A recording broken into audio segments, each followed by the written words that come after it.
Wow. Hello, everybody. Wasn't that awesome? I don't know about you guys, but I always crank it up before the intro starts. I don't think I'm probably not alone, but welcome to the Citizen Science Podcast. You know me. I'm happy you all are here. I'm happy to be here myself. We have so much to talk about. We were talking before the show about all the current events happening. And so that's, I guess, the topic of the show today. We'll be talking about, like, it's nonstop right now. And as Sam was saying before the show, we are definitely in the 180-day cycle. And it shows, it just means everything, as in planets, are passing much closer than they normally do in this time of the year. So we'll go more into that briefly in a little bit, but let's go ahead and bring Sam on here and see how he's doing in Montana, and we'll go from there. Hey, Sam. Hello. Hi, everybody out there. I'm standing here with tissue in hand, sneezing my little head off. I'm direly suffering from allergies in a way that I've never had to deal with before. Las Vegas had a sandstorm this week, and we got all the sand up here, and my eyes are all red, and I look like a raccoon. And we'll go into more detail over that because I've got a little bit of complaining to do to a couple of the folks out there that told me, oh, try this. And anyway, we'll go into detail. But yeah, it's been a rough week. I haven't been around a lot, and you can hear it in my voice. I'm kind of like a little clogged up and sinus headaches, and like I said, raccoon eyes and tissue in hand. And so, I love the startup. It's very powerful. This time I blew it up to full screen. Took the moment section off, and I've got it blown up right now. And I love it too every time I watch it. And it's very powerful. It's long, but I hope we keep people on it. I can stop. I could. Well, it's about a minute longer than the one we had before because I had cut it down. I didn't use the full song. And this time I just kept going. I didn't want it. There you go. Yeah. So powerful startup, and I'm glad everybody's here. And I hope that we'll get some way back to our TikTokers in the future. And the YouTube live was quite successful. Did you do a show this middle of the week, the Wednesday? I went live, yes, on TikTok. Oh, okay, good. Right. Yeah, and I said, I did not participate much this week. I was doing here. I thought I was caught up in laundry. Come to find out, my daughters had sequestered a very large truckload of laundry in their bedrooms, and so I've been doing laundry all week to get caught up. I'm now caught up. It's all done, all the way down to the last hand towel. Okay, good. And whites are all done. Everything's clean and wonderful and smells great in the house, except for the fact that I can't smell anything. Anyway, go ahead. No, I feel bad for you. I was just thinking last night how long it's been since I've had an illness. I'm doing pretty well, so I don't want to jinx myself. But you know what I mean? It's I didn't. I wasn't ill or anything. I had a sinus headache for I still do for about 4 or 5 days now, and the pressure is I can't bend over and everything. Nova and I went to the DMV, the Department of Motor Vehicles, this week to get her state ID. And I was feeling horrible. And I said to Nova, let's just get it done. And then they put us through the hoops, and we had to go 3 times to do one simple thing. And it was their issue, not ours. And then they told us what to do. We went and did it. And then they told us then it wasn't good enough. And then we told them where they could stick it. And then we had to come back another day. So I was in Missoula a lot, and that did not add to helping. But the one saving grace out of the whole ordeal at the DMV is I'm looking at the lady who's processing on the third attempt, processing Nova's paperwork. And she's got like the tissue in her hand, and she's wiping her eyes, and she's blowing her nose like 5 times in between. And she looked just so red and miserable, and I was like, oh my God, you feel worse than I do. So I understand. And that's what showed me that it wasn't just me. It was just everybody in Missoula is suffering from the allergies and the dust. And we have smoke coming in from Idaho again. And you can hear it in my voice. I'm already, we're going to be doing Ricola early. So bear with me, people. I'm going to be a little more quiet than usual because I don't think the voice is going to work for 10 hours or 6, or we'll see how far we get today. We'll see. Sometimes you get wired up and then you can't stop. So. We'll see. No. Well, let's go ahead and get Gillian in here. I see she's ready to roll. Looks like Yeah. She's giving me the heads up. So let's go ahead and see what's going on with her in Scotland. Miss Gillian Watson, everybody. Yay, Gillian. How are you, Gillian? How is hot or cold, wet or dry? Currently breezy, semi-dry, and grey. Yeah, with a hint of possible showers anytime soon. But that's good, because the weeks before that there hadn't been any of that wet stuff. But now I'm pleased to say Nepicity is visiting on a regular basis. So yeah, Europe had a huge heat wave last week, and this week and this morning, for instance, there's extreme thunderstorms in Italy and the south of France right now, and there's tons of Greece is on fire again. Massive storms in Portugal and in Spain. So, southern France. Yeah, it's volatile in Europe right now. So you're probably better off being, a little bit gray than being massive thunderstorm or heat wave. Because, again, there was a big heat wave in Europe last week, as well as the United States at the same time. Now they've turned to mega storms as well. Now the East Coast, there's a brand new tropical storm off the coast of Florida heading to South Carolina from Myrtle Beach and all of that. So you folks are going to be swimming here a little bit and a lot of rain. It's not going to be a hurricane per se yet, we don't believe, but it's going to run up the entire East Coast all of this week. And then there's another heat wave coming and more cut off major storms. And the Texas storm that just went through yesterday on the 3rd and the 4th, we're going to talk about here in a little bit. And a lot of folks have become unalive, and we pray for their souls, and we'll move on. We haven't heard from Christopher yet. There was a major storm in Las Vegas this week as well, and so we may or may not hear from him. They may not have their power back yet. I don't know. I know he's out there because he gave me a little, I got a notification that he saw my post or my message to him. So he is there. So I don't know anything else than that. And I know Jesus is planning on being here. Cool. Because he sent me some pictures for us to look at. So we'll fill up. And I think Sharon is going to work her way. Well, Sharon had said she wanted to be, but she had said she wanted. Remember, it's very early in the morning there. It's probably like 6 or 7 in the morning. So they also last week got a huge storm on New South Wales, got a major influx storm, and they had 60-mile-an-hour on-land winds and hurricane and flooding and you name it. So they suffered a big storm as well. Then China. Oh my God. Anyway, go ahead. Yeah, China. I was going to say, I had on my mind a lot on the movie Waterworld. A lot of this week because of all the videos I'm seeing. I mean, it's flooding China, India, Mexico, U.S. I watched Waterworld about a month ago. It's just everywhere. Yeah, I can't believe that I'm not laughing because I think it's funny everyone's got lots of water, but what I'm laughing about is how ironically I thought about that as well. I sat there going, oh my word, it's like Waterworld. I wonder what it's like on Saru. Is it this watery? No. Samuel said that it hasn't got as many oceans as shallower oceans.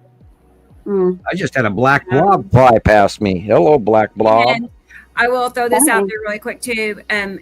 Last night I noticed that different people, on different platforms, Facebook and TikTok, are wasting no time into coming in after the floods in Texas to point the finger that it's geoengineering, in so many words. It was, they were already angry. People were angry about, how could, people do that to us. Well, this is directly a remnant of that tropical storm that just came up from the Yucatan all the way through Mexico. Now, if you want to look things up, folks out there, look what happened to Mexico, Mexico City, and all the way up to the northern border of Mexico. They too got flooding beyond your wildest dreams, and that was far worse.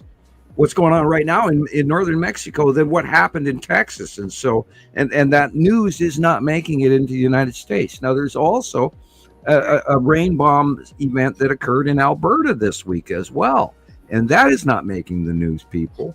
and only when you go and look this stuff up are you going to find it. So yeah, and I will say for the record, the flooding that occurred in Texas was a weatherman fail. I mentioned this last week that this was coming. I was watching that supercell head to the Mexican-Texas border, and I said to everybody, now if you're in Texas, be ready for huge thunderstorms and flooding. And it happened. It's happened even worse than I expected. They got over a foot of rain, and their rivers rose 30 feet. 30 feet of water, people.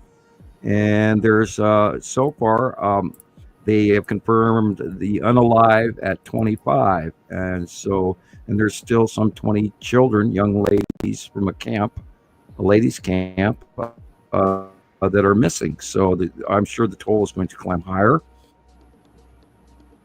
I hope you're all right out there, Dina. I know you didn't want me to say too much, but I'm really sorry about what's going on there in Texas, and I'm really praying for you guys as well. That's horrific. I can't believe how high you said the water's going per hour, per 15 minutes. It raised 30 feet by the time but it was a flash flood on top of just a rain event, and then it hit three rivers and they all compiled. The Guadalupe River, it was over 26 feet. It was 32 feet, and that's when the meter broke and they stopped measuring it. So, and it was a huge weather forecasting fail, because they should have known this was coming, because I talked about it last week. So, and of course, there's no word from FEMA. So, we'll see. And response. I didn't get any warning. No warning. Oh. And middle of the night. 4 a.m. in the morning. Right, How would a 30-foot wall of water. Yeah, horrible. I mean, they have debris wrapped around 25, 30 feet to the top of these trees that did survive. They have it was said that there was a foot of water in the river at the time, and then it went up to 32 feet. Shocking. That's a hell of a lot, So I believe it was a close pass rainbow. There's more, and again, it's literally like a Fibonacci sequence pattern that reached from the Yucatan Peninsula to Maine, and that was the central focus of the Fibonacci sequence pattern, going all the way up through Mexico, up through Texas, reaching all the way to Maine, and then the rotational center of the storm, and it's still there. It's still a stable low, and it is anticyclonic.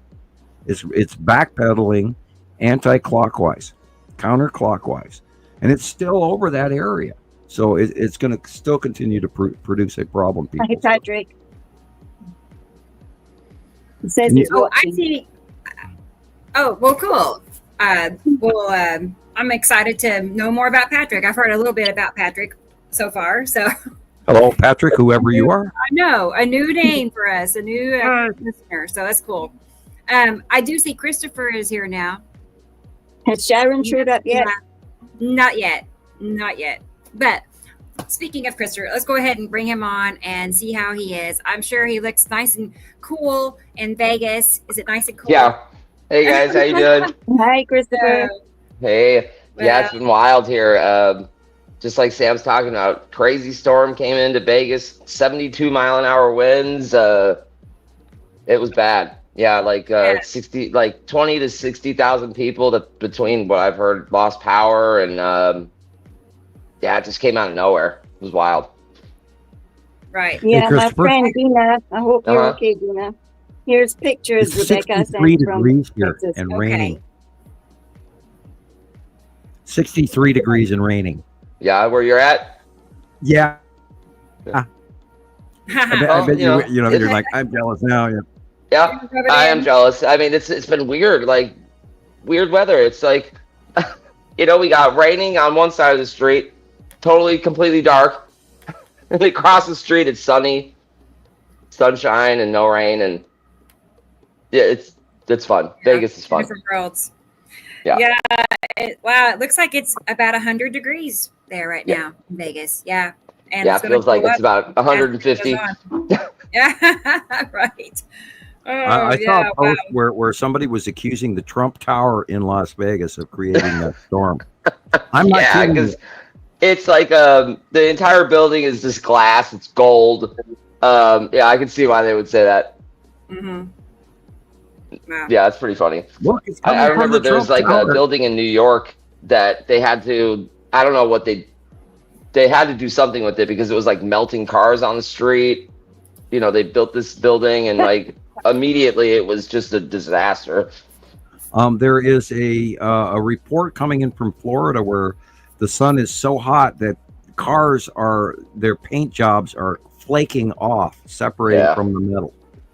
So we're going to have melting cars again this year, people. Be careful where you park your car. Yeah, can you imagine what unless you want that really original paint job. Yeah, all the way down to the middle. Right. Terrible. And the cracks in the streets. Have you seen the cracks in the streets these days? Oh yeah, everything's melting. And then we can talk about poor China, and they came up with the dragon and all, and there's like 7 provinces right now. They're massively flooding, and their tofu dams and bridges and buildings are collapsing everywhere. And they're finding fake bolts in buildings that aren't even real bolts. What? Yeah, just breaking up all that. And there was massive reports all week long of bodies floating in the streets. Oh. Yeah, but China's really flooding. I mean, really bad. And we feel horrible for their people. We don't like their government, but we feel horrible for their people. And may the blessings, may they all well, they're not going to all survive because they've already lost. There's a lot of missing folks out of China right now, people.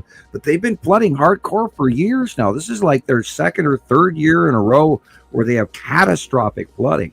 It wasn't even just 1 year. They've been doing it nonstop. So people, if you don't believe that climate change is happening right now, and then, the reports still coming in about green Africa, and they're finally starting to talk about, there's a civilization underneath all of this sand that we didn't know about in northern Africa. It's about to pop out again. And now they're finding skeletons with DNA that doesn't match anything on Earth. Wow. Yeah. Crazy. A lot of new stuff coming in. Wow. Interesting. I saw I can't remember now. I just wrote down the 4 races that this guy was talking about that our leaders report back to, that are behind, the scenes. And it was the Greys, the Nordics, reptilians, and insectoids. The insectoids is the bug race is a war out in space. We don't interact with the insectoids that I know of. I don't believe they're a member of the Federation. Now the Greys are subservient to the higher races, so we don't report to them. There are gray factions of the higher ranking Greys, because there's different classes. There's the workers, and then there's the scientists, etc., and in between. That work for the government, but I don't believe that we actually report to the Greys. Okay. So, and then you're missing the Pleiadians and 4 or 5 other. Yeah, he didn't say them. I don't know. Right. I can't remember who it was. I've seen too many videos now. I know. You have to ask him. You have to ask this guy. Where is this human information or is this off-world information? Okay. Yeah.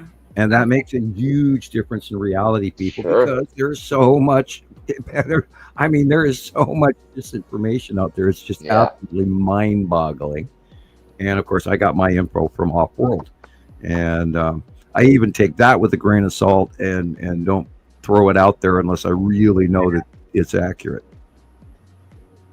You're up. That is understandable. I guess they're not beyond being untruthful either. Well, you have to ask the question, where does this information come from? And if it comes from Earth, if it's just some guy on the internet, well, then, I'd say 50% of it is wrong. Easy, half of it.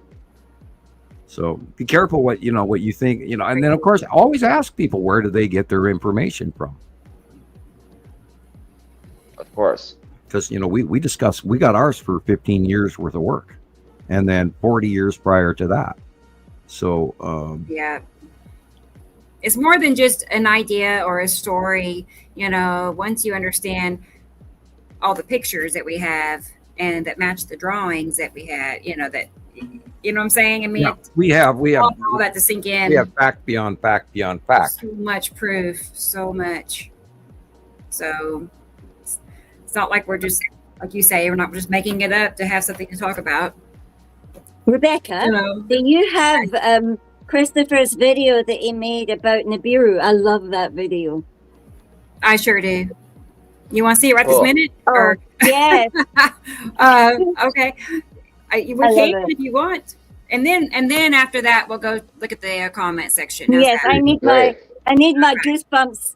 My goosebump activation, and then as soon as I've got goosebump activation, we can greet everybody and show everything that we've collected for this week. Right, which is so much. So much great stuff came in this week. So much, like, can't believe. All right, guys. Well, this is a video made by Christopher about Nibiru, and it has all the best examples that we have. I feel like it's what we're talking about. This is what it's all about. This video. Going. Let's do that. All right, here we go, guys.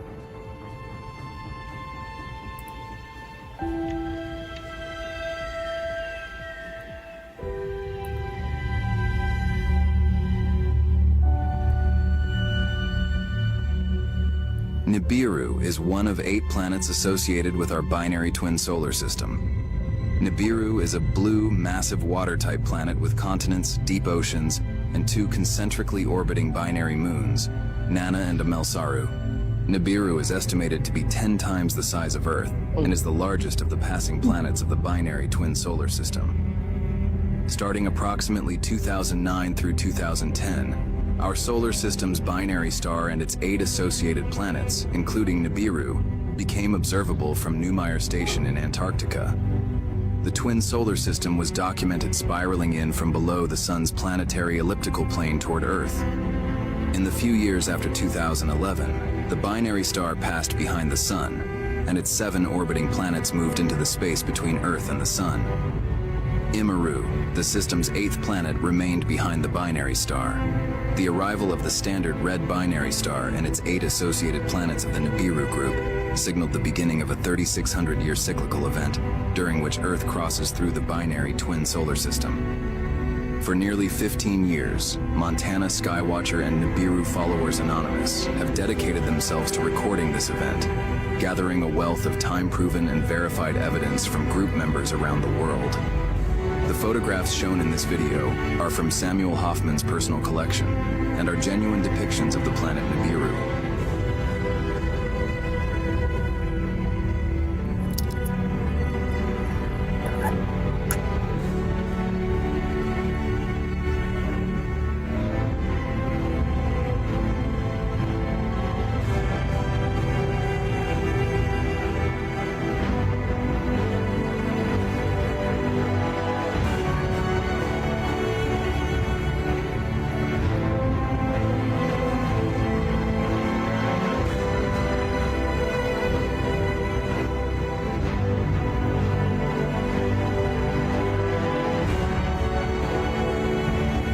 Neumayer Station. Imagine, and 2 of them. There's one and there's one. Amazing. Continents on Nibiru.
June 2021 feels so far away.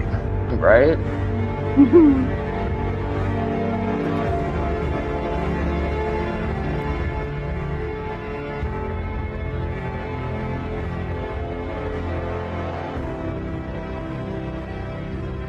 Wow.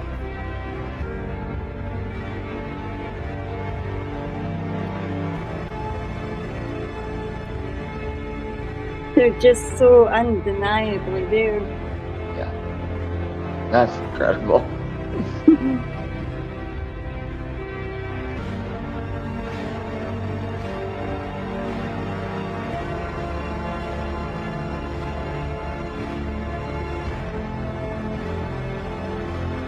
I think I've seen her like that.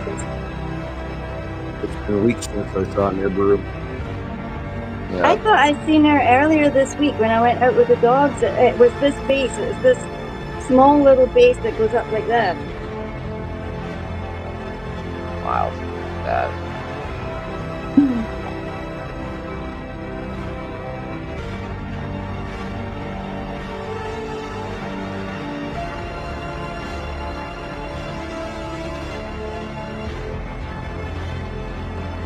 Oh, I had already forgot. I within 5 minutes I spaced it. I was going to say hello to Jason at Town Pump here in Lowell. Hey. It's not to be there much longer. And I shouted me out today in the show, so I figured I better get it in there with her. Hope you're listening, Yes. Jason. There they go. Is he? Did you say he was quitting there or changing jobs, or is that somebody else? Yeah, he's changing jobs, and I guess he's getting a better job, and I think he's going like union metal or something. So, good pay increase for him, young man. We talked regularly awesome. at my cashier at Town Pump at one of the truck stops I go to, and get milk there real quick. And yeah, what a week, people! What a week, people! Yeah. And if you guys don't realize the serious climate change events that are happening right now every day around the world, I sat for it was about 45 minutes just watching the bot feed on earthquakes today, and we're in 4.5 and 5.1. Oh God, we've got to talk about this too. For those of you around the world who have looked into the manga prophecy, Japan survived July 5th, which started midday for us yesterday.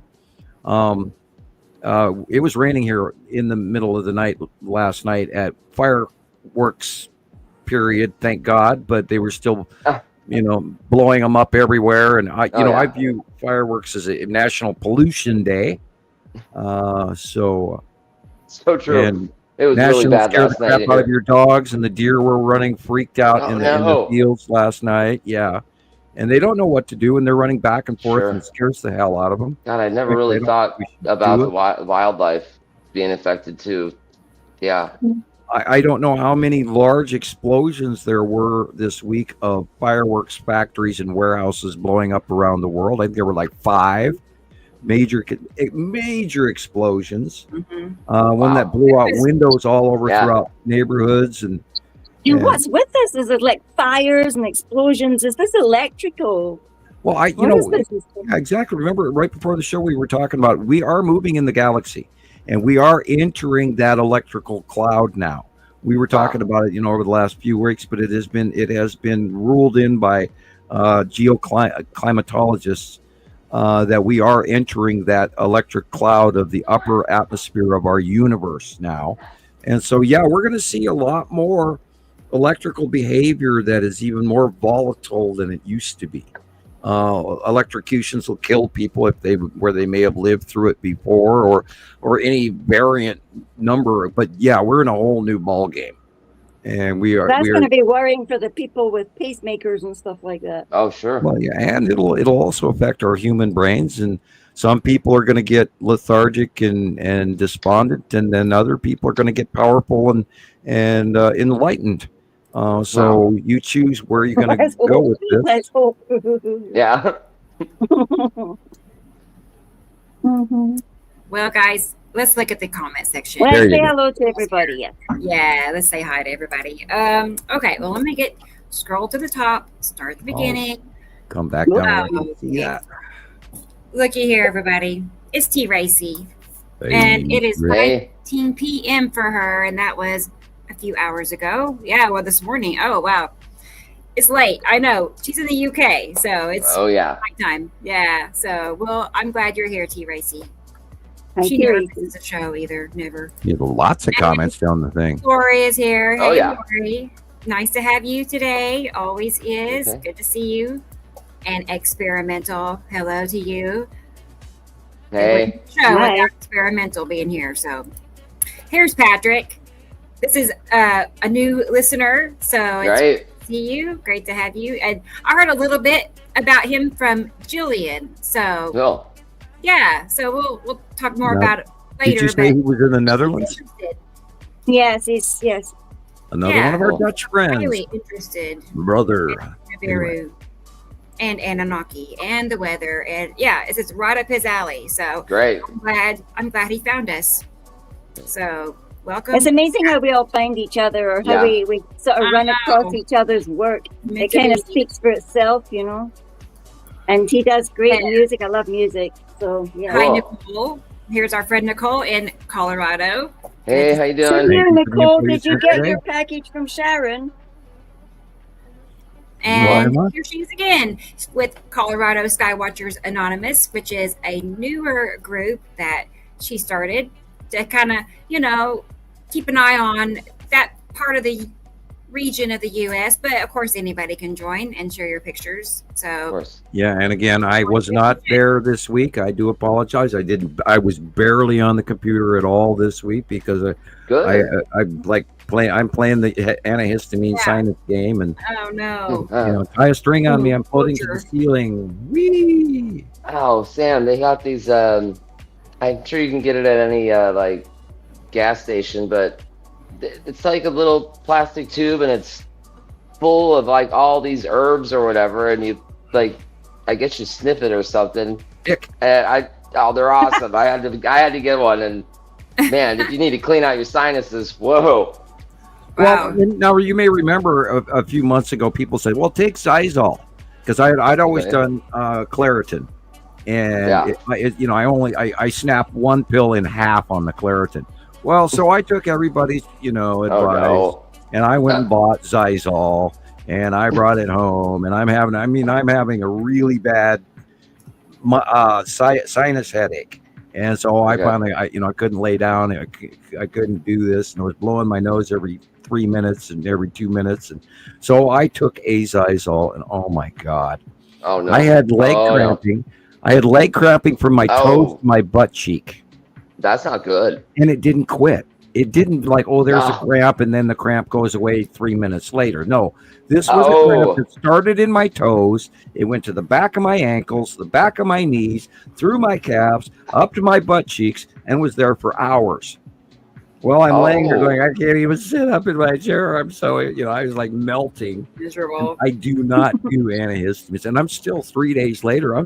My ears are ringing, and they're going, wah, wah, wah. And I feel like I'm floating. I'm not taking no more of that stuff, you guys. No. Yeah. Thank you for your suggestion, but no, thank you.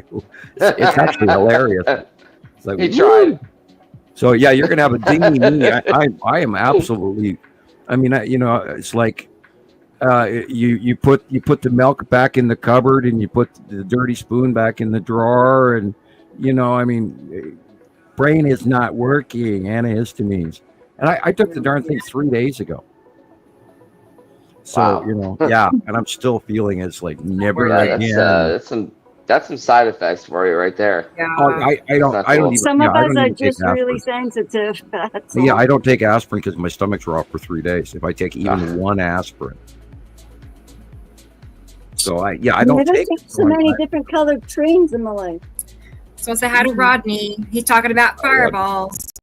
And there's no shortage of them lately. Yeah, I know. We'll all be talking about that stuff in the show as well, because now we're starting to see all sorts of things falling out of the sky. Yep. Oh yeah.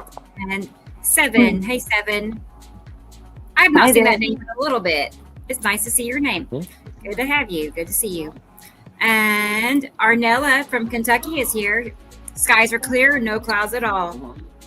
Well, if you look to your southeast, you will see tropical storm. What's the name of it? God, I've got it somewhere here. Sweating the doggies in. Be back in a minute. Chantel, tropical storm Chantel, to your southeast. Okay. And it will be affecting South Carolina, North Carolina, Virginia, etc. over the rest of the week. Now, they believe it's going to downgrade within the next 24 hours, but it's also possible. There's a wind shear process going on, which is most likely going to be the event, but it's always a possibility they're wrong. Again, the National Weather Service is no longer credible. So you need to start doing your own weather forecasting as well, people, because they've been gutted. There are not people on 24 hours a day in some smaller areas. And one of those things that we count on has been also taken away from us. Okay, next is Benjamin. Wait. Hold up. I clicked on the name and it jumped down to the bottom of the page. It's all right. Weird. There he is. Benjamin in northern New Mexico. That's another new name for me. Wow. Well, Benjamin Garcia. Yeah. Glad to have you along. Thank you for being here. Great cosmic party and mandatory attendance. I'll be there, Benjamin. I'm glad you're here. It's good to see you. And guess who this is? It's our friend Alexander. Hello, Alexander. And yeah, whole great show. Right. I'm glad you're here, Alexander. It's good to see you too. Always is. Always. All right. Keep scrolling. Let's keep going down. Rolling. Oh, I know that name. Doobaloo. Everybody knows that name. Who doesn't know Doobaloo? I hope she's doing well. I was going to say she's doing well. No, I hope you're doing well. Doobaloo. Yeah. It's good to see you in California. And Esri Colette. Good. Yeah, I know he's the lurker of the group. There's a new fire in LA again. There are like 3 or 4 new fires in LA. Oh, and Slim is here. Good to see you too, Slim. Howdy, Slim. Yeah, got a big bunch of people here. And Jennifer, Earthling, my Earthling friend. Regular. Hi, Jennifer. Right. I got to talk to her for just a minute because I went live on TikTok during the week a couple of times, but I accidentally brought her into the live. I think my fat finger touched the wrong. Anyway, so we got to say hi to each other for a moment. That was fun. Cool. Always nice to meet people. Right. It meant to be. It wasn't an accident. It's meant to be. But it's good to see you, Jennifer. And Brendan in Ireland. Brendan. I'm glad you're here. It's awesome. I'm super good to see you too. Hope your riots have quieted down in Ireland. They've had some political upheaval going on recently. They've had issues with they're suffering from overpopulation of incoming immigrants, and people need to learn how to get along and get and work it out. People, wow, sometimes the new people being brought in or arriving, right, don't have respect for others. Well, the problem with it is in a lot of cases, and I've heard this over many times over the last few decades, the immigrants that are brought in actually get better benefits than the people that live there. Mm-hmm. And it is kind of biased, and I can see where the Irish folks are a little upset. I looked into the background. I'm not going to go into grave detail over what's going on over there. I suggest if you want to know what's really going on in Ireland, do look it up. And do not believe the first people that you see. Always check your sources with at least 3 representations, which is what we do. We do 3, 5, 8, 10, 20. Got some really cool stuff coming in this week again that we're all excited about. But politically, what's going on, people? We are seeing climate change migration. And so we're going to have to all realize, especially at this point and in the nearby future, that we can't be borderistic. We have to be tolerant, and we also have to focus our attention on the real problem. The real problem is above us, not on Earth. There's a bigger faction that we need to worry about. Hi, Audrey. Right. Yep. Audrey's here, and it's And not some so of that cold. action is on Earth that is affecting us. And again, we're watching a planetary takeover by money. The billionaires are taking over, and we have to stop that now. So I'm not gonna embellish too much on that. I'll get him stopped. We have to watch Charlie Chaplin in The World's Greatest Speech a few more times, folks. Yeah. Or Robert F. Kennedy in The Speech of Hope. Yeah. Okay. I'm gonna say hi to Audrey again, and say hi to Richard next. Hi, Richard. AKA Rick on TikTok. Yep. Rick on TikTok. Rick on TikTok. It almost rhymes, but it's good to see you. And I didn't say hi to Rodney. I don't know if I did or not, but anyway, Rodney's here. Yes. Galactic War is trending on Talk. Oh, yeah, back again. Yeah. Speaking of what's trending, Rodney, that the manga prophecy, I just briefly spun past it. That has literally all of Asia up in arms. I mean, it has gotten to mainstream media where they were expecting, because it's called the manga prophecies. You can look it up. What I Saw is the name of the book, and it made mainstream media. Now, they again did get through it. They didn't have any killer tsunami, but the earthquakes, I watched it this morning, there were 4 or 5 big ones already going in the southwestern islands of Japan. I've got it on my notes, although I'm blind and can't read right now. They may not be. I got like 7 pages of notes, and I don't think I'm going to probably get to half of them. I can't. It's not even bright enough in here to do so. But there's a southwestern island off of Japan that has had over 1,000 earthquakes, and just yesterday they announced that they believe it is due to magma movement. Now, speaking of which, I'll add more to this later on in the show, but there is magma movement going on all over the world right now, and we need to focus on it. So go ahead, Rebecca. All right. Hey, I know that name. It's our friend Katie Jo in New Jersey. Hey, I hope you were safe, Katie Jo. Awesome. They had a huge storm in New Jersey this week, too. Yeah. Wow. So I'm hoping to get to talk to her and find out if she's safe and everything and what happened in her area. Yeah. Flooding in Pennsylvania, flooding in West Virginia, flooding in New Jersey. I'm curious about the temperatures, because I know last week this time they were in a terrible heat wave. Right. Terrible. Oh, yeah, she was, wasn't it? Was it last week she was at the beach getting, and we saw her t-shirt? Yeah, well. Was it only last week, or was it the week before? A week or 2 ago. Mm-hmm. Yeah. Last week. Sorry, Katie Jo, it's like we've got brain burn or something. Christopher has definitely the it factor for making amazing videos. I second that, Dubaloo. He really does. He's a total natural. Thank you. So, right. Yeah, that's a nice compliment. Well, that's why I said that you got to turn that in. You got to send that into Comic-Con, or you got to send that into Cannes Film Festival or the Sundance Film Festival. Hey. Robbie P is here.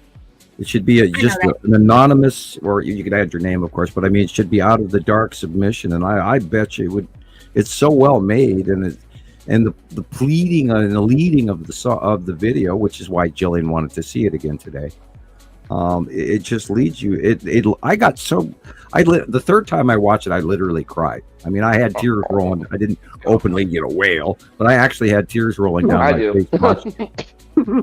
I did. The third time I watched it, I had tears rolling down my cheek, and I went, wow. I wanted to run about and show it to everybody, because I'm like, check at this, man. We've been working on this for years, and look at it. Isn't this proof? I mean, look at it. Look at the pictures. Look at the pictures getting bigger. Look at the things getting more accentuated. Look how the pattern replicates all over the planet. Doesn't matter where you are. Yeah, it's really there. Sorry, that's me venting. It's exciting. Yeah, where I do, Christopher, I would have business cards printed up with your name, your picture, and the IP address of that video alone would speak volumes. Cool.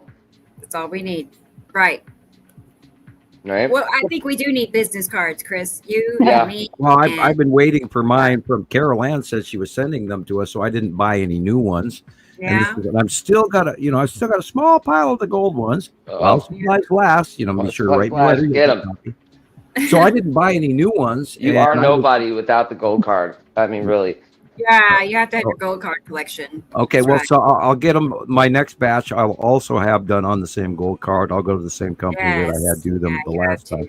They are a little more expensive, but I think it's worth it. And that is your thing. You can't switch now. No, I won't. Yeah, I started out with white cards because they were cheaper, and I was spending $50 or $60 for 500 of them. And then the last time I spent way more than that, and which is okay. And I will start putting the funds for printing some new cards. And that video I agree will with you, Howie. I agree with you, Howie. I could have sworn blind that I seen Nibiru's base cloud in the east. It was in the evening, and it was in the east. It was behind us when I went with the dogs. It should be in the north by northeast. Yep. Awesome. I've not really seen Nibiru on my evenings. But look on my pictures that I sent you, the ones that I sent you from this week when I was out with the dogs and everything went pink and stuff. And by Nibiru, it was like her base cloud like that. And then on one side, there was like this small chip rainbow, like a rainbow that stood like that, just in the sky alone. Wow. Right. Last night after sundown, after it got dark outside, you could see in the north by northwest a blue-green bottom of Saru. And of course, and then the fireworks were going off in front of that. And then all of a sudden, within a certain period of time, zoom, it went dark. And it was well after, it was just before 11 o'clock. So, which means it's supposed to be really dark, but it wasn't. You could see the bottom of Saru. So well, here it didn't get dark until like even 1 a.m. If you look outside, you could see the weird greeny blue paleness. Yeah, that's the bottom of Saru now, illuminating our post sunset nighttime sky, and we're going to see more of that. And if you look south, let's see, if you look south and east at night, you should be able to start seeing some of these illuminated planets in their original colors before you know it. God, I've gone blind. All of a sudden, I close my eyes and open back up. Thank you, antihistamines. Did you see that, Gillian, that Nicole did receive her package from Sharon? That's our confirmation. Thanks. And by the way, since you have Nicole, she didn't tell me, but remember she did that broom stand-up thing last week she was talking about? I got a picture of that. She's such a sweetheart. She sent me a broom. Okay. I got a broom one from that can Amazon. stand up, and mine wouldn't stand up.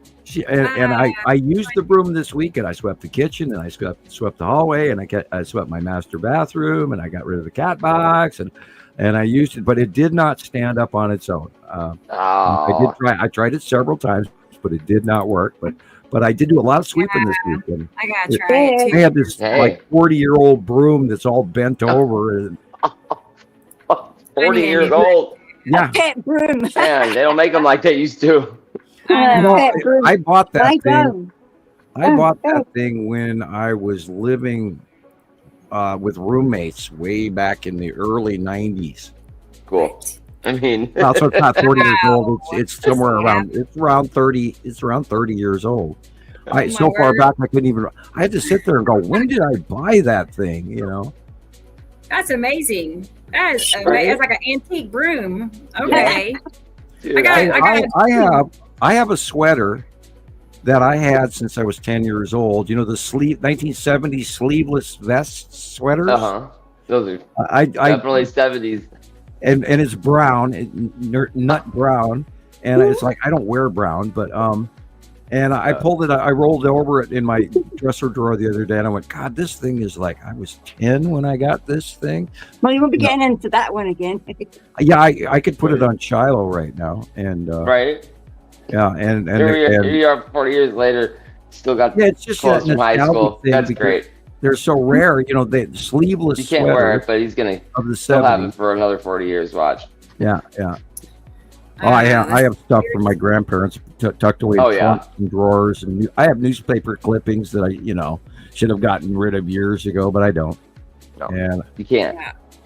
I I have a closet that I haven't walked into in 2 decades. Going to be an interesting house to visit. That's DJ, if you don't mind the cobwebs, the spider Oh web. no. Ew, gnarly. Well, hi, DJ. I'm always in charge of the Hi. Swiffer sweeping, and she doesn't always do a good job. Right? Okay, Yeah, we so have spiders. We have Joe, spiders. No. Nope. she is recommending oil of oregano Oh yeah. with That's black. the Oh gold. yeah, I use Yeah. oregano oil, and then boom with it. It's like 24 hours. You're better. It scares the Oh, I'm living saying you're sneezing right fluffiness now. out of any bug. I agree. Those are I'm both good ones. WD-40 works too. Spray a little bit, and that's all you have to worry about. What? Spray it Jeff, where? what? That it's like WD-40. It's like a spray lubricant. You can get it at any hardware store. You spray a little bit on the windowsills and or anywhere they would possibly come into your house, and you don't have to spray bug spray everywhere. It's just a little. That's all you need. Yeah, up in Montana, when the weather changes, they all move indoors, and so. I one time bought a really crappy plant from Walmart. I think it was a point Yeah. and we ended up with tiny spiders and all the. Oh no. Yeah, remember what's went on in Australia with all those web attacks where there were billions of spiders. Oh, Well, Yeah. I bought a poinsettia, brought it home, set it on my counter, and 2 days later, the whole thing was covered in web. Yeah, and so I've been fighting micro spiders ever since. No. And I keep, I got an old can of DEET spray insect repellent, with like 25 years old, and that stuff is nasty as hell. And so I've been using that occasionally on my windowsills. Hey, It's probably whatever works. All get out, but yeah. And then we get nice move-ins, and this is why I tell the kids not to eat in their room Yeah. because you invite spiders. Yeah, definitely. Maria's here, our friend in Alaska, a very nice Hey, lady. Maria. Hey, you're Yeah. supposed to be resting, Maria. Yep. Boil some water, get the colloidal silver, have some lemonade, get the vitamin C way up. She's not feeling well. Oh man. oh, so you Sorry. managed to get in contact with her. She was worried about you too. Yeah, Yeah, I we know. had. Man. Apparently she called. I cannot hear the phone ring when my air conditioner's running because the air conditioner is between me and the phone is in the far room at the end of the house. And But you've got to hear the Scottish calls though, because apparently my call sign's different. yeah, yours rings. Okay. When I get a call from Europe, it goes ring, ring instead of one ring. I painted my face on Thursday. Use some aloe vera plant, rub it in the area of the nose. I don't have an aloe vera in the house. I might buy one. Yeah. God, our neighbor has I can just go outside and take a branch off the aloe vera. It's like a whole plant. It's everywhere. It's awesome. Yeah, we got all your dust last week up here, and literally bad. the next day I opened the window, and within a minute of opening the window in the morning, I was sneezing, and I've been rubbing sand out of my eyelids. Yeah. And I feel like I got a handful of sand, and my eyes are red, and my under my eyes, the little bag areas, they're sore from wiping, and my nose. And I've been sneezing and coughing, and you can hear it in my voice. I don't have a full lung breath, Right. and we have Idaho smoke on top of it. Now there is a new batch of Sahara dust on the way for you folks in Texas and the Caribbean, so be ready for that this week as well. I looked into that as well this week, and there's some hurricane stuff coming later, but it's pretty quiet because the La Nina, not the El Nino, but the La Nina transition that we're going through.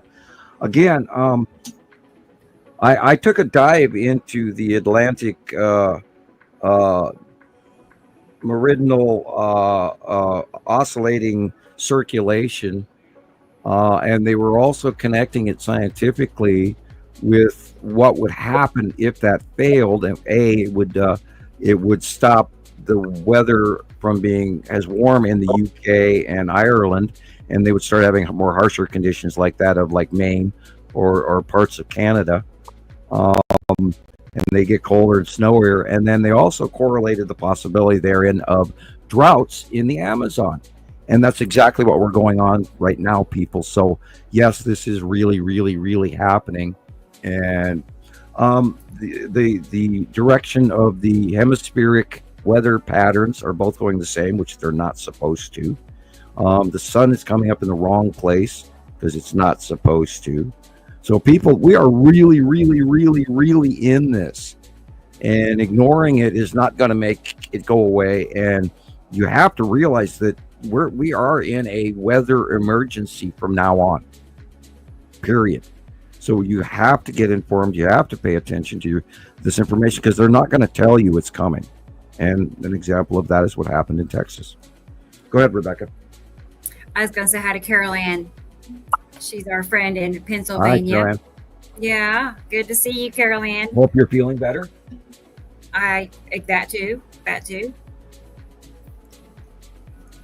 she's a lot of us are feeling horrible. I was just going to say, in case you don't know, she's our secretary and our cheerleader. And what else? She troll slayer. She super historian. Historian. Cosmic Mama. Yeah, she joins everybody. She ministers to us all. She knows anything that you want her to find for you. Any book on this planet, she knows where it's at. She's a very patient soul, but she has a sharp troll axe. Watch out, trolls. Mm-hmm. Yeah, that's funny. Well, it's not only that, she tries to actually find the middle ground with the person, which is so wonderful, because she always explained it to me way back in the beginning that people come to us confused, maybe scared, maybe just ready to break out and into awareness, and they're just not sure. But somebody like Carol Ann, who's been a teacher, can give that person the comfort, but give them the information, which is so important, to getting the right information and not going down one of these dodgy tracks, I think she's also learned when to quit on some people. And that is part of what all of us have gone through, because we were all, just trying to help everybody. And we all over time learned that there are some people we cannot really help or convince, because they're so stubbornly caught up in what they live. And there are, over the years, we have had to actually say, okay, all right, believe what you want to believe. I'm not going to talk to you anymore. And I had a few of those the other day, and I just went, okay, all right, enjoy your world, man. There's some people that are just not ready or interested in hearing this information. To me, it's like, who wouldn't want to hear it? It's the other way around. I can't imagine. No, I can't imagine not wanting to know. Wow, it's like the biggest story in the world. But I don't know. Some people are just hundreds of people that don't want to know. They do not want to know, and they will, they will fight you to the end, because they do not and will refuse to absolutely listen to you in any way, shape, or form. You're a nut job. I'm fine. You're crazy. It's not me. Yeah, it's the cognitive dissonance, isn't it? I mean, that Pleiadian message, that lovely video that you share with us, is just so profound as well. That one for new people to see. And I remember I got one of the closest to the facts. It's not 100%. There's even in their rendition, there's levels of bias in you could almost call it discriminatory bias on some of the words that they say, because they're talking about the Lizzies and everything, and that too is human information. Well, the Lizzies maybe they're one of the most local frightening factions, and we can't have prejudice towards them, because they're part of the larger whole that has been accepted, and they're there for a reason. And I can't give all of that information out, but we cannot have prejudice towards any race right now. And only after we've seen examples of racial issues, then can we judge. Do not judge from human disinformation, because you're going to be making a mistake. We have to give now, if a lizard man pops up in front of you in the forest, be respectful or you'll die. because they're so much stronger and technologically more advanced than we are. I mean, you can't take these people on. And you know, if you see a gray in the forest, don't shoot at them unless they shoot first, which they don't use weapons. But the old saying is, if you see one in front of you, there are 6 behind you. And you need to know this, and don't mess with aliens. Pray you never meet one ever. You wouldn't believe what that does to you. Oh my God, that takes years to get over. Everybody goes, oh, I can't wait to meet the aliens. No, people. Take me with you. Yeah, that's the, you know, that's like, okay, let me get out of my microbus in 1969 at Haight-Ashbury and hand people a flower. Wow. No, you do not want that. Slow brain disclosure is far better than being immediately immersed in extraterrestrial behavior. Oh my, I mean, Yeah. oh, you wouldn't. It takes forever to get through in your brain. You go, the cycles you pay for, knowing that there is ET out there. And we've been screaming about the cubes, you know, and the Star Destroyers. I saw one. I wrote it down on my notes here. As a matter of fact, I saw one the other day, plain as freaking day. There, oh look, there, you know, flying slice of pizza. The only dark object there in a white sky of clouds. It was just plain as day, and it's like, oh, I wish I had a camera, you know. And people, it's just real as shit. But I think a lot of people block it out because that part of it, they don't want to believe. You know, no, they can't have cubes and Star Destroyers and, you know, all these orbs flying all over and different races. You can't go there. But oh my God, it is all real. It's all real, guys. It's really, really, really real. Yeah, but and then you get all the other guys talking about disclosure and stuff, because I see that on my YouTube I've got subscriptions all over the place, and it's talking about, oh, Christopher, you look like you're going to go to sleep, man. Good night, Chris. No. You're on mute. Can't hear you. Yeah. Mute? No. Now I can Yeah. No, I'm telling you, the heat is just it's just getting to me bad. I am not comfortable. It's like I'm getting up to change the thermostat, and it's just I can't find that comfortable level, right? You have a fan? Like you have fans pushing Yeah, I the got air the around? ceiling fans. I got everything. You know. Dude, remember, you gotta cool the house down at night. Yeah. You have to. Well, that's the thing. It got so cold. I had it on. I must have had it programmed wrong because it was so cold. I woke up and I'm like freezing, and it was bad. I'm like trying to get up to go get a sweater or something, and I'm like, oh, I'm in so much pain. I can't do. You know, I can't even get out of bed. It's so cold. Oh, by the way, that's how you feel when you're 60. In a great. Okay. Room, you know. Yeah, that's what your body does. It's just like, oh. It's like, who put the air on? You know, I don't even know what it was on, but it was cold, and now it's hot. And in 5 minutes it'll be cold again. So I don't know. What I do at night is when the heat gets done, I will shut the air conditioning off, and if it's colder outside than it is in the house, then I'll put a fan in the window and I'll blow the heat out, and then bring it in through the side window. And now, if it's not smoky and there's not too much pollen outside, I'll let that run all night until the house gets to about 67 degrees inside. Yeah.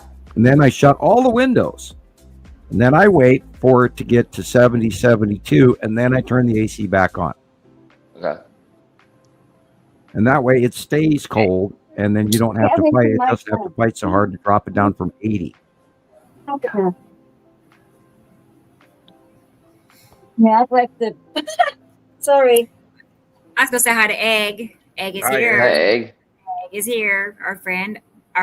She's a nice lady, and she's our friend in New York. So good to see you, Egg.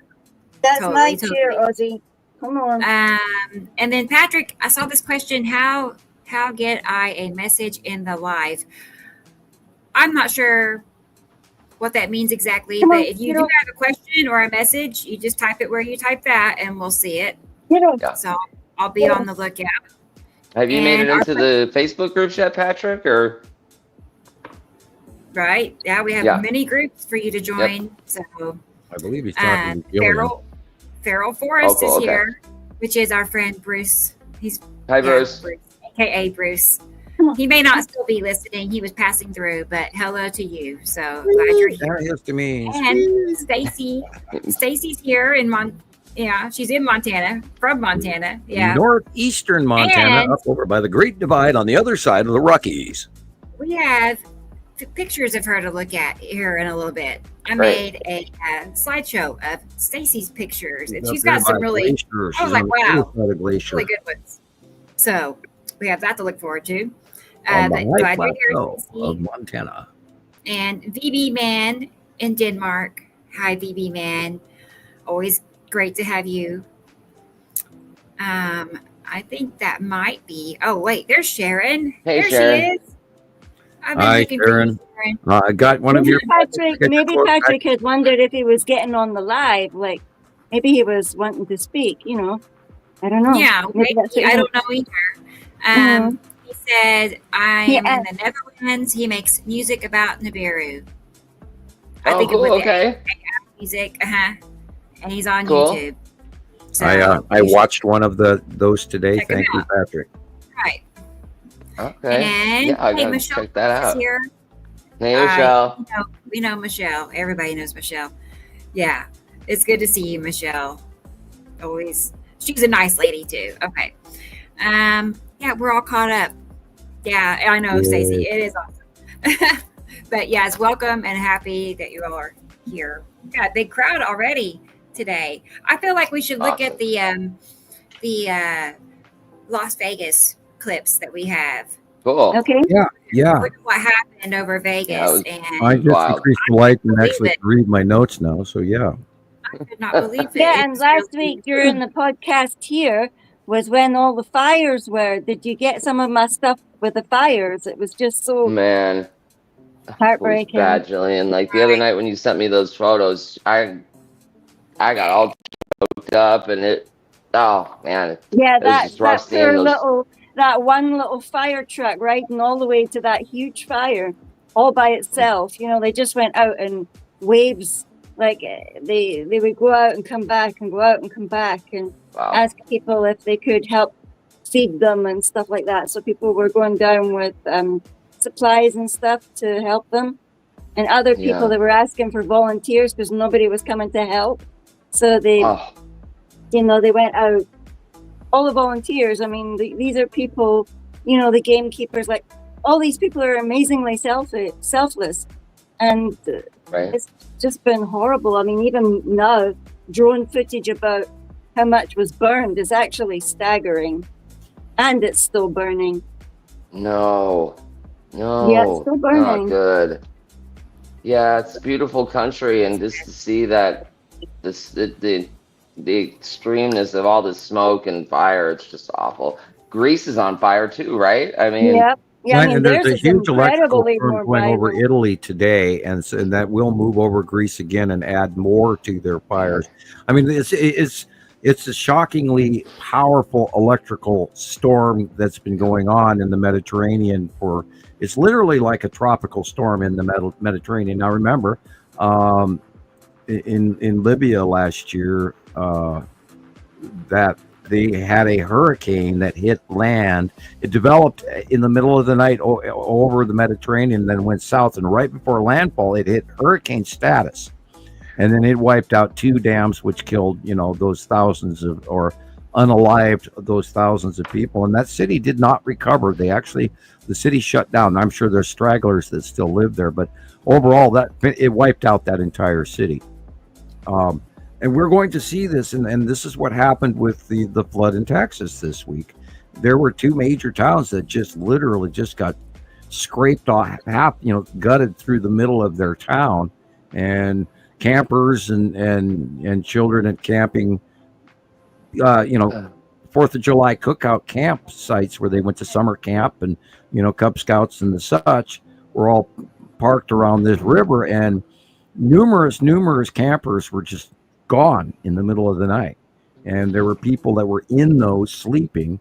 And so I think the unalived toll is going to, the casualty rate is going to go up. I'm sorry to say, but I think we've just seen the tip of the iceberg because, we're 1 day into the recovery. So, and this is going to happen a lot more to a lot of people. It happened I mean, they had huge storms in Germany last week. They had huge storms in France. France was flooding. China's flooding. And we don't get any of there was a huge flooding in Russia, in Moscow. And we don't get that information. But it's going on all over the world, people. So if you're not making a plan and talking about family evacuation possibilities and, bug out bags or emergency kits, you should be thinking about, that in everybody's area. I've got mine, it's all stored in one area, and I've got food stored in the other. And I have created a pantry and bought a little extra of this and a little extra of that. Now, it's a possibility that too would all wash away. We don't anticipate that will happen here. I'm a block away from the river, but you never know.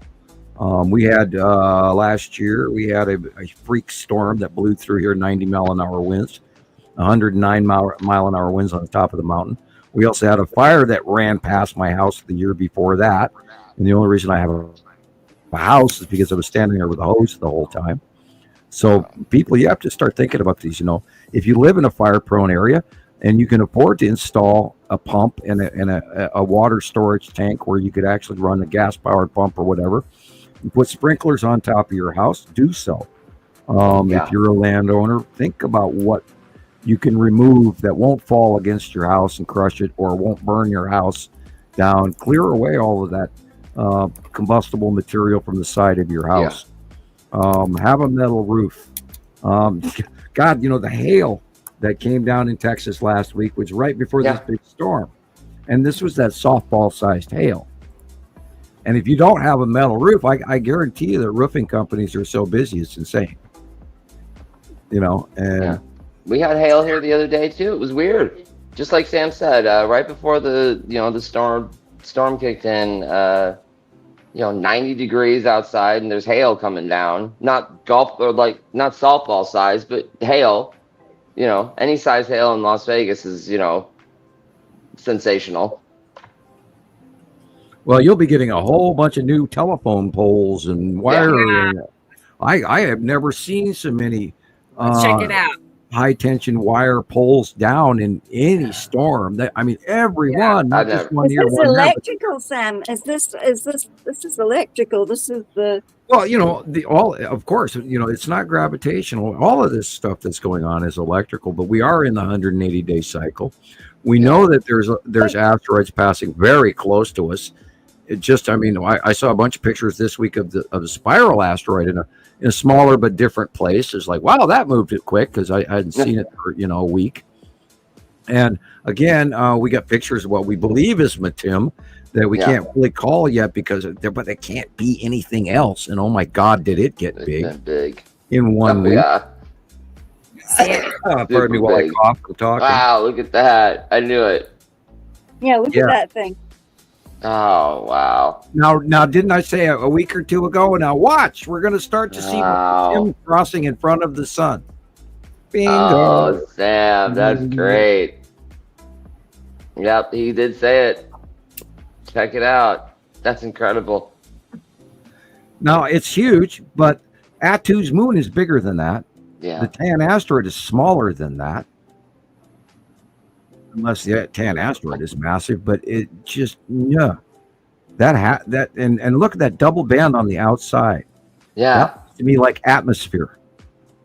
Right. Okay. Yeah. Now, where would Mary Moon be at? In the front, lower, middle, right. Look, there's that sense of movement thing. See the stripe going across? Yes. It may have a ring that is inclusive with the moon. Mm-hmm. And being that the sun is behind it, it would be more shadow. It would be harder to see. Incredible. But it's in the middle, lower right. Yeah, that I saw that today, and I went, "Oh my God, you're kidding me!" Yeah, Russell caught that one. Russell Neal. Yeah, thank you. Yeah, I didn't know. Great job, man. Now we can't fully say it's Matim, but it's pretty damn. Right. Pretty what damn else for sure. You're doing a process of elimination. Right. I can't think of anything else in that location, that particular God, that size. got big in 1 week. In 1 week, that got big. Yeah. It was big a week ago, but wow, now, wow. And like, it's way too big to be the 10 asteroid, and it's way too small to be Atu's moon. Yeah, that makes sense. Wow. Yeah. All right. That's what, I'm sure we're going to see more pictures in the weeks to come, and we'll be able to. And we knew, and of course we knew where Matim was, because that guy up in Montana, he draws these drawings, and nobody knows how he does it, but he somehow manages to know where these planets are. Isn't that strange? Oh boy, I don't know. It's a mystery to me. I think about it all the time. I'm like, how does he do that? Like, what does that feel like to like close your eyes and see these planets and see their details? I'd be freaked out. It's kind of a normal. You just know, and then you feel comfortable. And here's an example. I took that antihistamine this week, and it was like trying to watch a video when the soundtrack and the movie don't match. No! They're talking, and then nobody says anything, and then 2 seconds goes by, and then they go, "Yeah, Bill, I was going there yesterday," and right. That's what the antihistamines do to my clarity. Oh no! But when it comes to the planets, it's just I just know where they are. Yeah. Because I've been doing this for so long now that I've got their placement in my head, and that's how I've been able to draw it all these years. Plus, I'm going back all the way to the Understanding the Sky series on YouTube. I had been doing the cutouts, and the size increases, and the colors of the planets, and we'd watched them, and it had been sent in since 2010, 2011, 2012, 13, 14. And so all of this transition has become normal to me, and I think I understand it. Yeah, and I'm a good remote viewer. I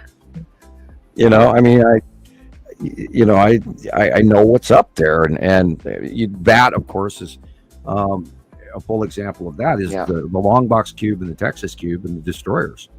Yeah. Nobody out there is talking about this, and I am in awe. Now, it went totally viral when the Texas cube first got here in 2015. It went viral as hell for about a week. Then it came back a couple of years later again, and went viral for about 3 weeks. And then went around the circuit, and people got jumped into it, and then it went quiet again. So I'm hoping that this new wave of extraterrestrial viewing that is going on around the world, I think everybody is waking up. I mean, they're jumping into the prophecies, that's for sure. Sure. The Baba Vanga and the Nostradamus and the Edgar Casey and example the manga prophecy, and it really has taken off in Asia. People are actually buying food, getting ready for doomsday. Right now, a huge percentage of folks in Japan are waiting for Armageddon. Yeah. And it was even on the Indian tsunamis news and everything. They know anything can happen at any time. Really. Gravitas put out probably 10 stories about it alone, and they're in India. In H&K News, and it's the talk of the town right now in Eastern Asia, and how a tectonic plate land bridge is going to erupt, and Taiwan's going to be connected to Japan and the Philippines, and so they're all freaked out, and what is going on with the tectonic plates and all the mega videos coming out about the underground lava domes all over the earth right now that are heating up and moving. There's Arizona has got Sunshine Mountain is puffing smoke.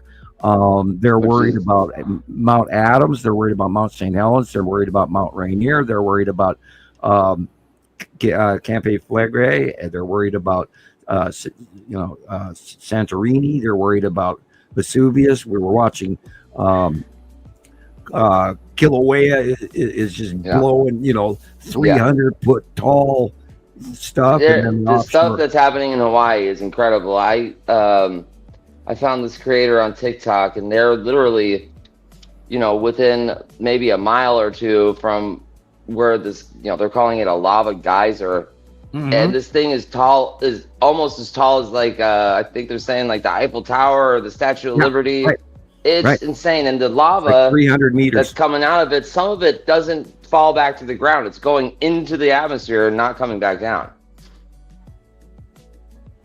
Well, the gas is being released alone around the planet. I mean, we actually were, for the last decade, had like 80 earthquakes, or volcanoes going off. Now we're in the 110 range, and they're going off all over the planet right now. There's new rumblings going on in the Aleutian Islands, Kamchatka, which is the northern area of the Japanese islands, which actually belongs to quote unquote Russia now. But the northern island, which is also part of the Aleutian connection, and they're actually starting to talk about, and I saw probably about 10 different videos on it this week alone, where they're talking about connective magma chambers in unison, which is sort of what a fractured geyser system like the Bitterroot Mountains are made of, where there's all these really big, huge mountains that go far, far down to the south. And those are fissure volcanoes. Now, Iceland is doing that as well. You get fissure, you get a big crack that opens up, and you get 5 little volcanoes in a row.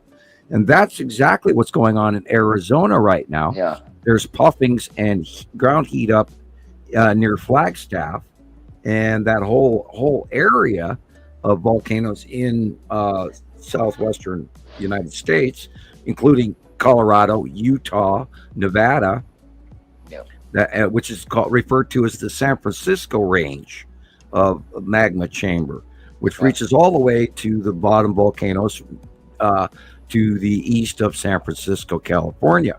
And that's a separate than the Cascade Group, which also links to Yellowstone. It's all connected under, which also goes under the ocean and also up to Vancouver and all of that shit. It's all connected. And now they don't have any proof for this, but they're suddenly finding out with new technology from space, the satellite technology, like, oh shit, this is worse than we ever thought. Plus what's going on in the San Andreas Fault, plus what's called the earthquakes in Texas and in New Mexico and everything is, I believe, what is stemming up the new Flagstaff, Arizona puffings on Sunshine Mountain. And if it's steam and smoke is rising from that, it's very possible we're going to see volcanic activity in Arizona as well as Washington State, Nevada, Idaho. I'm still watching. Idaho is still going crazy. Stanley, Idaho is still shaking. My house is still shaking here another week later. It's toned down a little bit, but it's still going. I didn't look today what any activity because I was busy looking at European weather. But there is so much underground activity, including Camp Flagre. I always stumble saying that word. But yeah, they had a far away larger quake where a whole side of the ocean cliff fell into the water like last week, and they literally have hit an up warning on evacuation for people. They're warning that if people were wise, they should leave because they've had considerable quaking this week again. And then again back to the island off of South Japan, that one has been over 1,000. So the tectonic plates are moving and they are pushing the magma chambers. They're squeezing the ketchup bottle before the ketchup is about to come out. And it's happening all over. And it's only going to get worse. And, the planet pulls and we tip and roll. And the sun is doing some freaky shit. Yep. New corona. I felt it like a major shift in energy and all this stuff. I mean, this week has been intense. Yeah, absolutely. Well, as of the 30th, we stepped into this new galactic energy cloud, where our dynamic electricity base, everything around us is elevated. So that also is going to affect the amount of lava in the core of the planet. It's like turning the burner up from what was on medium to high. So I truly believe I've been waiting for this for years. I've always said I think we're going to have huge volcanic activity in the Pacific Northwest again, because I lived through Mount St. Helens. I remember Mount St. Helens in 1980. Cool. I remember walking home from a dance. Well, it was a nightclub. From being at a nightclub, and I was walking home through the ash because you couldn't ride. I couldn't ride my bike through it because the tires. It was too slick to your tires to fall. So I had to walk my bike. And by the time I got home, I was covered in ash. Oh no, that's crazy. I was only a couple of miles, I was on one Only side a couple of town. miles in the and then I Ashford, had to Mount go St. up Helens. 6 Nothing to worry about. Yeah, but well, see, I was working for the Parks Department at that point. We had to clean it up with big, gigantic Hobart scooper trucks and dump trucks and I don't think we should have been out in that. I probably suffered some sort of corrosive lung damage. We wore masks, but they weren't N95s, and they should have been. Of course, I don't think they existed back then. Well, we did. We wore breather masks, but they weren't quality. Like they should have been. But anyway. Yeah, those N95 masks. If you can get them to fit right, they are the best thing you can wear. Really. Well, this was 1980, and of course the technology. Now, any of those, if you spray car paint or lacquer or anything, those quality ones, those filters only last for 4 hours, and people don't take that into account either. And you have to change them regularly. So if you're going to go for quality, be sure to have extra filters to change over to. Yeah. And if you do live in a volcano-prone region, I would suggest you have one of those. They might be $30 a piece or whatever. I don't know how much they are, and they might be 50. I don't know. I haven't bought one in a few years because I haven't sprayed lacquers or anything like that in quite a while. But I always buy a new one, and I always get a spare filter. But if you think about it, you might want to have one for each member of your family. Absolutely. If you're living next to a volcano, I'm living next to a volcano. Did you know that? Yeah. Yeah, I live at the base of one. I remember during COVID, there was a website that, it was just for N95 masks, and they were really cheap. I'm gonna go on there after the show, see if the website's still active. I'll post it if it is, because you get like 100 N95 masks for like $10 or something like that. It was insanely cheap. Very. You may have heard my phone ringing. I got a robocall. Hello. How you doing? Yep. Yeah, I've been getting weird around the country. Robocalls. Hi, Terry. All right, I'm going to go ahead and start that video. And this is what happened in Vegas this past week, y'all.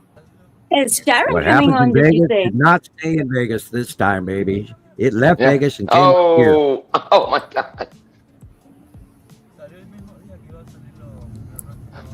Is Sharon coming on, did you say? I haven't. I don't know. Yeah, look how those are breaking at the top. Oh my goodness. That would freak me out. They were look at it all the way down the street. Just look at that stuff. Wow. All those cars. I was just about to sing a couple insurance carrier theme songs. Yeah.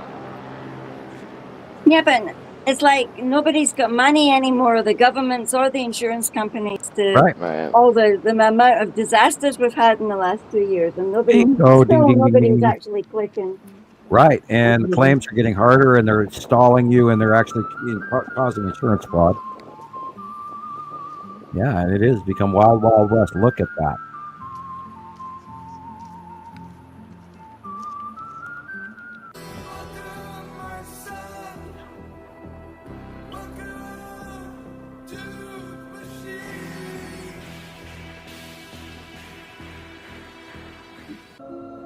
I just look at the sky above all these things now, checking out the sky, like. But what was the sky looking like when it really happened? I mean, all the hail things were. Not the chance to look at the radar that day, and I wish I had. In front of the Walmart. I know that their moisture is coming directly up. It's going straight north off the Baja through California up into Vegas, and then going up north into Idaho, and then into Montana directly up at us, and then it takes a big turn and goes through North Dakota and South Dakota, and they've had huge storms going through eastern Montana as well, which all the storm chasers have been following. So super cells, and this is what's coming, you guys. This summer we're gonna have a skating party. It's gonna be insane. Not only are we going to fry heat-wise, we're going to have some severe lightning storms from hell. Yeah. Tornadoes, you name it. I mean, the hurricane season is supposed to be bad, but they say it's going to be delayed till the latter half, like the end of July, early August. So we will see what happens. And be ready, people. Think about this, drinking water and, and again, do not store large amounts of drinking water on your floor. Your floor is going to crash in. Yeah. Store it in a cool, dark environment. If you have a basement. Right. And buy, 5 or so or 6 or 7 5-gallon bottles from Culligan. I think you can get the plastic bottles from stores as well, and then fill them up from home if you trust your drinking water. And store water because it takes a lot. A week's worth of water is an insane amount of money. An insane amount of water. Excuse me. Yeah. I do not have my ACLS. We talk about this all the time, you guys. If you want to, practice with your family, just turn the power on your house off for one day. See how your family can get through one day.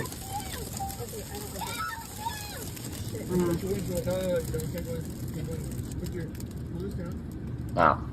Just in case something breaks. Babe, is this like a tornado? What is this?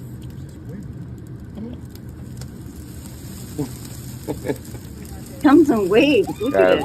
Look at that. In waves. Time what, babe?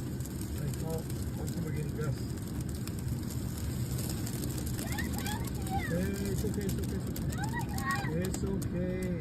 Oh, poor kid. Yeah, terrified. Freaking out too. This came out of nowhere. It was wild. And luckily, I was in a part of town where it just wasn't like this. So I was really surprised to have seen all this going on. Yeah. My wife's dad, they were without power for like I think he said 8 hours. Wow.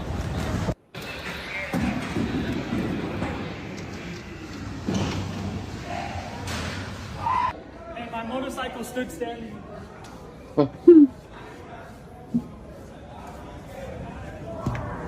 No, you won't be going out there, pal. No, not on a motorcycle, and hopefully a lot of people didn't get caught, in this while they were driving a motorcycle or, wow, look at that. Oh, this is awesome. Sky. The sunset that night was just beautiful. I'll bet. I think it was Saru. I'm wondering if it was a yellow moon close past. Yeah? Yeah. Yeah, look at all the yellow up there as well as the black. Sort of weird clouds. Yeah, because this is in the west, right? That's facing west, and this is pretty much at the west end of town. I live on the east side of town. So I didn't get to see this either, really. It that could be small band of pass. Yeah. It could be a Uri pass. It could be an asteroid pass. Beautiful. You'd have to be there on the spot to actually identify by base. Oh, look at that. Yeah, I mean, look at they're ripped down at the ground. Oh my God. Yeah, they're like matchsticks. Wow, look at that. Right across. Oh. Yeah, they'll be fixing that for a while. Maybe. Perhaps they were beyond needing to be replaced. We don't know for sure. Right. But I mean, I've never seen that many down in one event. And this wasn't a hideous event. It was bad. It was really bad. I mean, it is almost hideous, but we've seen so much hideous stuff go through the Midwest, Oklahoma and Missouri and, Illinois and Ohio and et cetera in the last 6 months. But yeah, and there will be more. Jones and Harmon. Wow.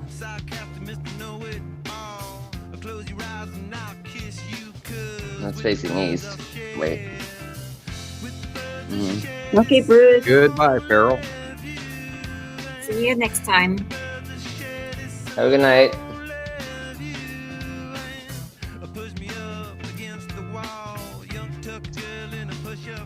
Oh.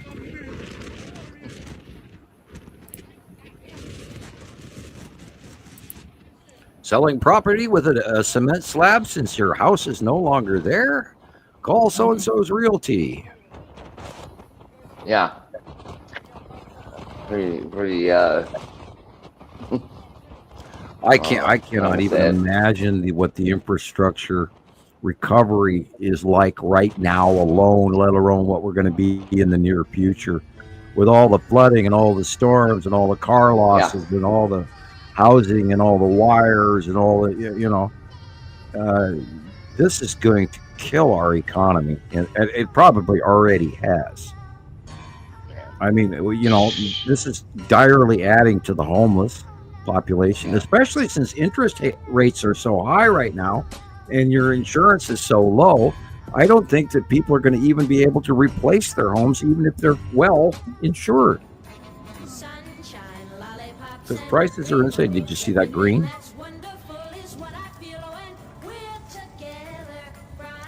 Yeah, there's a lot of green here. Yeah.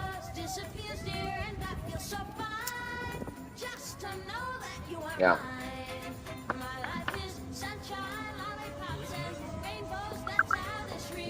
I saw a lot of Nepenthe snorkeling last week as well, and it was slowly turning, and I was going, wow, which shows you, because it was anticyclonic counterclockwise, and it was just sitting there. The snorkel was turning the opposite direction that it should.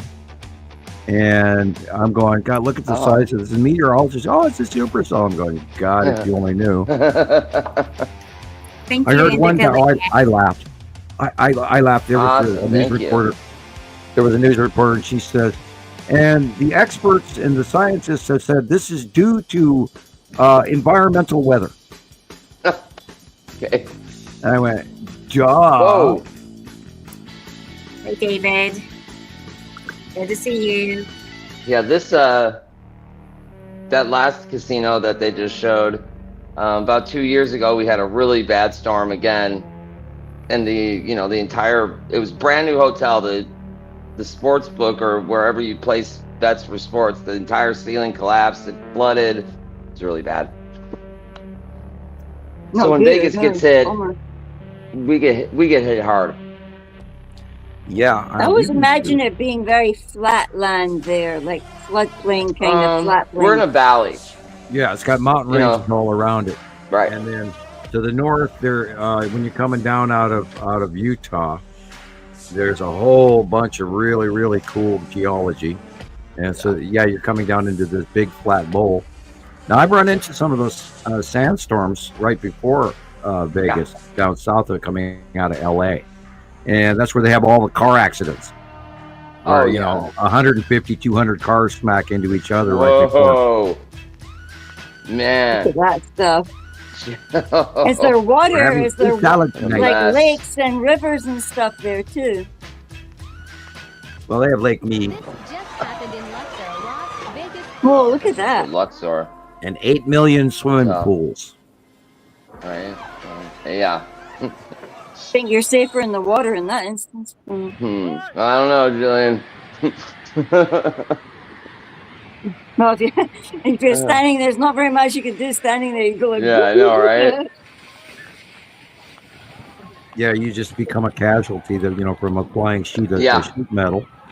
So when this stuff happens, you got to go indoors and as low as you can, and then stand under a load-bearing support beam. Yep.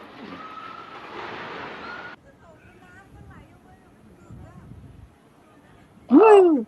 As you just said, flying sheet metal. Yeah, it'll cut you in half. Oh gosh. Yeah, I'm not moving to Nevada. No offense. Right. Well, the thing is with that is it's everywhere, all around the world right now.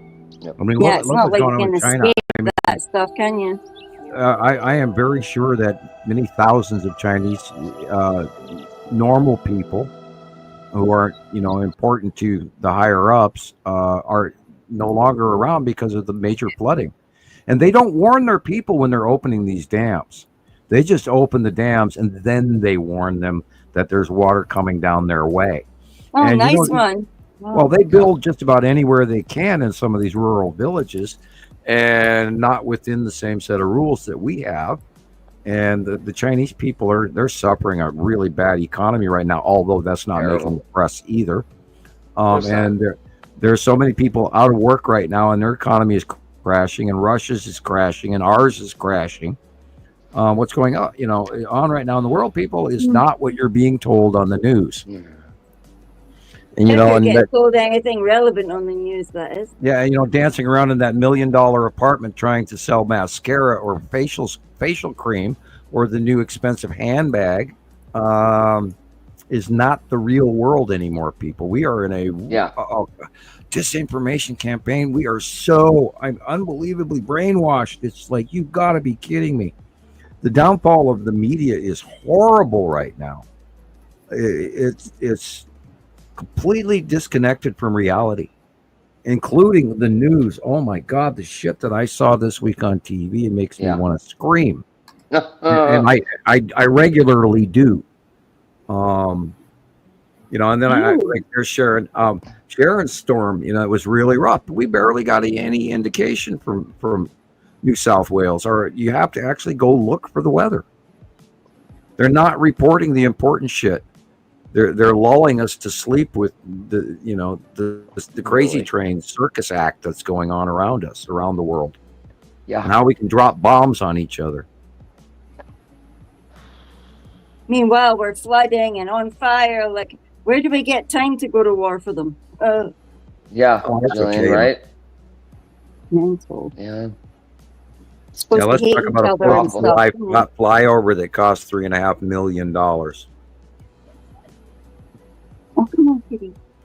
Right? It's like, it costs all this money. I thought they owned the planes. I guess they got to pay for the fuel and all that stuff. But you got to pay the crew huge amounts of money, and then the gas alone for some of those planes is in the hundreds of thousands. Oh, of course. Easily. Sorry, my cat's hair is going up my nose. Yeah, that's been my week, Gillian. It's been my week. I'm rubbing my nose and my eyes and I gotta get that xylitol. I gotta. Don't say that word around Sam.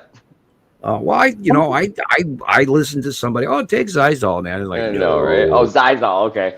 Yeah. Xylitol. Yeah, owl on the commercial. Sweet tea, like Xylitol. Oh, God, that hit me like it's like somebody dropped a truck on me. Oh, man.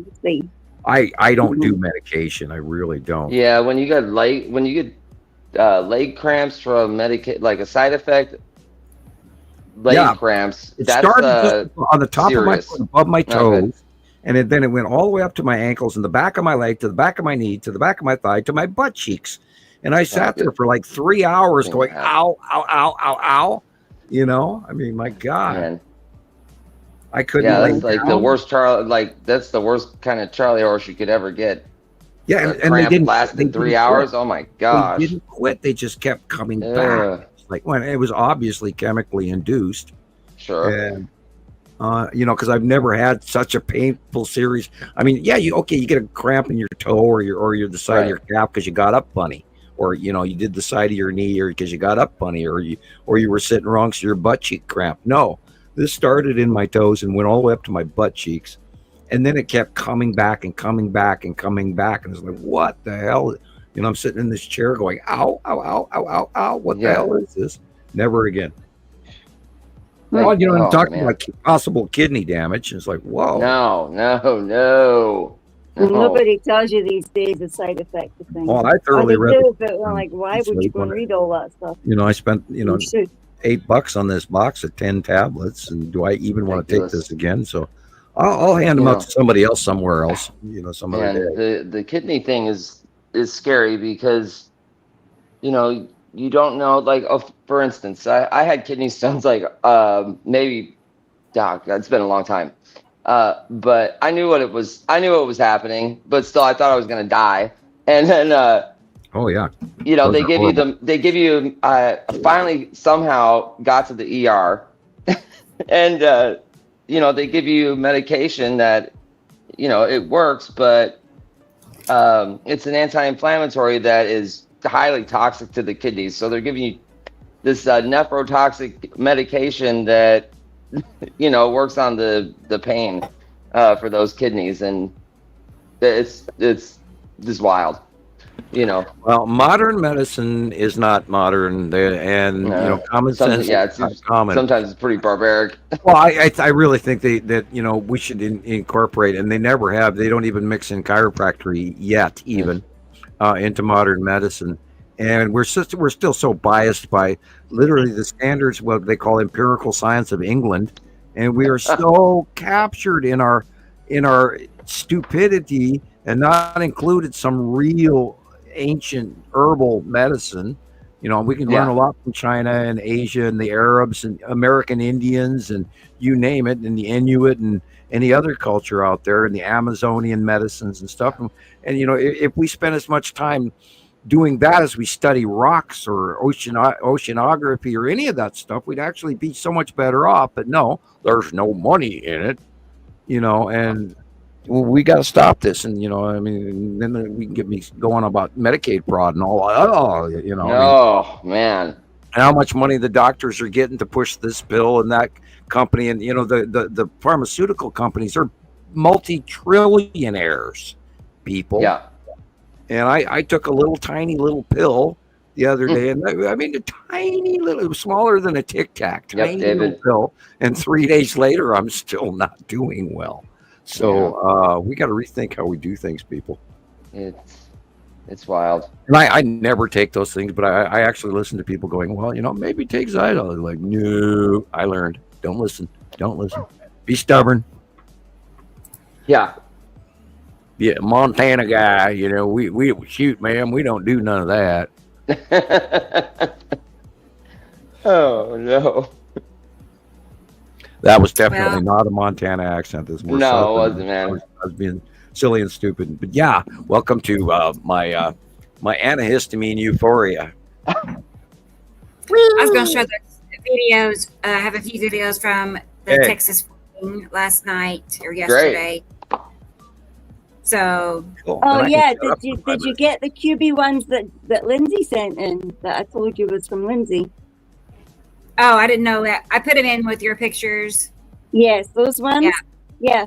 If you can show them next to Christopher's whitish cube for comparison, because she wanted to see if it was that, but she really felt like she was looking at one of our big friends. I'll change it.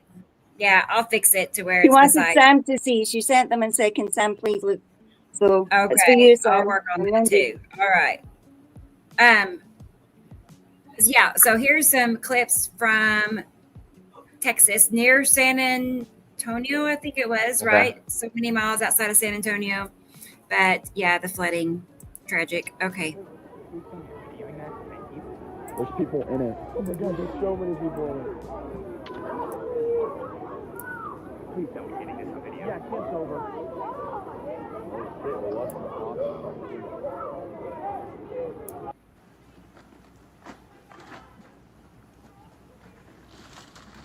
Just look at that. I mean, you guys have got a lot of places like that just seem to look like carton boxes, like cardboard boxes floating insanely on the river. It's just mental. And what are those poles flying past? That. What the hell? Look at that. Awful. Well, they said that there were reports that said that the river was like a foot deep. It was really low. And then they said the markers went up to 32 feet. And then the markers were broken. Wow. So, it's going to come way up the riverbank. And many houses were removed, as well as campers and cars and you name it.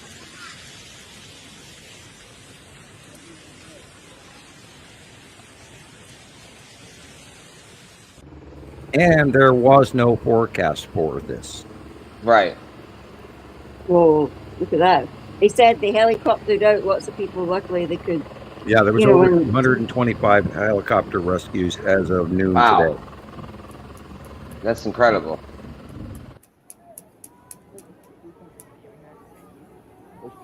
Woo! And look at the lightning during it as well. Look at that. I didn't know it was lightning too. Oh yeah, it was a huge storm. And it's a stalled storm that's still circulating over the top of that area right now. And come evening, Dina sent me a radar picture. She said it's doing something really weird on right? the radar. It's back rotational. It's an back rotating, low pressure system that you could call a massive Fibonacci continental hurricane. Wow. It's a Yeah, low you could level. see it. It looked like something on top of the Grinch's head. That twirly circle thing. And the connection, the feeder bands go from Nicaragua to Maine. And Wow. yeah, and what's going on in the tropics and everything, and there was a shitload of earthquakes today in the Dominican Republic and Puerto Rico. There's an earthquake in South Carolina. They're connected to earthquakes and low pressure systems, and this is something big. This is a big storm, and this was a centrifuge that I saw coming a week ago, and I said last week that there was going to be major flooding in Texas. Yeah. And here it is.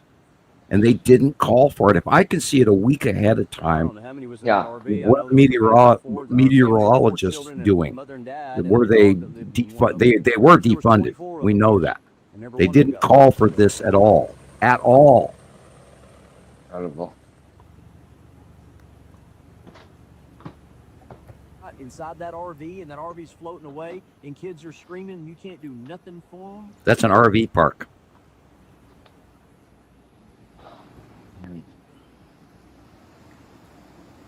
Used to be. Yeah, used to be. Now it's Water World. All these people had. Oh my God.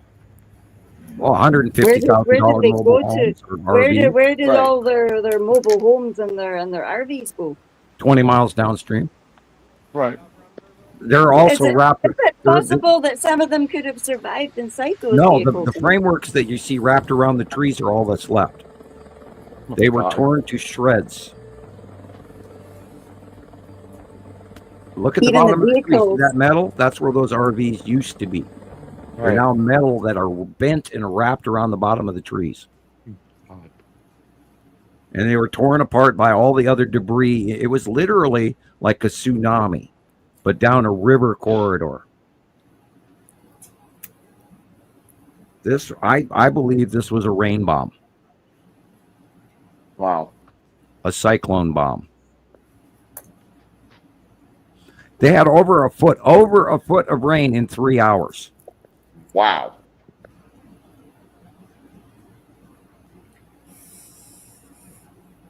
From midnight till 4 a.m.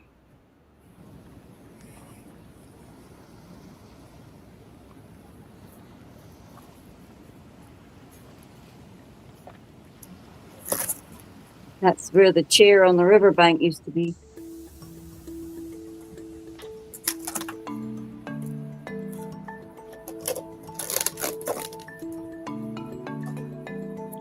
Yeah, I must have watched 25 different news reports this morning alone, and 10, 15 yesterday.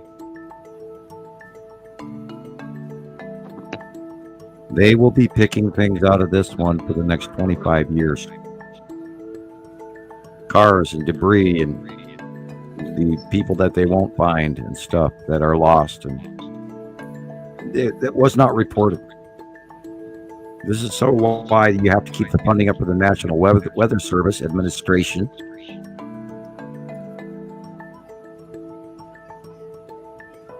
Nothing could have prevented this. Yeah, there's your RVs right there. What's left of them.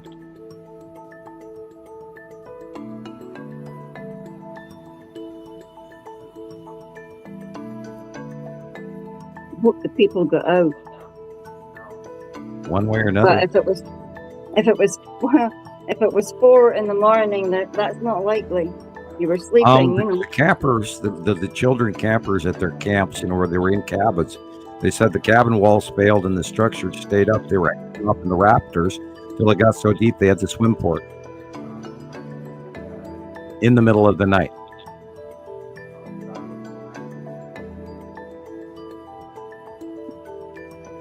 Look at the height of the debris that is shoved up.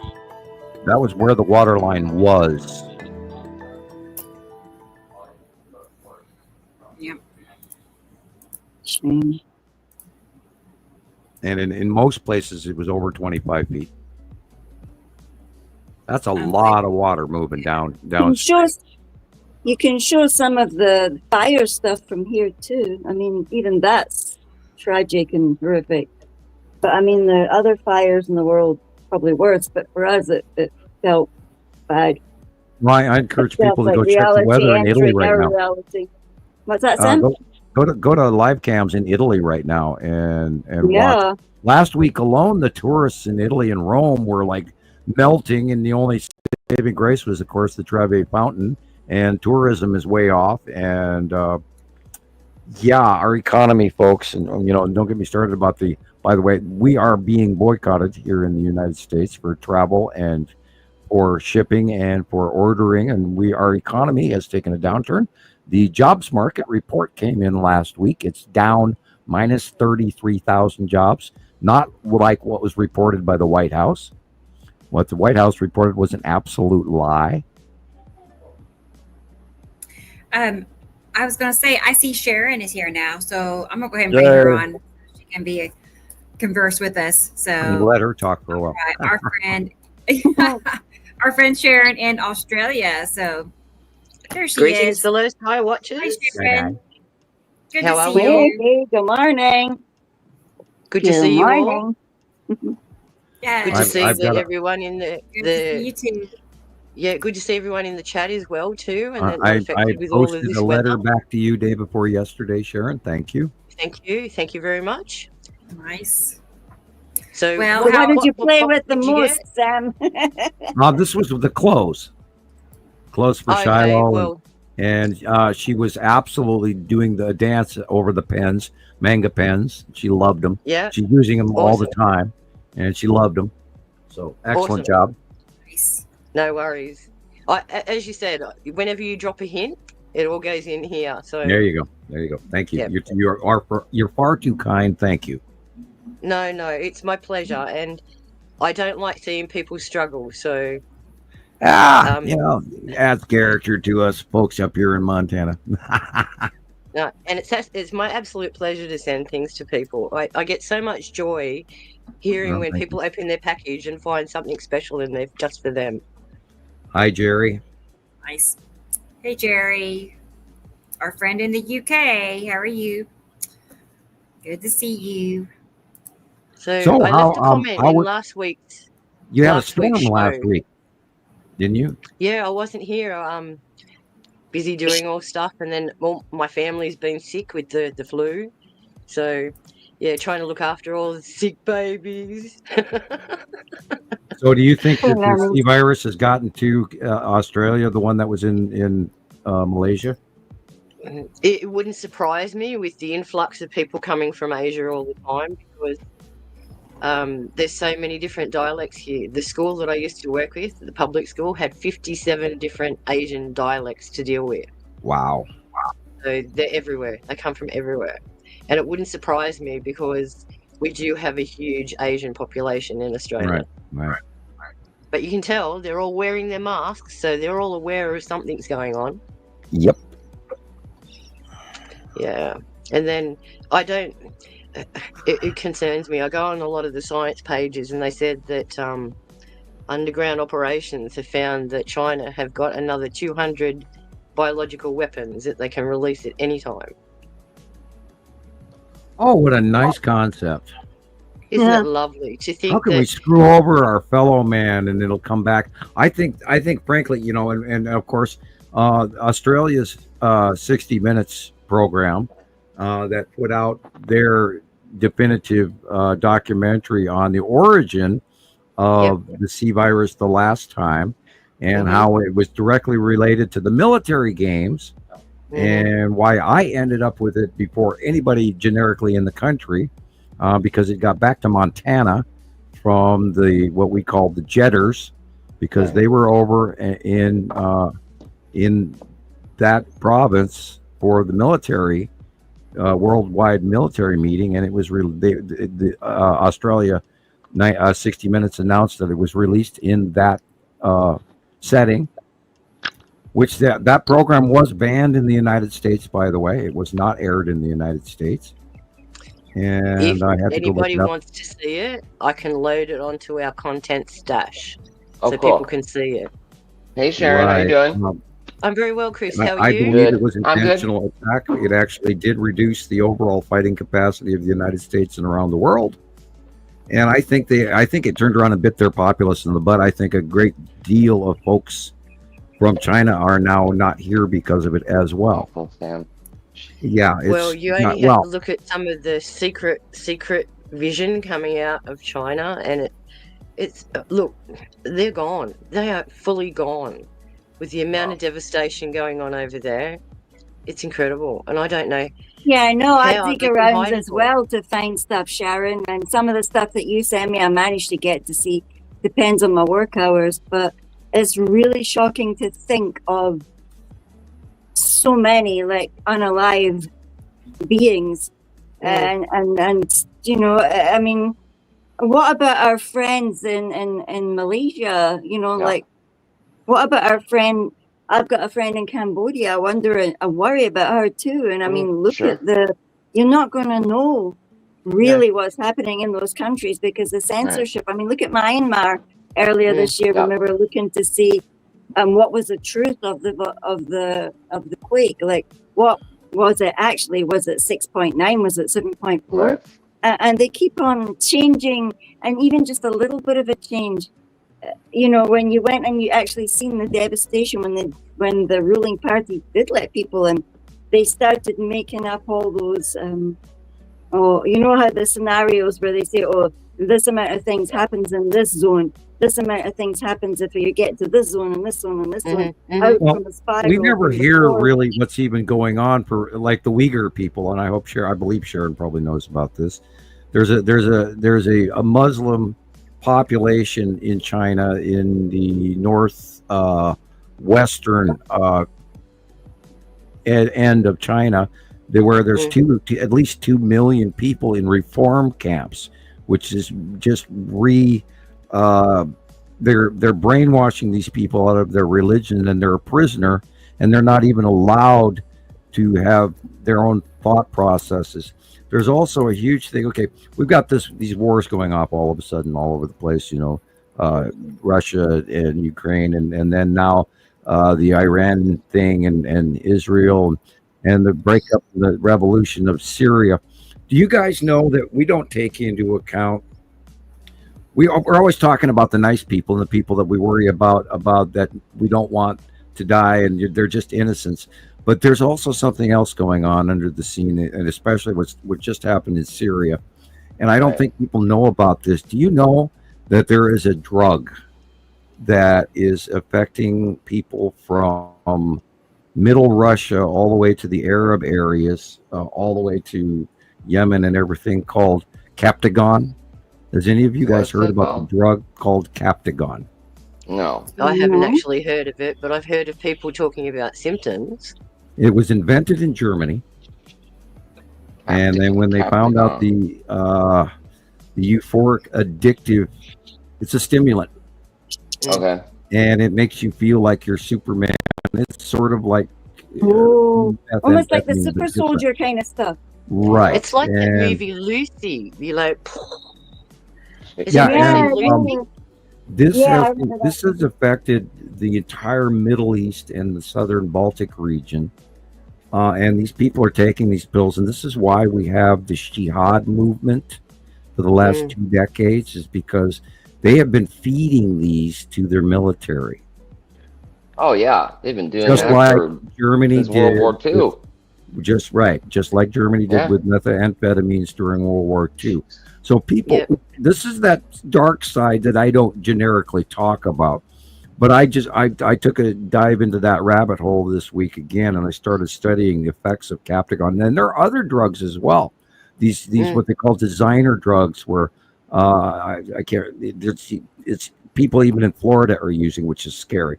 And these people run around totally stark ass naked, and they think people are out to get them and all this other crazy shit.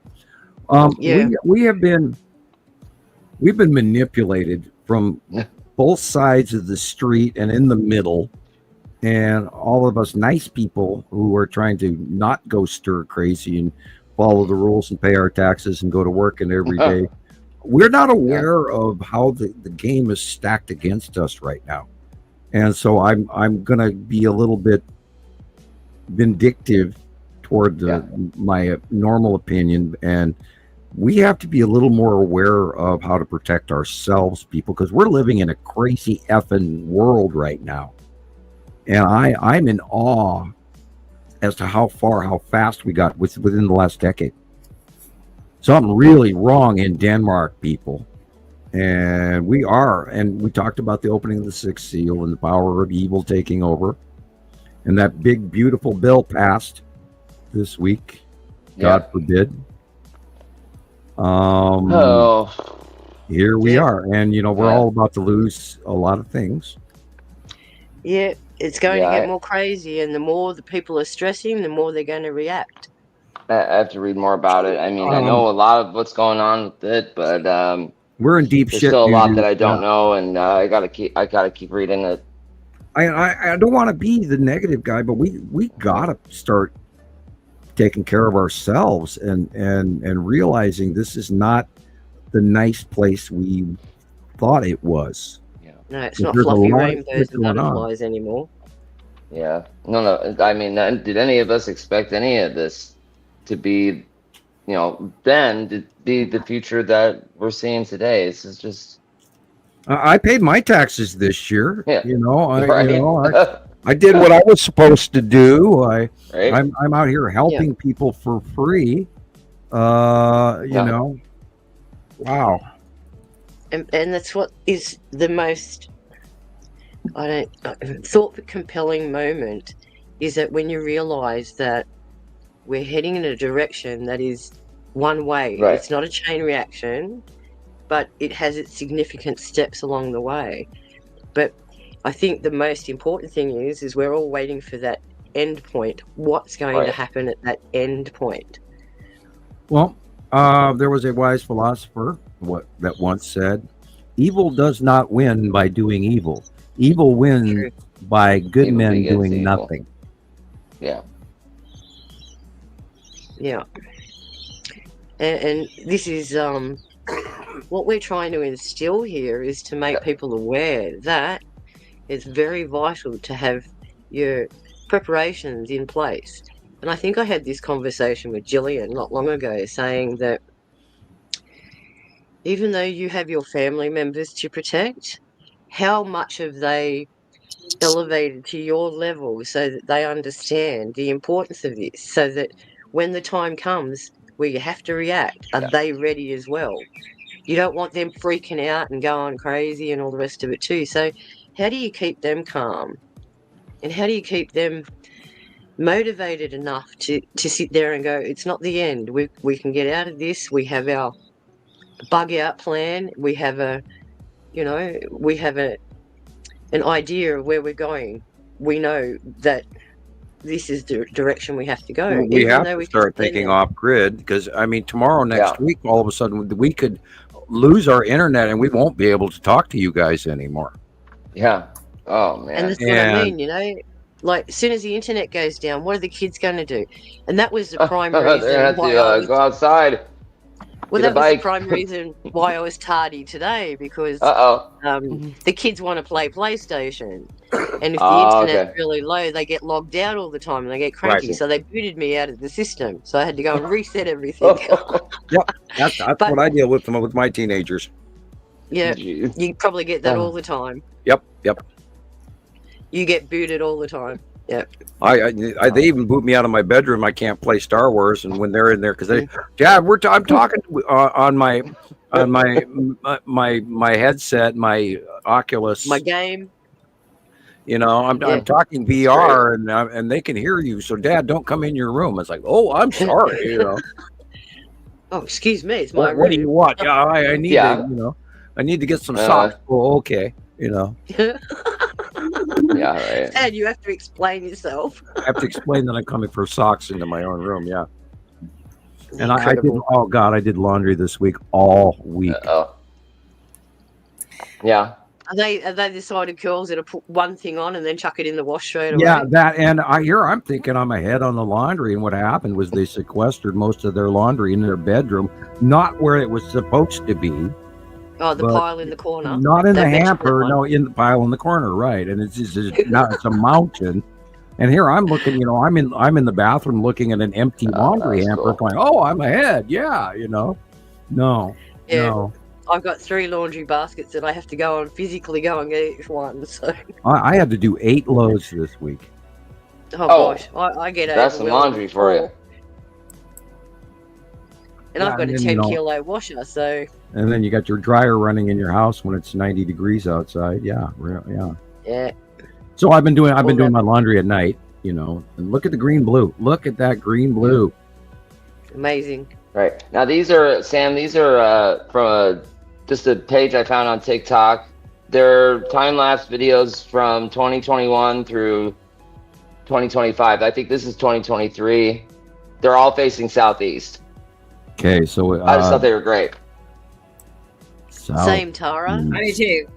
I feel that way too, Tara. It's like this is the bottom of Nibiru. Bond. This it's like is southeast. a lifeline. Southeast. Yeah. Hey, Katie Joe. Congratulations to you, by the way, on your achievement. I know. I saw that. Sure. You were still waiting to find out from Katie Jo if she was affected by that storm this week in New Jersey. Yeah. Hello, Caroline.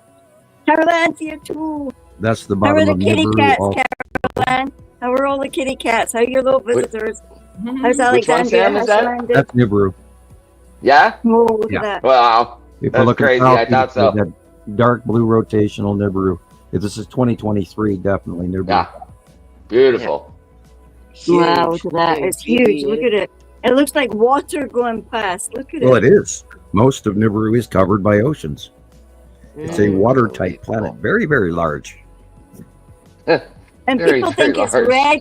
Samuel, explain about the red again for new people. I mean, red and the blue. That was a mix in from the 80s information where off in space they were seeing the brown dwarf Nibiru, which is a more than huge, massive gas giant, which is actually an electron cluster that holds the 2 stars.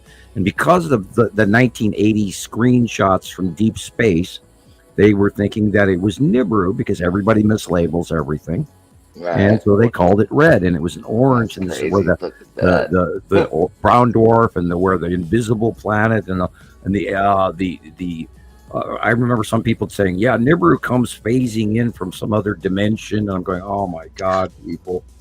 And in reality, we're a binary system. We've always been attached. We'll always be attached. We cross paths with each other every 3,654, approximate up to 4,000 years. I don't know the actual official number. Generically, that's how long it is. And see, the illumination above shows you a planet passing. Yeah, I mean, it's here at night. It's so luminous at 1 a.m. It's ridiculous. You just go, hi guys. Yeah, and you can see the rotating planet go overhead. I always knew it. Like, we had that hurricane come through, Hurricane Hillary in 2023 I think it was the end of August or September, and it just was so weird. Look at that. And this was way before I knew about. I hadn't met you guys yet, or.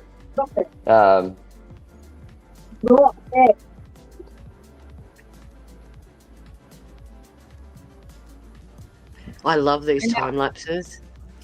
I'm just gonna say there were like times I was in a rain bomb before I found Sam, and now I look back on it and it right. I can't believe it, but at the same time, it all makes sense now, but scary. Yeah, I look back and I think how lucky Australia has been in regards to all of these storms and things. We've been very lucky. Oh, really we've had lucky. our own weather events, but they're not serious like some of the tragedies that have happened in the States over recent months. I mean, we got lucky, Sharon. Something has just been unalive. I just have to visit the unalive department in my garden again. Oh dear.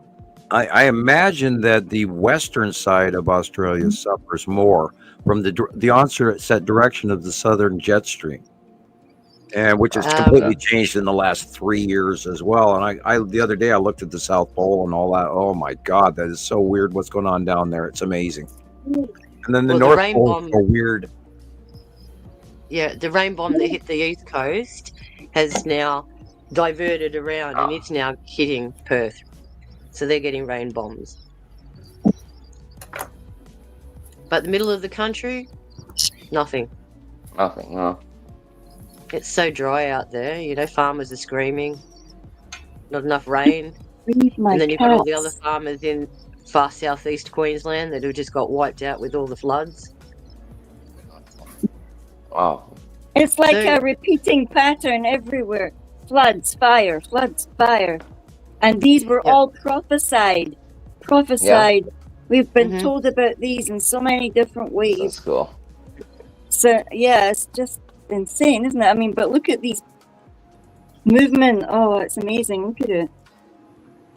Look at the bum of that one just sitting there. Right? The light off it. Yeah. And then the light changes and people are like, oh, what's that? Yeah, I posted this video in all the groups, so if you guys want to go back and watch it. The first clip is awesome. The color change is just insane. Look at that. It looks amazing on my big screen. Yeah. And I'm still standing out in my front yard doing circles, and people are still going, what are you looking at? And I go, come here. Look through my camera. What can you see? Oh, I see clouds. Look I see clouds. Up. Look at that. Oh. With the shadow on the left. Yes, Terry, our grass here in Montana is fried also already. Yeah, my potatoes are fried. I was pretty fed up with that idea. Oh, man. Trees are burning. The bird population is low. The bug population is low. The bat population is in trouble. We're seeing animal herds dying off. Migrations have changed. Well, the penguins down there on those islands that there's a tariff. They're gaining military forces and buying weapons so they could fight the Trump tariff assault. Right. The penguins are up in arms, man. We pissed off the penguins. Look out. Do you know why you don't even want to know what's going to happen? What? Excuse me, Sharon? Do you know why he wants Greenland? Because that's where they've got all the seed storage. Yeah, that's where the seed bank is, yeah. Yeah. So everything they want to save for themselves is saved Canada for just signed a brand new negotiation pact with Greenland this last week, and they beat somebody to the punch. Huh? By the way, the seed storage place is melting, and they've already run into some trouble at the entryway. What? No way. I heard about that as well. Yeah, but the thing about those seed storage is they're not GMO. The stuff they feed us is all GMO. You're kidding. Right. No, those are what do they call that? Well, they're the original real seeds. They're not the fake. No, they're the I'm thinking, why would they stockpile a seed bank full of GMO seeds? But then I heard you say non-GMO. Thank God. Yeah. Well, they knew this was coming. Don't make no sense. They knew this was coming. But they've got seed banks in Antarctica as well. Anywhere it's cold. Right. Well, it won't be. This is what I mean. This is melting their off. preparation, and they've had decades, hundreds of years to get ready for this stuff. Right. Well, that's true because the Roman Catholic Church is aware of the passage of Nibiru, and their records go back, and the Chinese government and a few other governments know about this, and they've been preparing for decades, which is why the Pentagon budget has not balanced in a decade now, and trillions of dollars are missing, unaccounted for. What do you think about this new quantum financial system that I keep hearing? Be careful with that. Because it's all over my Telegram. Get into the Be careful. Be careful with all that, Sharon. I'm not American. I wouldn't buy into Bitcoin quite yet. I don't think it's going to be. I've jumped into that all of this cryptocurrency stuff. I've been following it for a long time, but I'll send you a message about the quantum financial system thing, Sharon. You gotta be really, really careful with all that stuff. I just read it. As I said, it comes up in my Telegram all the time. Yeah, like Telegram is a place for they're all really, that stuff. really bashing this. Yeah, that thing is. Stuff yes, well. no. Like that's a whole story that's saying people are going to get all this money in their accounts one day, and it's like there's a lot of scams that are saying, you know, fund your QFS account now, and you fund that account, and you're never going to see that money again. Oh yeah, put your 401 savings into this. Yeah, just be very careful. Gone. Yeah, so they'll use the story of hope and then financial freedom, and then you know, and the people just, the people have lost their life savings trying to do this thing, and over just an email they get, and it's like wild. They're public pyramid schemes. Oh my gosh, can't imagine. And I think, poor buggers, you guys are getting hounded by this stuff. Yeah. And then we have our own problems here, like a syndicate group of Asians were just arrested because they were coming over and supposedly giving favors to these elderly women and saying, if you hand over all your money, we can go back and we can get all these spells cast, so you got ultimate protection, and they've lost millions. Right. You're going to have 10 lovers and get a mansion, Well, let me tell you a story about this. You wave a promise under someone's nose, they're going to take it. There's a big organization. There's a big organization that has been running since approximately 500 AD. Wow. And they have promised that if you put your pennies in the plate on Sunday, that you will be sold salvation. And get to sit next to a big guy on a throne that has a white beard. Oh, yes. Okay. And they have raised trillions in the process. And don't forget the the Holy Wars. Don't forget the Spanish Inquisition. Don't forget, Crusades, on and on and on. Yeah, the Crusades. Exactly. Yeah. And that's where they took hoards of gold and made it all go bye-bye.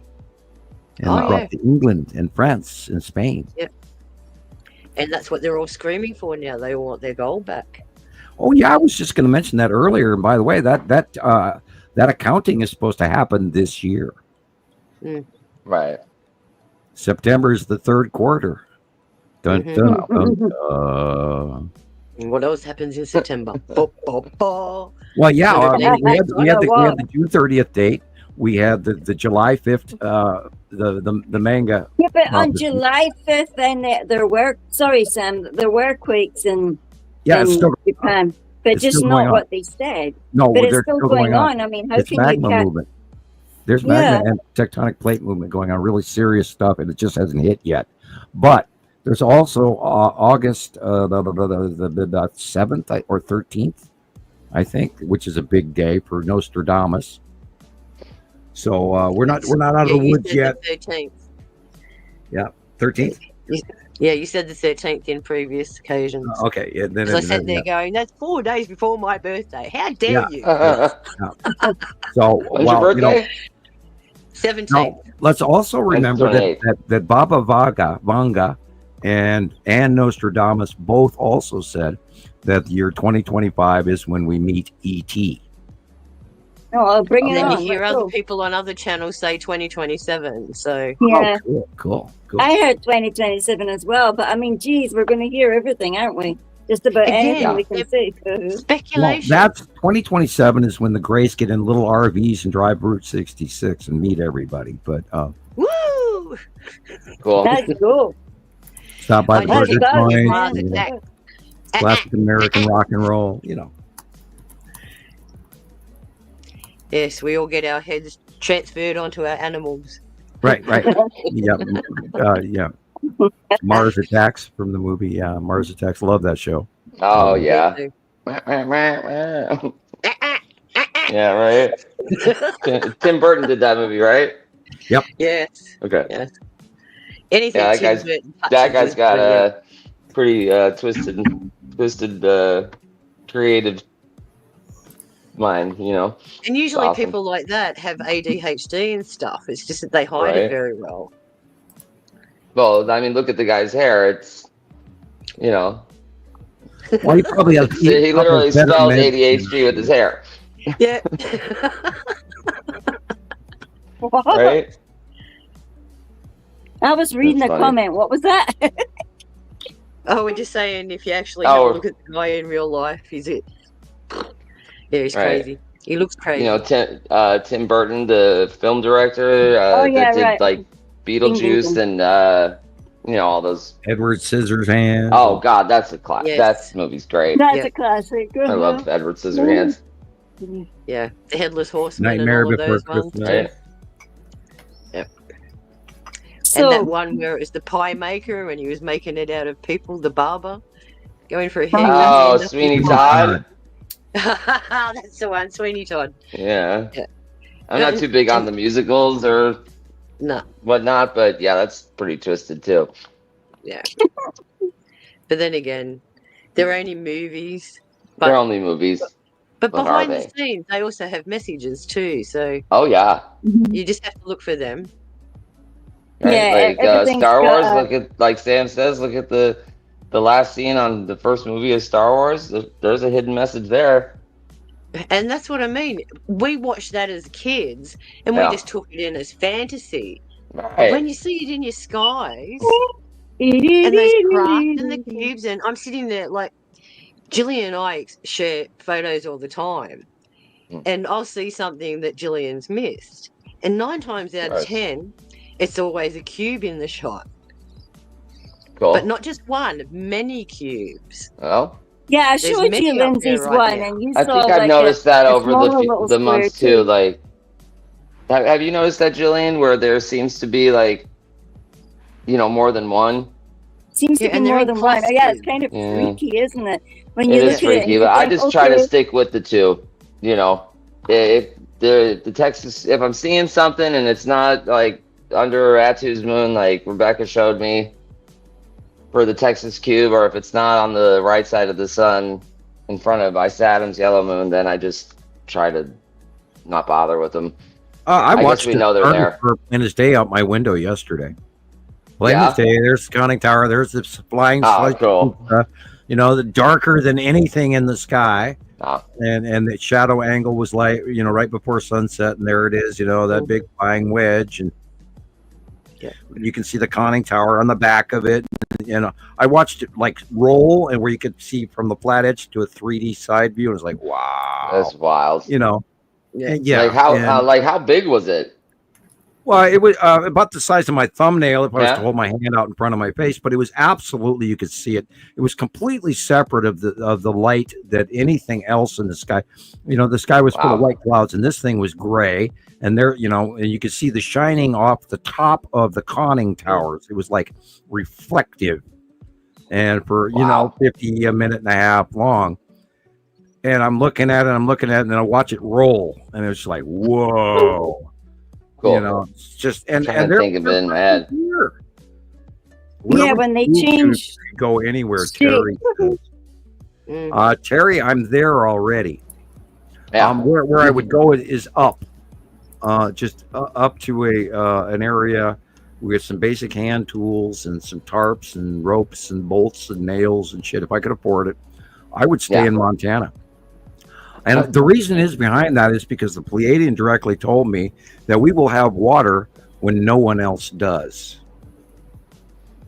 Because Montana catches the water from the upper atmosphere. We feed all the water to 5 states in 3 directions from here. We feed it to the west, we feed it to the east, we feed it to the south. I'm already there. And that's kind of why I live in the house I live in and where I live. And I had actually planned on leaving where I'm living now, except I had children, and that changed my plans. I had other plans, but this is where I'm at. And that always changes the mix, doesn't it, Sam? Right, and I didn't plan to raise them by myself either. I had set the planned to move and have a partner, and then we didn't plan on having any kids, and then we did. So Yep. Unfortunately, that's how it goes. right. So. And it was like I was saying to Gillian the other day, it doesn't matter how old your children are. My son was 30 last week. It doesn't matter how old you are. They're still your kids. And if you're like me, my front door is always open. My phone is always on. If you need me, call me. I'm there. But there's other people out there, as soon as kids turn 16, 18, there's the door. We don't want you here anymore. That was mine. You know, I had good morning, happy birthday. You have till 5 p.m. to move out. And I was like, oh, wow. Right? As on your 18th birthday? Coach, yep. As a life coach, I hear a lot of people tell me that was the start of their trauma, being kicked out of home so early. Well, for me, frankly, it was the best thing ever because I have been self-sufficient ever since. Yeah. Again, you've got a different set of principles. That's true. Whereas a lot of these people that I'm dealing with have nothing. You know, they had this all fluffy life growing up until they were 16, and then it was like, shun, go. Yeah.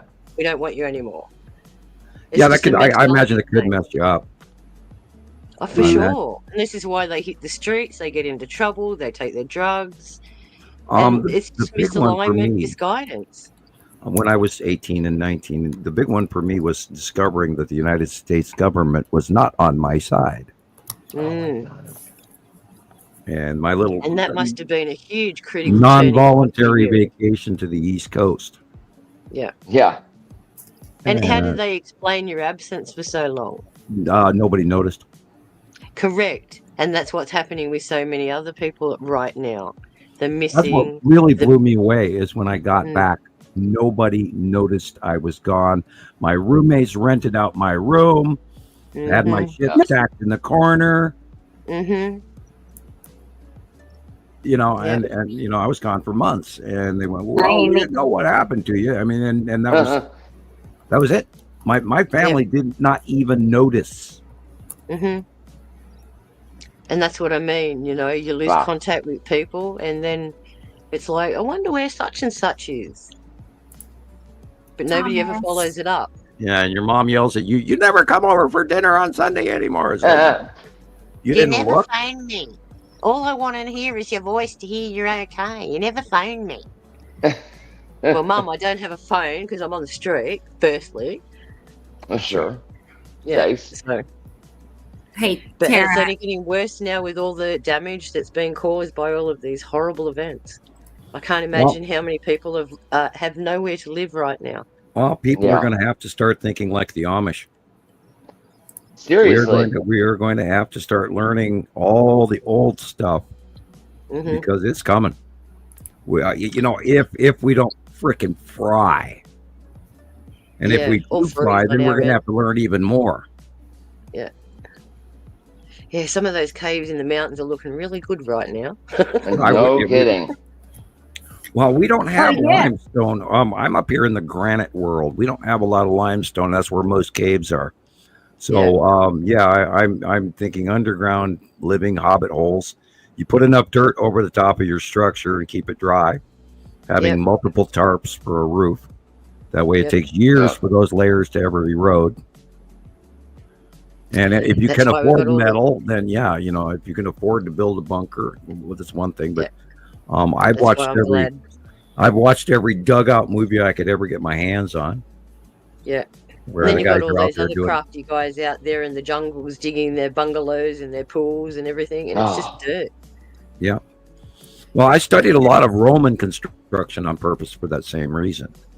Yeah. Because the Romans did it right. They heated, you know, their houses from under the floor, and they didn't burn their homes down by putting a smoke fireplace inside their house, which also curbs pneumonia and lung disease. Because if you cook in the same room where you sleep, you will get ill. Yeah. Because the carbon will actually come in and will affect your lungs in your nighttime breathing. That's why I don't recommend people burning scented candles. Yeah. Same reason, those paraffins get up in the air and they congest in your lungs. And I've seen so many babies with black nostrils because of the smoke. What? Oh. Yeah. Scented candles. Like, That's the number one. Soot, or is it like the like necrosis or something like that? Because they're converted from paraffin to soy. Right. When the soy burns, it's still a carbon molecule. Okay, I see what you're saying. And because it's a long chain molecule, it can't completely combust, so it ends up turning into soot. And then that soot gathers on the ceiling, and then there is a bacteria that it gets involved with that carbon molecule. And then when the children breathe it in at nighttime, because of the moisture transition, it comes down and they breathe it in, and this is where most of the Indian population from India, the children death rate is from mothers cooking in the same room that the children are sleeping in. And they burn a lot of incense too, remember? Mm-hmm. And the Romans, they would cook in a building separate of where they slept. And then they had a small fireplace outside under the floor that heated through the walls, which were through hypercoarse tiles. And they would heat the floors and the walls. And that way they wouldn't burn their buildings down and they wouldn't get ill. But some of the ancients did that too. They had segregated areas for their cooking. Yeah, and that goes and back. And not only that, they also had invented the ventilation systems that were better. Yeah. Like in the TP of the Indians, everything went through up the center. Right. They could have a fire in the middle because it went straight up the middle. Right. Roundhouses as well, yeah. Yep. And they'd have a closed, the smoke would actually venture up through the center point in the thatch. And they didn't have to have an open hole, although a lot of times they had a small open hole. Which adds to the moisture in the house, because if you're causing fires inside, everything inside gets dried out versus the outside. You want to balance. Exactly. So, and not only that, don't forget, people, that there were many civilizations before the ones that we know about. And there's lots and lots of technology that we have for second nature, and we don't even realize how actually ancient it is. Aqueducts, sewage systems. Rebecca wants to say something. I gotta say something. I can't no, but Tara needs to go. And we have a video for her to watch before she by all means. her pictures. Awesome. I don't want her to miss her video. So that's why I'm just like, you're doing a good. Oh, you're having a good week. Back to work. Here we go, guys. This is got a good week. Pictures from Texas, and she found some that the first part of this is from last month. And she resurfaced these pictures and sent them to me. I love doing that. And they are, me too. They're amazing. Wait till you see it. So good to know ahead of time that it was last month, and that will help in identification. Yeah. I thought that was a Reese's peanut butter cup for a second there. Where's my brain? It sounds really good right now. Check it out. This is southeast. Wow. Sky, or straight above, but southeast. Wow. Yo, look at that. Cool. Wow, look at this guy. I had the same here yesterday, Tara. That's in one of my yellow fields. moon and a Saturn. Wow. That's crazy. No, southeast. Southeast. Is it at sunset? Wow, look at that. That's all on the left. That's Uri, right? And Natu's moon? Yeah. Right there? Look at that. It's Yuri stuff, isn't it? I mean, that's your drawing from... Yeah. That's look cool. at that head on there. I apologize. Like I am high on antihistamines. Wait. We're like, wait a second. The sun must be... The sun must be inside there. That's gotta be Yuri. That's gotta be Yuri. Wow. Look at the straight lines on that thing. It's got ribs, man. Yeah, that's Yuri. That's gotta be Yuri. Beautiful. And golden. Tara, that is so cool. Look at that. Thing. Look at that. And that's gotta be a Saturn and a Saturn's yellow moon at that angle. What? Look at that, because it's like the sunlight is... Yeah, there's the yellow moon is on the upper left. Like, that's what happens from day and night. If you look at pictures of Earth, it's like the same effect, right? That's that you incredible. get with this black on one side, or darkness on one side, and the light on the other side. Wow. That's Atu's moon and Atu. Oh, that is great. That's a good one. Yeah, you have to forgive me. I am dizzy. That is Uri and Atu. Atu's moon is in the far upper left corner where it's dark. This is the red asteroid in front of Atu. That is cool. The skull is right there in the dead center middle left. Oh, check him out. That is the long Oh, there he is. cube. Look. Yeah, cool. Ah, the little dude peeking out the middle there. I seen And that guy. He was looking at us. That is the tan asteroid in front of Yuri. Beautiful. Look at that. That is Yuri again.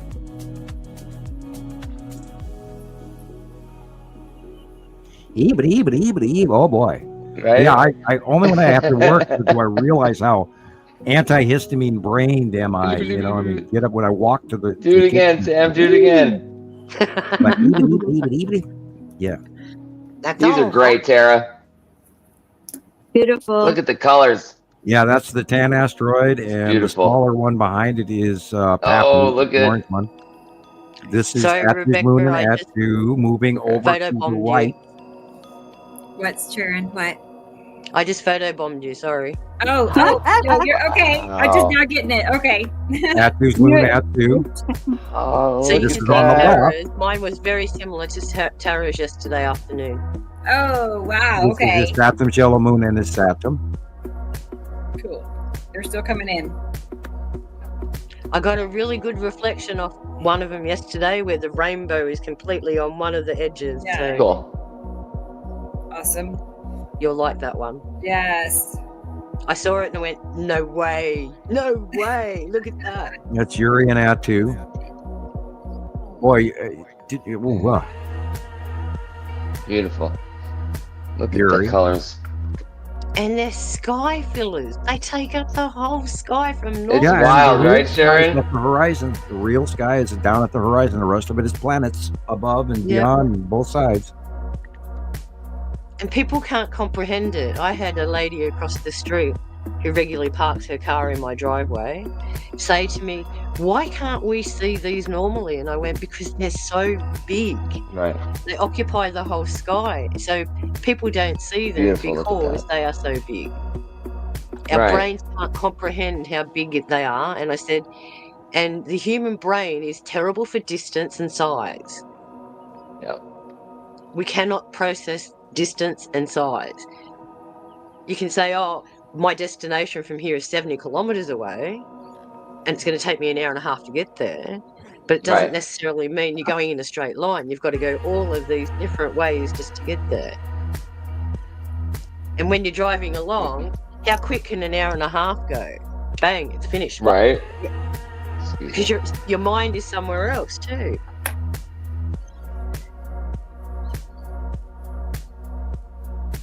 Great pictures. Thank you, Tara. Lots of boxes, lots of cubes. Plenty Yeah, of stuff in the sky. lighting. The lighting is insane. What's going on? Hey, Robert. Didn't they say that we were in perihelion from the sun the other day, the furthest we were away in our wobble? Yeah, and then our light is going to get shorter. And that's why we're getting these amazing sky patterns right now, because of the dappled light. And they're moving beyond us. We're starting to see more of the crescent illumination. It's going Yeah. from a sliver to a half. hmm Hello, Jennifer. That's the asteroid group under Yuri right there. And I like that one. Robert, That or, is- Sam, did you see Robert's here? Hey, Robert. Robert's okay, here. Robert's here, all the way from That New was another Zealand. Thank you question. for being here. My dad's itching to go on another trip, so he got me to look up another cruise. So I booked a cruise for New Zealand for December. Will New Zealand still I be have there, been Dad? watching. Nice. I have been watching murder mysteries all week again, and I was watching the Broken Wood murder mysteries filmed in New Zealand, Mm-hmm. and I think they're about 10 years old now that they finally hit YouTube. But I've been watching a lot of New Zealand. Their accent is different than yours, Yes, And very much. the same but not. And boy, so I've been hearing a lot of a lot of Kiwis talking lately. Hello, Michelle. I, Michelle, actually thought upside down rainbow. Upside down rainbow. There is no such thing as upside down rainbows. You're seeing an illuminated atmosphere. Yep. The rainbow effect is the light breaking into a prism effect as it goes through the gases, in some cases oxygen or other gases of the atmosphere of that planet. That's why you're seeing a crescent illuminated rainbow of the atmosphere of a dark side showing planet. And that goes, Attu's famous for that regularly. Yeah. That is just Attu's yellow mountain. See the faceplate? See the straight line? That's a dead giveaway. Now that is Nepacity. With his fingers. Yep. Wow. Let's see. What do we got here? That's Nepacity also. Side tube. Got the zigzag crown on. And that's the one with the catamaran with the landing eagle. The lead asteroid is off to the left. In my head. Yeah. Look at that stuff. That is the faceplate of the Saturn's yellow moon, and it is Saturn. Yep.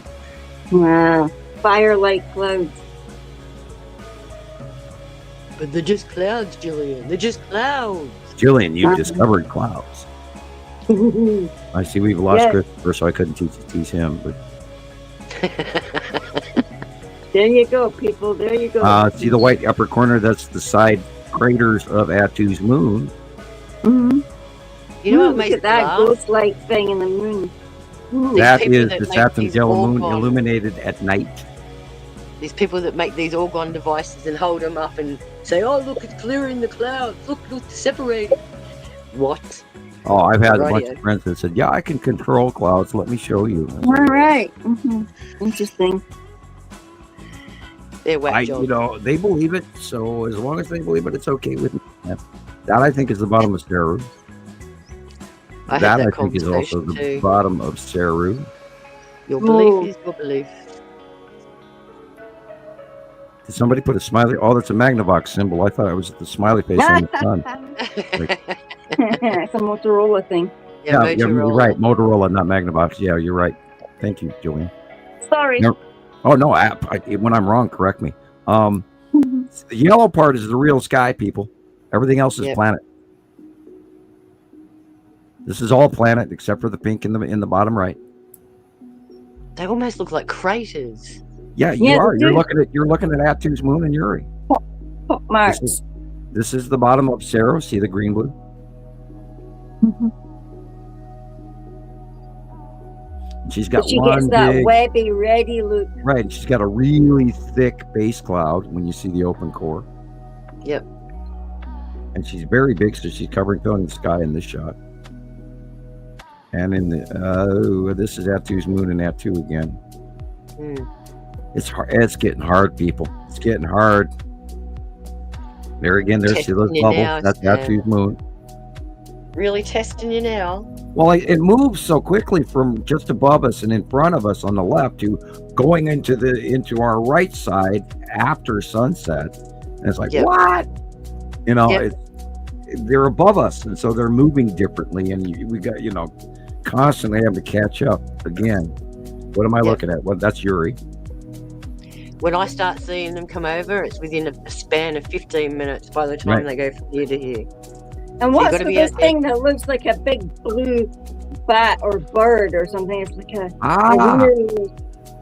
you've been seeing that too, and it's been on the right-hand side of the sun, hasn't it? Right at sundown. For a long time. What is that? That is the long box cube. Just hanging out up there. And it's putting off wings.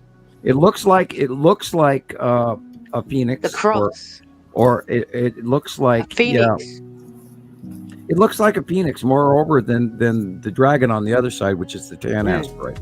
Yeah, it looks like a phoenix.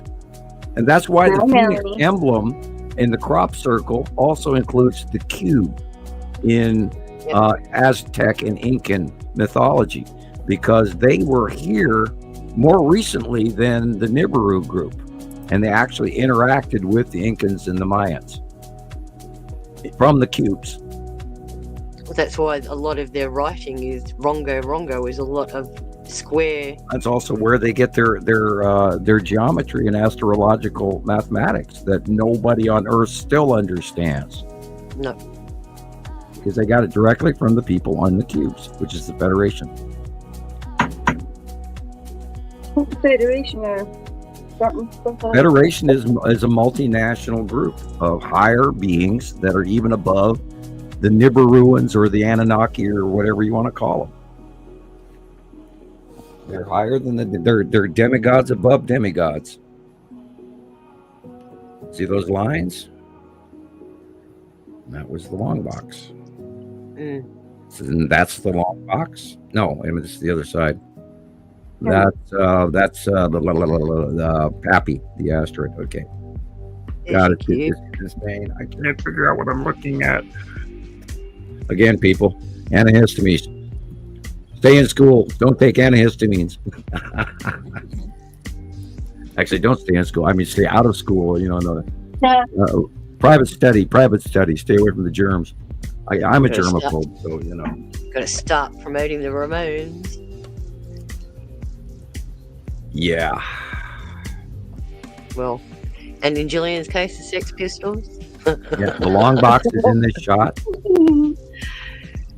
There is the lead asteroid is starting the shuttle, but the long box is behind it. That's pretty. That is, see the straight line on the bottom. That is Saturn's yellow moon. Mm-hmm. And the straight line, and that is wow. That's wow.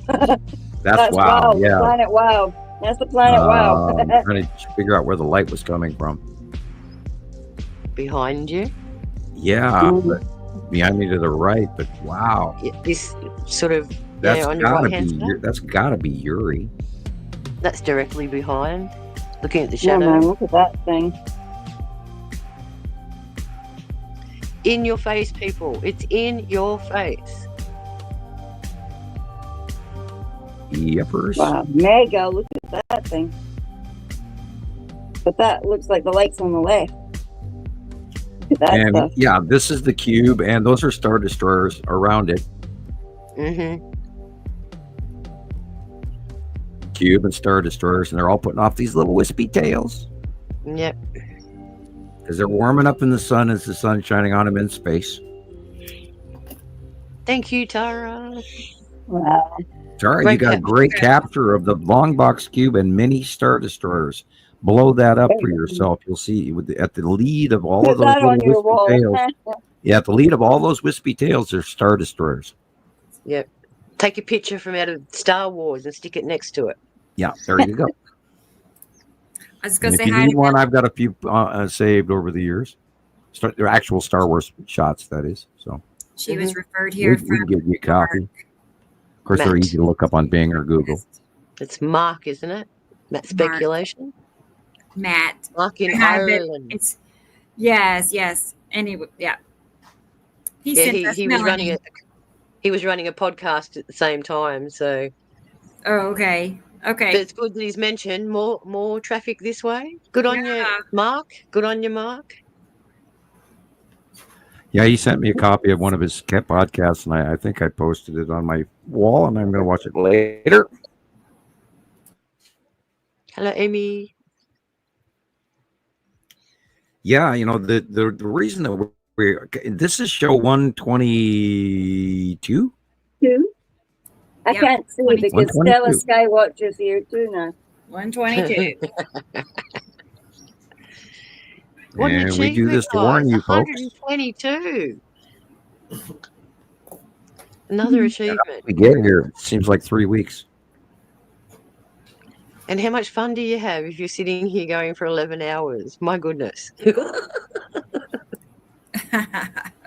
I don't think I realized how bad I was until I got to watch Rebecca go live in the middle of the week on Wednesday, and I realized, oh, good, I have an avenue I can, you know, touch my addiction and listen to her and enjoy it so much. And it's like, Oh, wow. Yeah. wow, I got it bad. Yeah. Yeah. I got it bad. And I can't Rebecca, help I've it. noticed you were doing a live on YouTube. Was that so that you could actually cover and You collect what know, you were watching?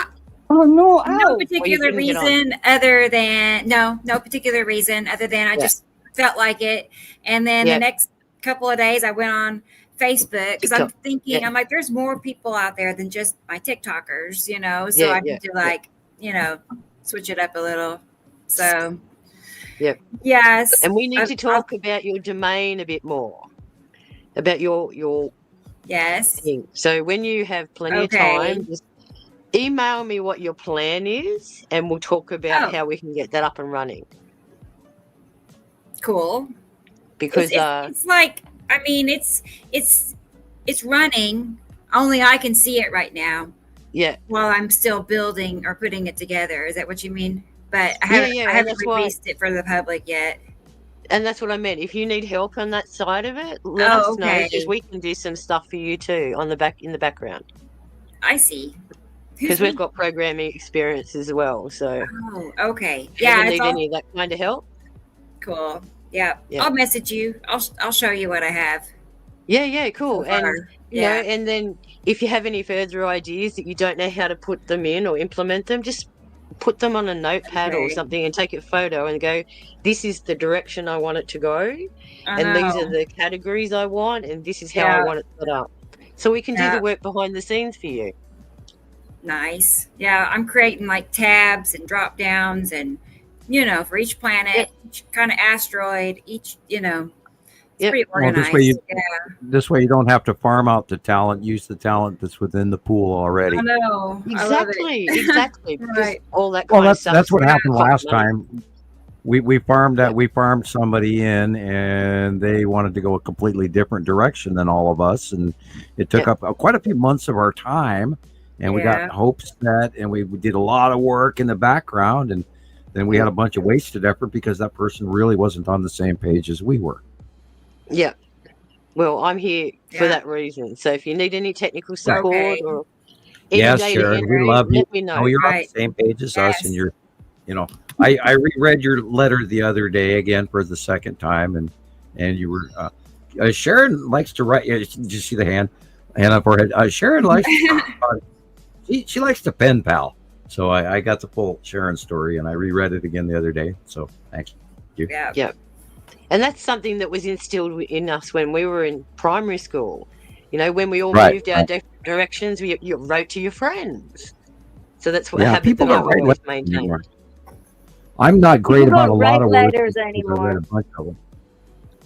Well, I do. I mail letters every week to people, and I'm just not filling them with entire paragraphs. I'm usually making them short and brief because I mail to everybody every week. Yeah, well, see, I've got the time to sit here and think about what I want to say. Except when my little kitty cats are jumping all over me. The babies. I guess they're getting big. Now. I know, I can imagine. Oh, boy. They're going to be like this soon, like bringing in bowls and stuff. I just got handed a bowl by mine. Here's that picture, Gillian, that you wanted me to compare with Chris's. Look. Mm-hmm. Yeah, it's more face this way. Turned a bit. Looks more like a long box cube. It does. Looks longer than that. Yeah. Mm-hmm. Could be. It's got all those sharp, defined edges. So. It does have a cube shape, like, a squared. Not squared. That's pretty prevalent, the white behind the gray. And, sometimes that's how you only see it. And, we have, oh my God, I've sat there and watched it, above my house over the years. And we know it's there. We know it's there, people. We are not guessing. I love Christopher's shot.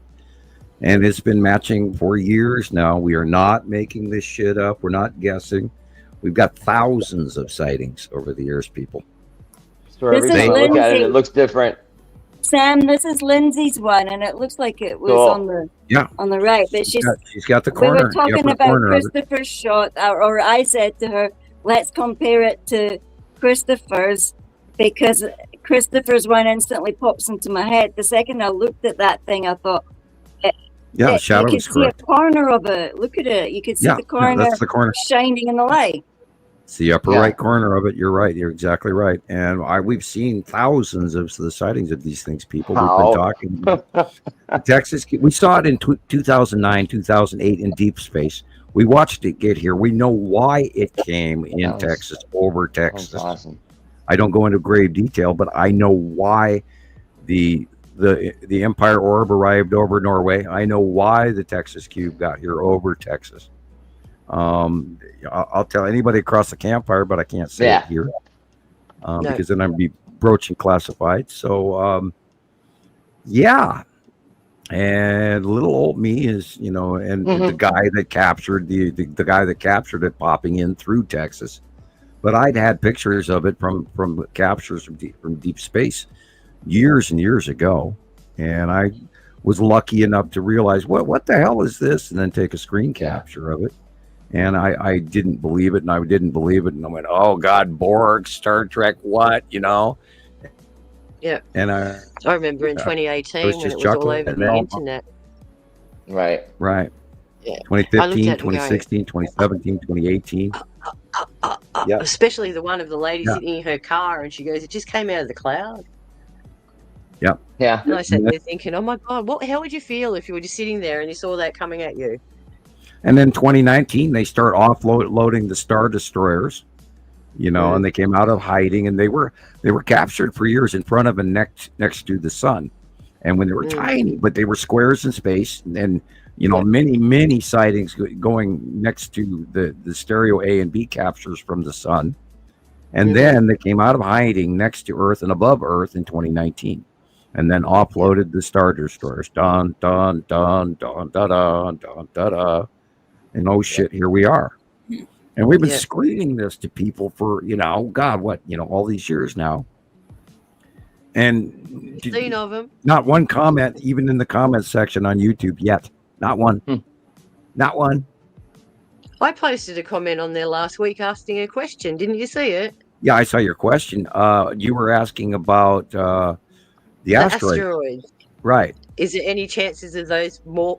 What we're seeing, I think we should see it. Cluster? Yeah, I think that in this, I think this year we're going to see a lot more free radical minor asteroids coming in. Yeah, I've been expecting another Chelyabinsk any time now for years, wondering why it has not happened. Because I fully believe that's where the original one came from in the first place. I mean, Yuri's got so much shit underneath it; it's just insane that we haven't seen more. Yeah. Yeah, she's keeping it close to her chest, isn't she? And, these lightning storms from hell with the purple lightning are reaching around all of the asteroids under Yuri. So, and how many people have been struck lately? Quite a few people. I noticed I posted at least 4 or 5 on the stream the other day. And don't forget the sharks in New York Harbor. Yeah. The minute you feel your hair standing up with static, you move. You run. Right? No kidding. Yeah, I've been there, and you can get that on the pyramids or on the top of a mountain. Yep. If you come up on the edge of a cliff at the ocean, you're getting the static from the water in the ocean air versus the dry air behind you, and your hair will stand up and get static, and you can get electrocuted because you become a lightning rod. Yeah. Because you're ground. First thing it's going to seek is you. Goodness. I got a boy in Central Park in New York, I believe it was last week or the week before. He ran up and touched a tree, and he got electrocuted through the tree. Oh, not smart. He got electrocuted through the tree, which is probably why he survived. Okay. The water. Probably most of it went through the tree, and he probably that's what I meant. He would have used the water channel. Is this last night for you, Rebecca? These are lightning with fireworks. Oh, okay, cool. Oh, yes. It's yeah. I don't know why I thought that was your skyline for a second. Yeah. Well, Tulsa does have that one building that stands in the center. See where you buy that? Oh, my eyes are burning. My eyes, they are burning so. Gosh. Look at that. Wow. Undulation.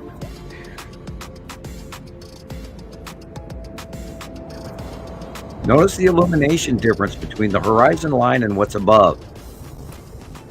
Right. Wow, look at that. That is cool.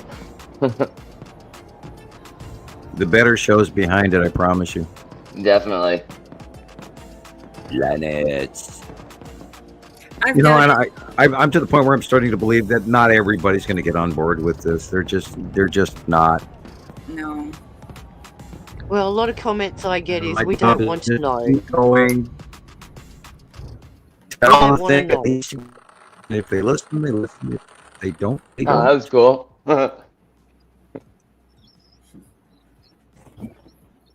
Happy National Pollution Day. Tennessee. Wow, that was weird. The lightning like hit the fireworks. That was kind of neat. Yeah. Wow. Kaboom.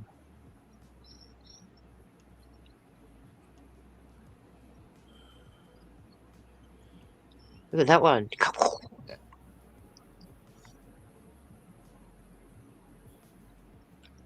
I'm going to get you. Right? Look wow. Thing. That rounded an asteroid. Yeah. Yep. Incredible. Look at the planet right there in the smoke. Beautiful. Look at that. Cool. Unfortunately, it's stalling to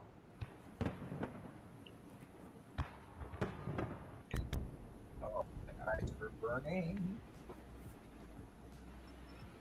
Wild.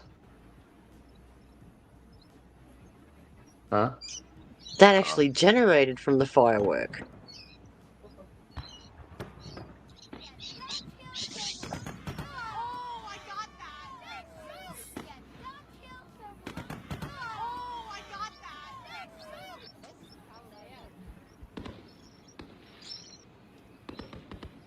Now, what blew my mind last night was how many of our, the community around me, how many people were setting off these, legal, expensive fireworks.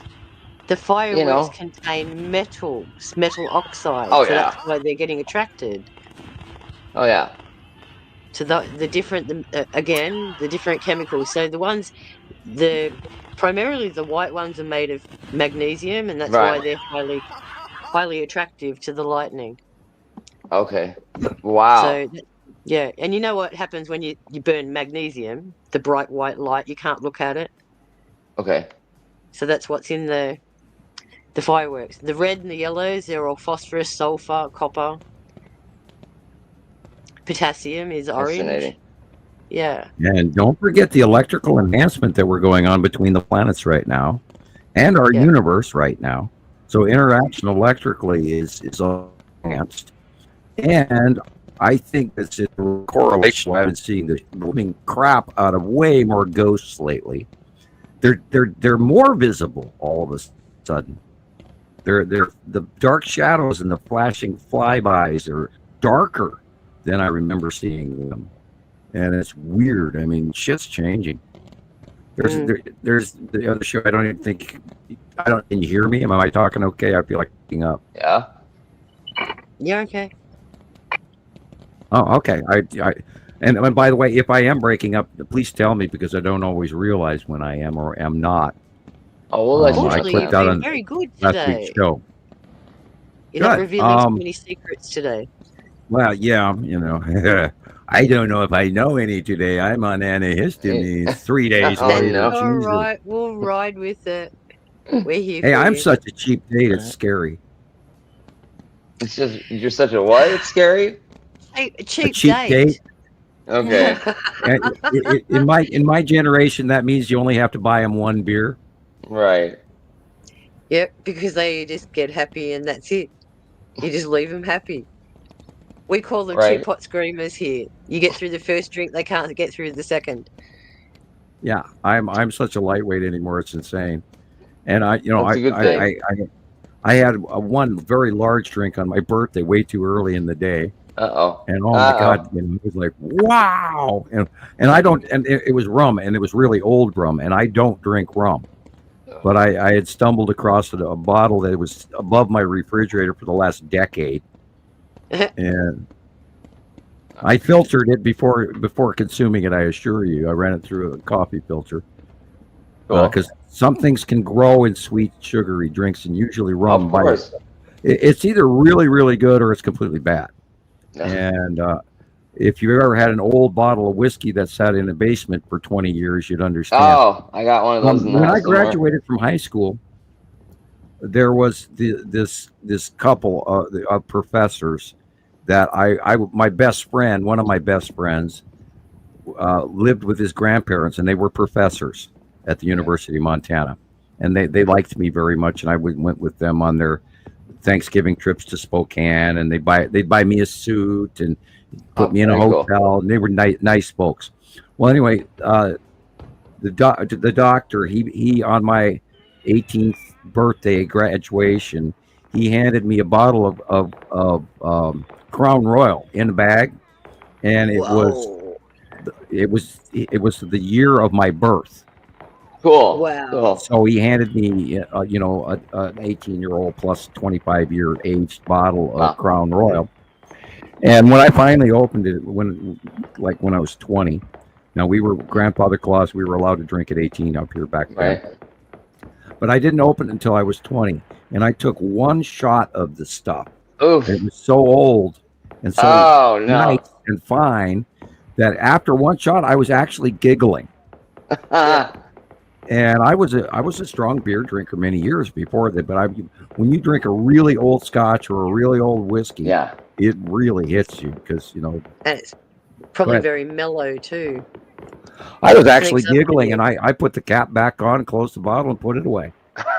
Yeah, I did the same for my son. I was given a bottle of Moet, and it was already 18 years old, and I handed it to my son when he was 21. So, yeah. It also gives you one hell of a hangover if you drink too much of it. A Chivas Regal. I gave him a 25-year-old bottle of Chivas Regal. That would be good. I'm a Canadian whiskey fan over Scotch or bourbon. Canadian whiskey. I think that's what we have. I got my uncle. He passed a few months ago, and he had all these bottles of unopened, booze in the house, and one of them's I think from the early I think it's like a 1970 Canadian whiskey or something like that. So it'll just stay unopened under the cabinet or something. But that's the thing, Chris. In the 70s and that, everyone had a cocktail cabinet. Oh yeah. Dean Martin, man. Yeah, do you remember Laugh-In? Rowan and Martin's Laugh-In. It was stylish to smoke cigarettes and have a cocktail in your hand at all times. Exactly. Stylish is the word. Like those cigarette holders from the 40s and 50s. There was one. It held an entire pack of cigarettes at once. You could smoke an entire pack of cigarettes in one handle. Good grief. I gotta find that picture. It's hysterical. She's just sitting there. It's a beautiful picture of this woman, and then she's got this 12 cigarettes lit all at once. Or how many cigarettes are in a pack? I don't know. Hey, man, they were blunts, man. Right? Yeah. I think there's more than 12 cigarettes in a pack, right? Can be anything. 20 usually. 20. 20 is standard. Oh my God! Really? Yeah. Maybe it was 20 cigarettes on this thing, because they said an entire pack of cigarettes fit on this contraption, and oh God. Good grief. I know, right? But cigarettes back then were only what, 2 cents a pack, 20 cents a pack. Okay. God. And again, it was that propaganda fed to people that if you're stylish, you should smoke, be in with the in crowd. Mm-hmm. My wife's brother smokes, right? And we were on the Vegas Strip from when we're small. Geez. Right. Yep. We were on the Vegas Strip last year, and my wife's brother wanted a cigarette. He was out of cigarettes, so he paid $22 for a pack of cigarettes at the casino. Oh my God! I know, right? I was like, "Are you serious? You need a cigarette that bad?" Hey, You're gonna pay $22 for a pack of cigarettes. I think I would go outside the building to the stands and find one on the street corner before I pay $22 for a pack of cigarettes.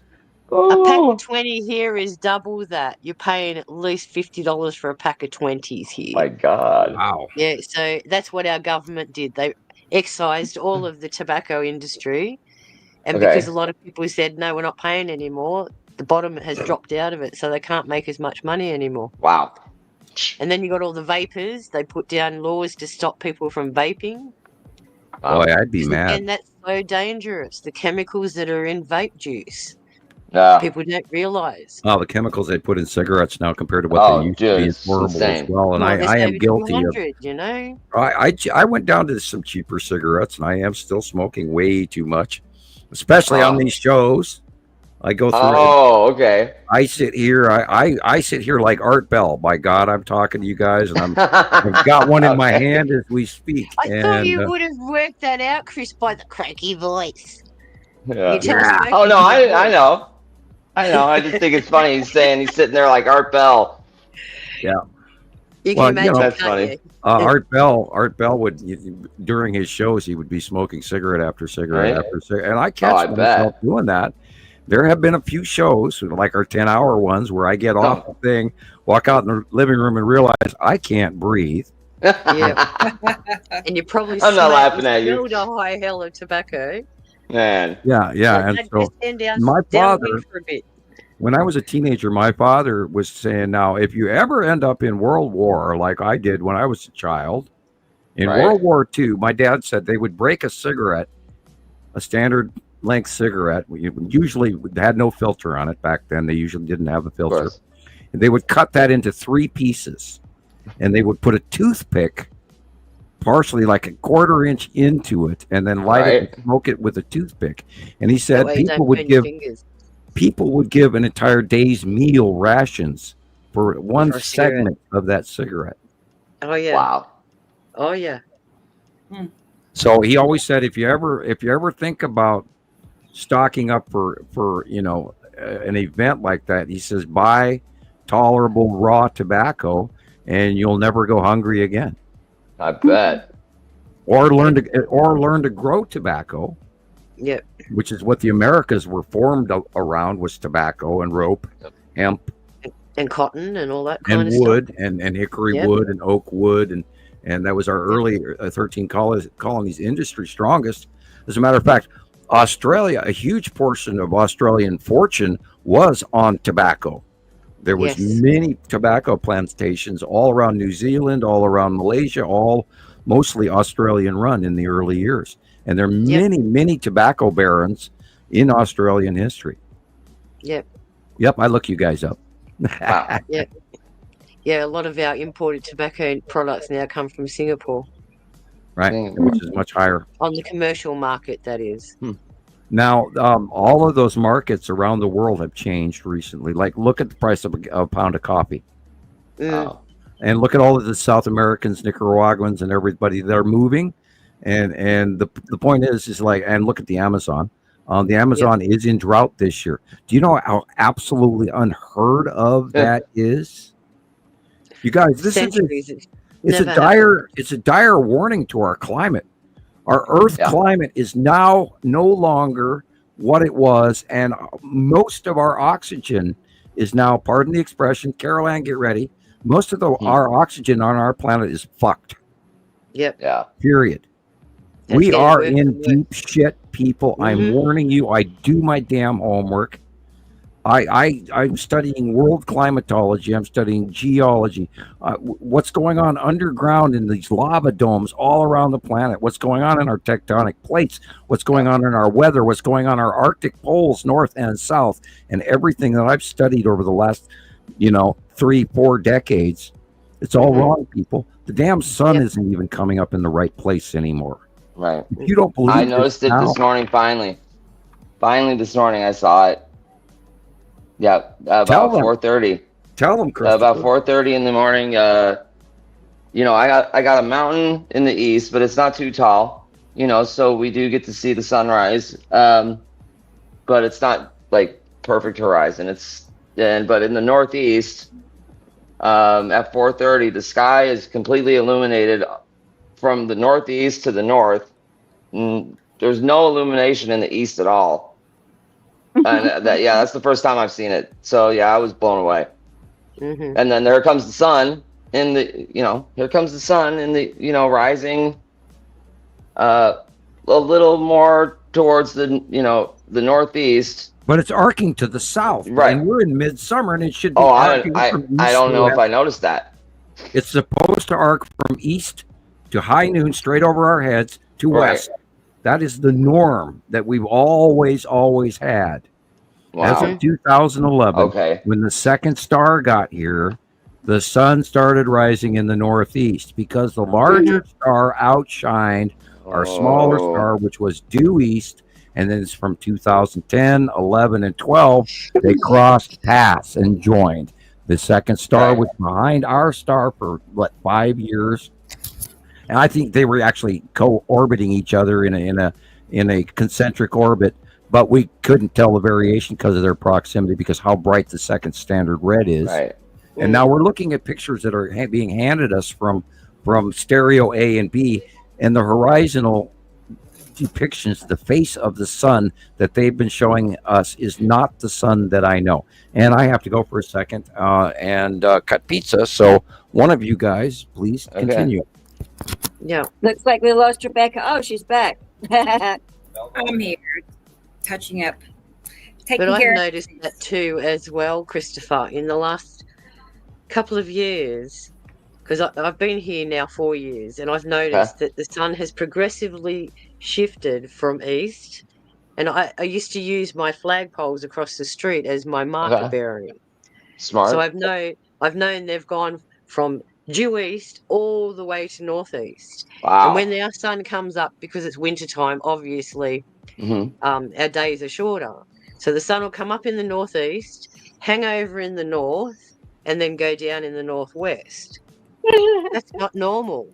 So that tells me at some especially point in time, the evening at sunset when it's going towards the northwest. And most people are going to see that as opposed to the sunrise. Yeah, because it's not doing like a thing that goes. So check it out. Like, if the sun is about to set and you're out in public, or you just happen to notice it while you're at home and you have some time to walk outside and watch the sunset happen, and watch where the sun is actually setting, and you're going to see that it's not where it should be right now. Pull up the compass app on your phone and align yourself to true north. And that's one way that you can tell how far it has deviated from its natural course. Yeah. So because it's going up, say what, in the northeast, and then it goes down in the northwest. Yeah. So it's almost making like a 3/4 arc thing round. Correct. And it's almost meeting itself in the middle. And they always told us, like, when it meets itself in the middle, that's when the poles will flip or something. Sure. Well, that's the magnet. They're talking about the magnetic field, not the it's probably that toroidal deal thing that they're talking about. Yeah. Again, they're talking about the two magnetic fluxes between the poles, and as you know, they're being affected by all the coronal mass ejections and things, which actually stretches them out, and that makes us a little bit more vulnerable to more radiation coming in. But that doesn't explain the movement of the sun. At some point in time, when these planets have come in, they've grabbed hold of us and they've pulled us a different direction. I do believe that we've been pulled forward. So if you can imagine the planet, we've been on this angle. Yeah, we're going like that, something like that. Yeah, we're like in free fall, like just before you're about to face plant the ground. Yeah, it's like your hands are out like that and the thing's going. Yep.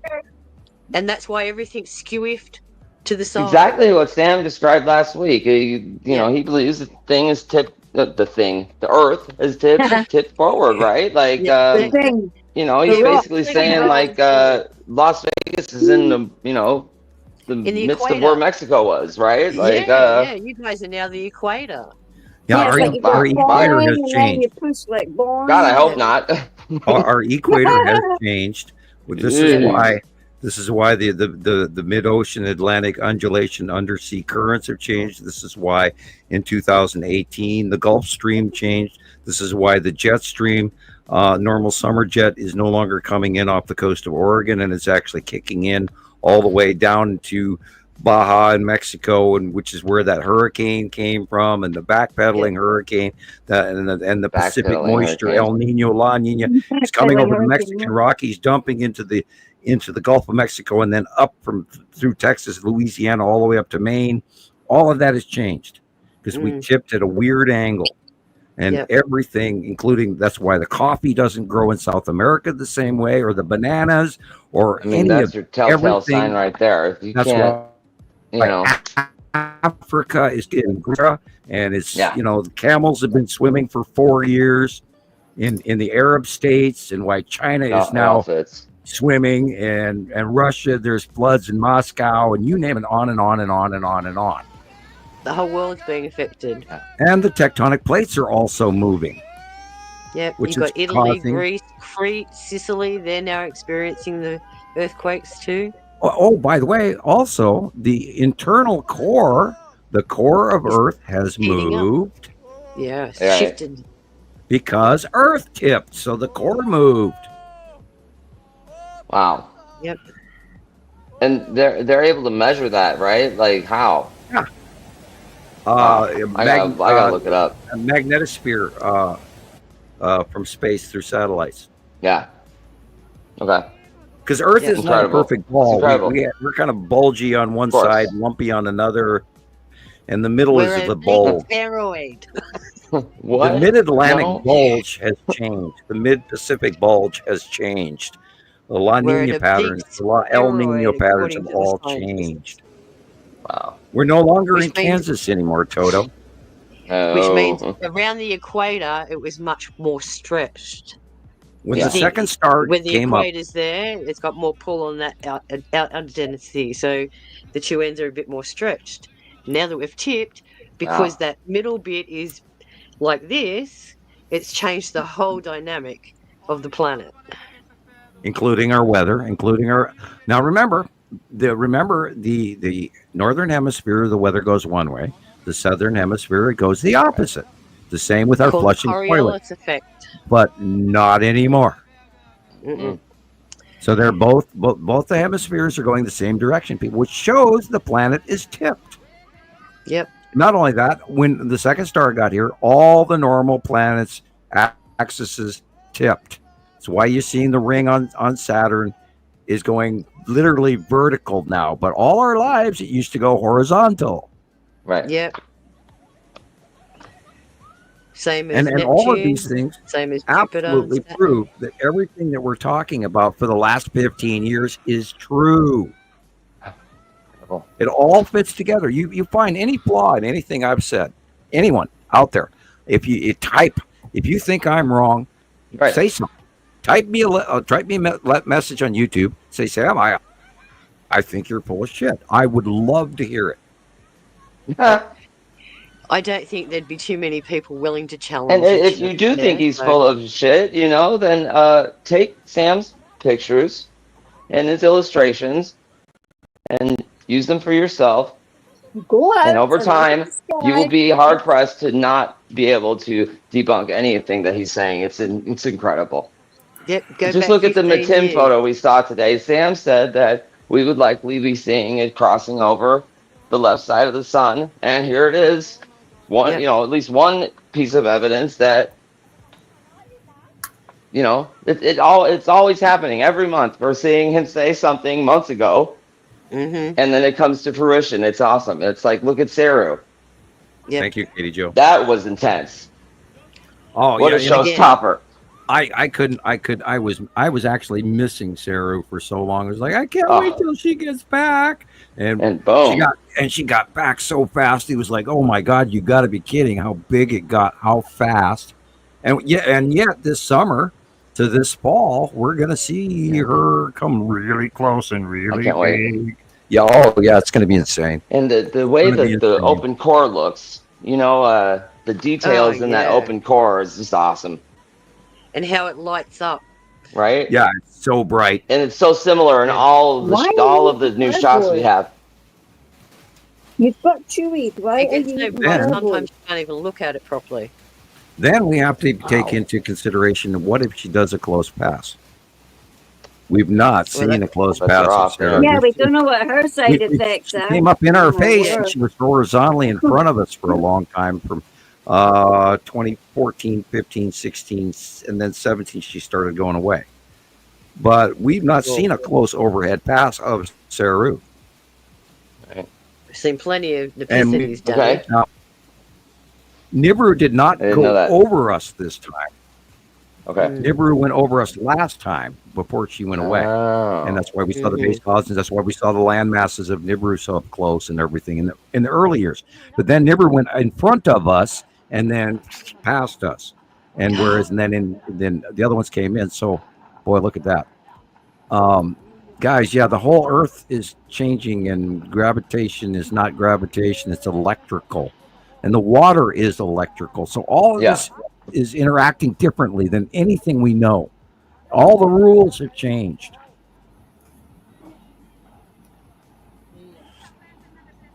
Things have gotten worse, and I don't want to go there. Yeah. And I would. No, agree Sam, I with feel it, most of the dude. time. I like every. It's wild. The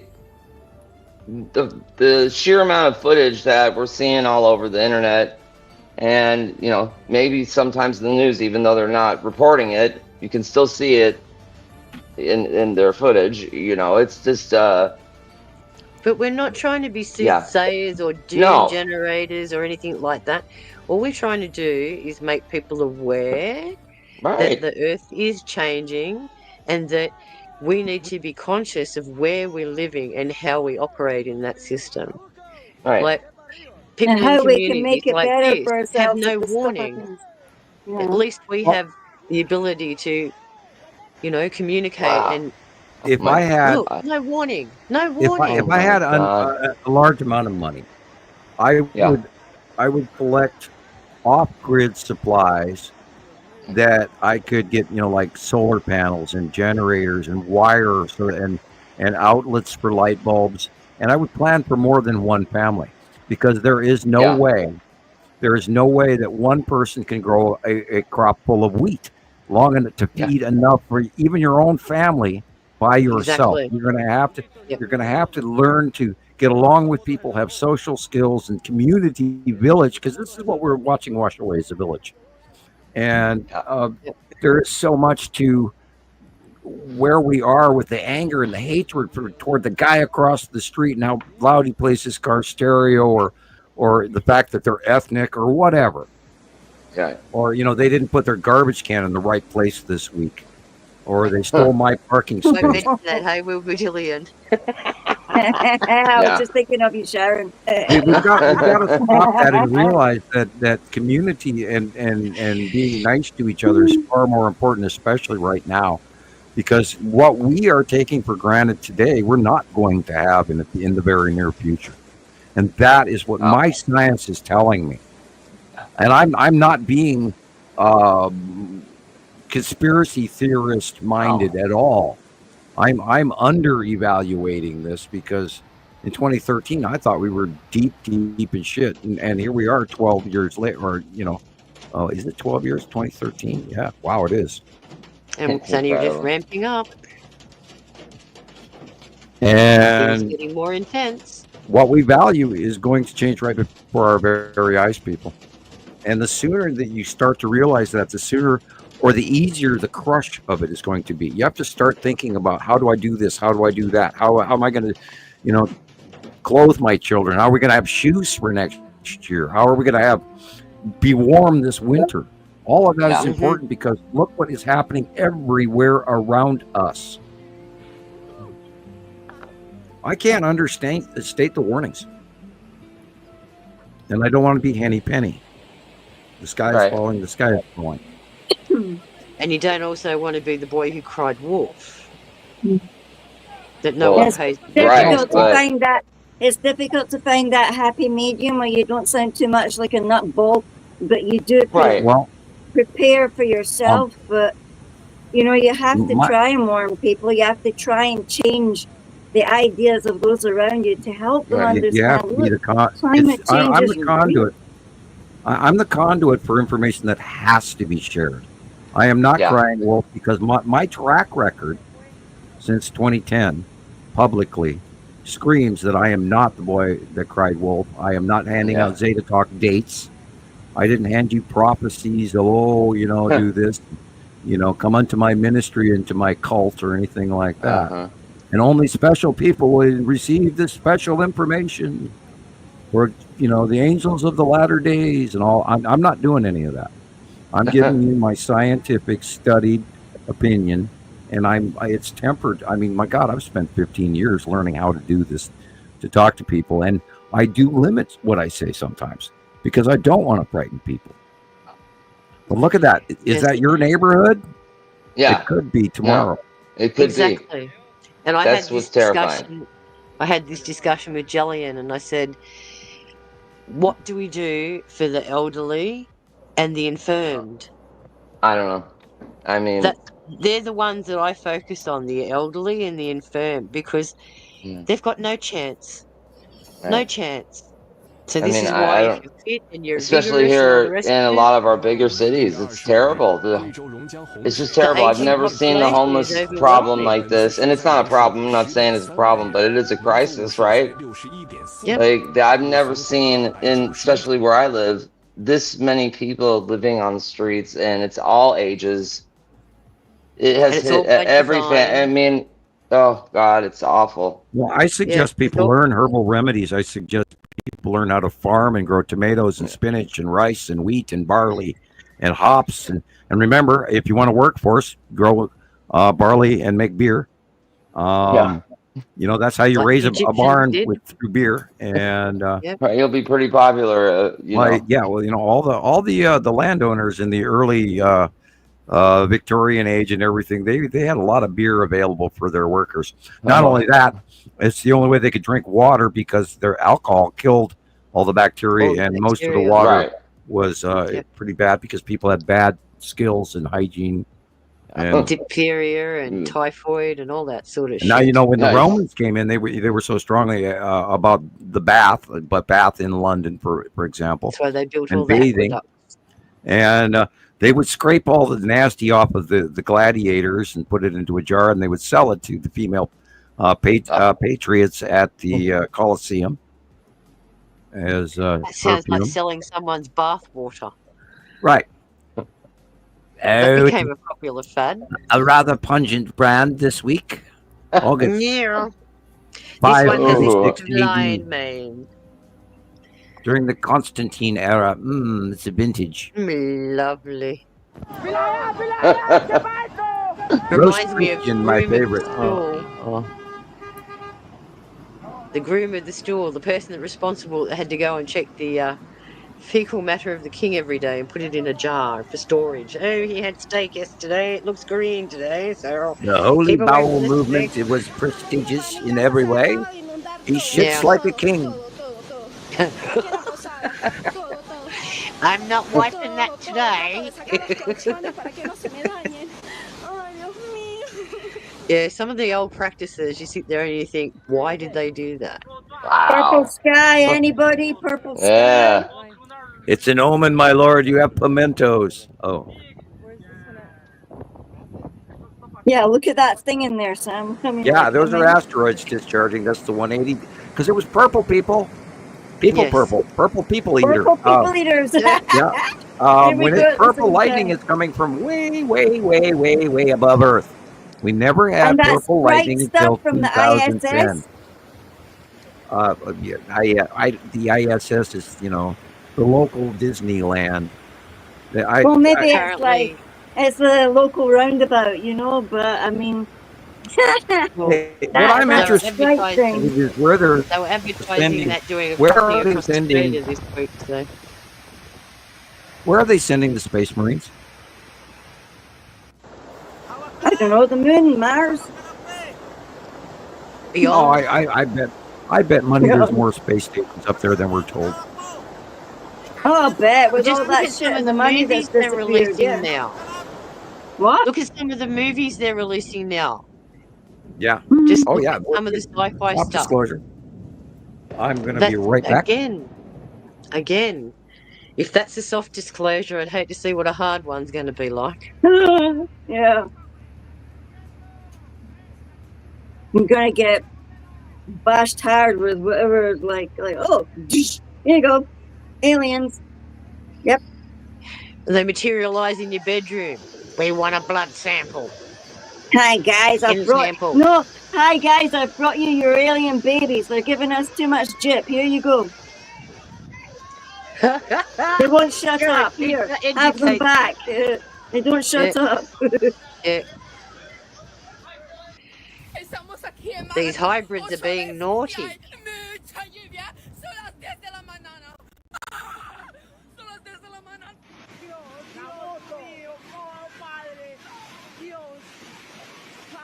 How can they just stand there? I'd be worried about all those walls and everything collapsing.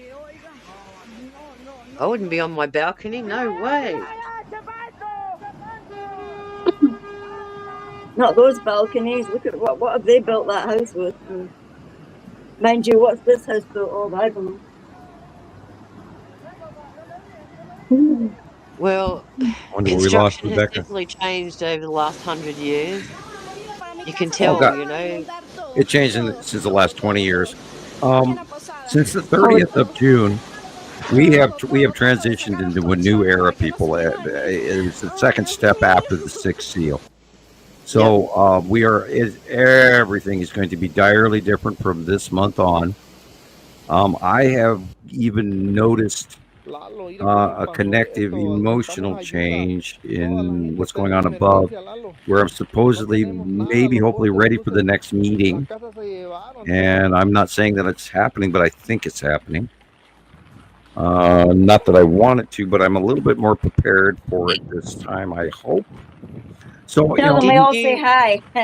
Take pictures. Yeah, if the Empire, or the Empire, if the Federation is listening, or if the person that's going to have my meeting with me, which is when foretold, I'm a little closer. Although again, I would go back to ground. I'd like face to face instead of somebody showing up invisible and around me, and I don't like that, so don't. And again, the ghost crap is really insane. What I'm seeing is way more. And yeah, there's some crazy shit going on. The portal must be getting stronger. The vortex for your portal. Well, no, if we're entering that other electrical sphere of the universe that we're not used to. So if our brains are getting more electricity than we're used to, that means our enhancements are also more than they used to. Did you see that huge on the both ends of the spectrum resonance the other day? Yeah, I did. I was fully aware of that, and I also watched the geo scientists' conversations about it as well as the spiritual people who were talking about the change. I did a study on that this week. They were saying because of the peak of the frequency that it's a download signal. Yeah, yeah, that it's something more than the usual. But it is a download signal, and it's also the opposite. It's also the opposite for the opposite spectrum to people. There is a dumb down and a smart up going on at the same time. Exactly. So they get dumbed down and we get smarted up. We need some smartening up here. Well, now is the complete focal time where those who were on the fence before will either wake up even more or just climb up or fall off the edge into the abyss. Yeah. Humpty Dumpty. I said that to you the other day, Gillian. Right. Yep, Humpty Dumpty. And imagine all the broken eggs and eggshells we've got to walk over. Oh, Jesus. We're not going to financially get past this if this keeps going. People cannot keep rebuilding if this keeps happening month after month after month after month. I mean, there is no government help. There is nothing coming because there's nothing left to give.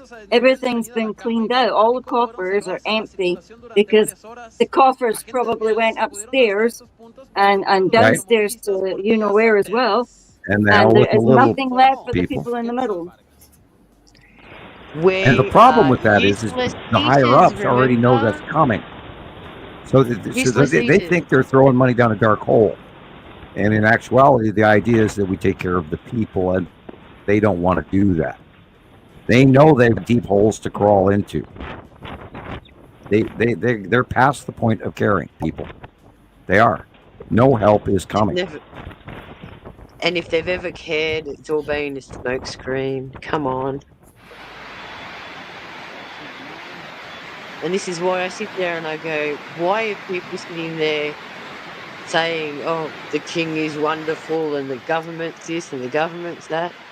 Behind the scenes, they're all corrupt. They're all crooks.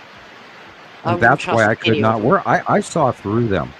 I saw through the lies and what they wanted me to do and why they were gathering me, because they fear my abilities, so they wanted to have a level of control over it. Well, that's why I walked away from my government job too. I went, no, I am not going to sit here and use propaganda on these kids. It doesn't work. And I have not got the heart to lie to them. It's like these doctors. How do they go to sleep at night knowing what they've done to the human race? They just dream of that vacation home over in Florida and their big boat parked next to it and go, oh, that's right, I got to pay the college tuition for 3 of my kids. But at the end of the day, they're all going down Monday. What the hell is that on the ground? Crabs. They're crabs. I couldn't see for a minute. On Easter Island, they have millions of crabs that migrate from one side of the island to the other just to mate. They're those big red ones. Is it Easter Island or no? Cook Islands and all around up there, they've got weird things like this too. They just congregate. And they get everything. Everything. They go into everything. Oh, that's creepy, man. It's like some that horror movie. Yeah. Well, people have plagues of locusts. People have plagues of moths. People have plagues of cicadas. So why not crabs? Well, no, man. I think my cats would go insane if they saw that. Oh, they'd be having Crabs dinner are for a kind of long icky, time. but they're good, and you can live off of them. Yeah, no, they're you sea can't bugs. have bowl stew, so you know. I gave eating up crabs when I was a kid. After we used to catch them and throw them straight in the pot, and I'd be going, "Dad, they're screaming!" In the early days of the United States of America, lobster was considered poor people's food because there was so much of it, and they would wash on shore. And so lobster in New York City in the 1800s was considered poor people's food. Yep. Till they overshipped everything and things became even shorter in supply. That's the other thing. We're overfishing the ocean, chucking too much crap in it. Well, let's talk about the Atlantic cod, which is no longer available thanks to, all the fish and chips people on the East Coast and on the in the English or the UK and the Ireland people and the Atlantic cod. It's pretty much extinct. That's why we got really upset with the Chinese, because they were making things like shark fin soup. They'd catch the sharks, cut off all their dorsal fins, and then throw them back. Yep. And the Chinese are now invading Australian water regions without licenses. Oh yeah, and they're being we had 3 submarines just do a nice circuit of Australia, and our government did nothing. They didn't even know. Hi, we're China. We're just doing a drive-by. Yeah. Well, they do that to us regularly. Well, that was the big Chinese Russian games that just happened, and they were doing flyovers over Alaska again. And, Maria was getting all worried. And they're invading, and they're testing to see if we can start something. And what's going on with Russia? Putin is just absolutely not going to quit this war, no matter what. No, he took out another thing in Ukraine yesterday. Now there is Are you sure that dude's still alive? Well, there's Xi Jinping is missing again. He's had to and step so is back, one of his hasn't he? top advisors. Now there is the issue in the southern Baltic regions. There is mass protesting going on, and it's spreading. There is also a very large movement in Siberia for independence, and let's pray for all those Siberian folks out there that you can hold strong and get stay warm, of course, because we know Siberia is really cold. Although their weather has also changed, and they've got permafrost issues just like Alaska does. People, we are living, again, we are pilgrims in a strange land here. All the old rules are now changing. So we are in look, the bus is coming. We are living in a new world, people. And again, if you rebuild your house, if you lost your home and you rebuild, I recommend looking into hobbit housing, where you bury half of that house underground and you have sod for a roof. Because the tornado will go over, and it might rip your grass up, but your dirt will be left behind. And you'll have a house tomorrow. So these folk, we should have known this, 40 years ago, 30 years ago, 20 years ago, 10 years ago. Come on, people. Why weren't we warned by the government that Nibiru was coming? Again, they want to keep us all dumbed down because we're controllable that way. Well, Holland announced it. Russia announced it. Germany announced it. Scandinavia announced it. And what are they people saying about it? They dropped the ball the moment they announced it once and never said another word. Again, that's it. It becomes a matter of subject, dismissed, like everything else. Yep. This is why our information is really important, to make people realize that this is happening now in real time above our heads every minute of the day. And they're not going away. What I'm concerned about is what happens if the world all of a sudden becomes aware of that inventory of the World Trade Center gold repository becomes public.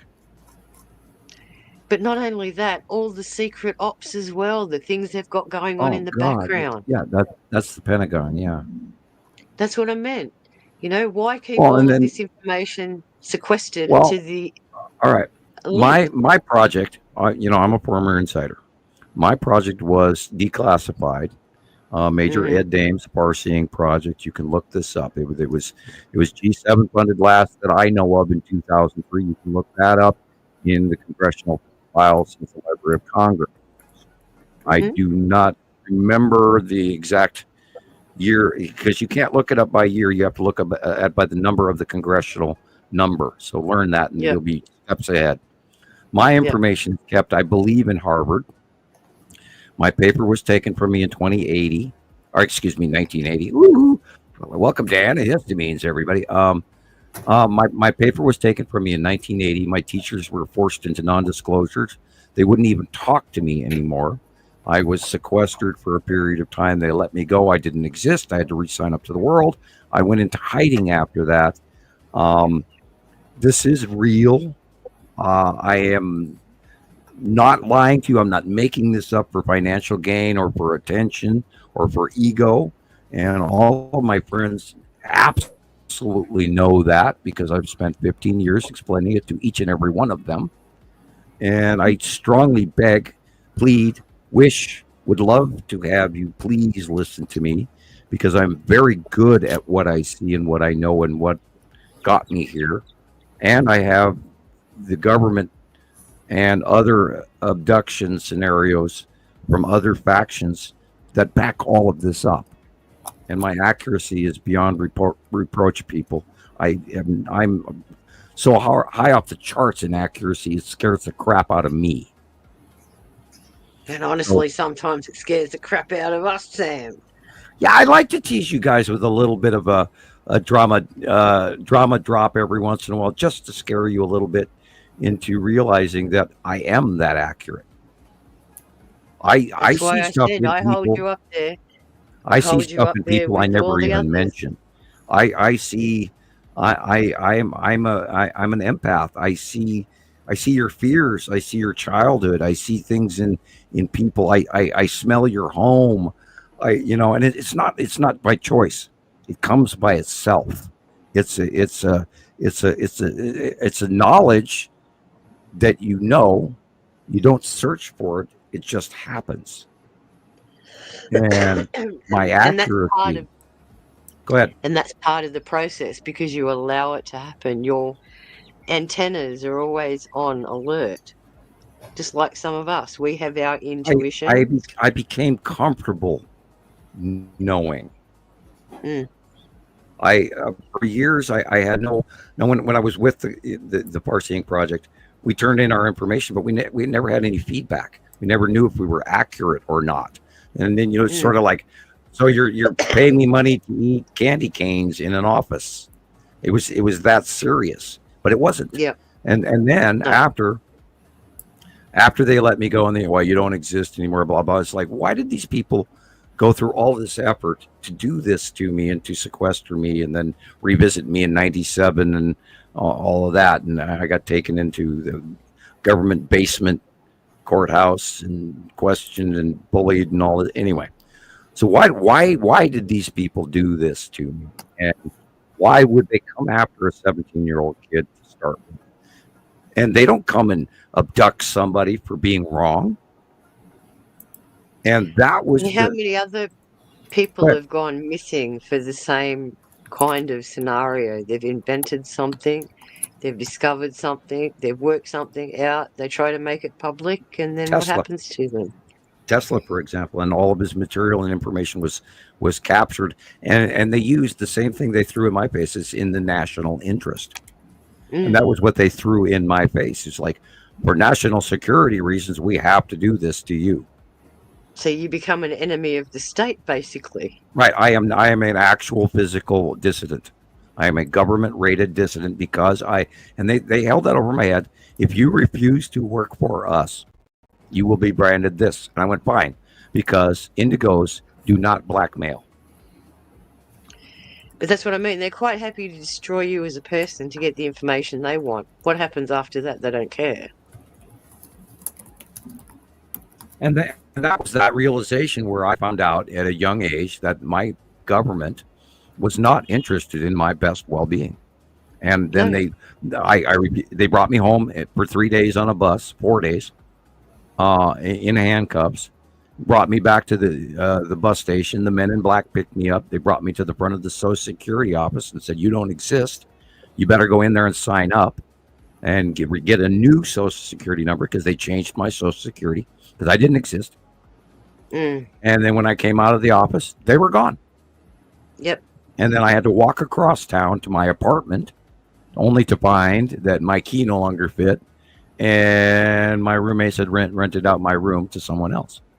And I wasn't even aware of the full extent of time because they screwed with me, and I'm not going to go into great detail, but I've been in a deep underground military base. I know they're real. But they have ways of disorientating people's memories in their brain. They can, ET can erase your memory. Exactly. They have knowledge of the human brain beyond your wildest dreams. That's what the light stick is all about. There are, the light sticks, Men in Black, like the movie. Yep. They have rogue extraterrestrial factions working for the government. Yep. And much more I can't tell you. I have knowledge of what's going on below, the Texas-Mexico border, and I can't even say more than that. And that's been going on for 20 years. And you guys are so far behind what's really happening. And that's the scary thing. No People shit. I can't even go into that. And what I do give you guys is my far-seeing ability for free. And I do that drawing for all of you to show you where these planets are.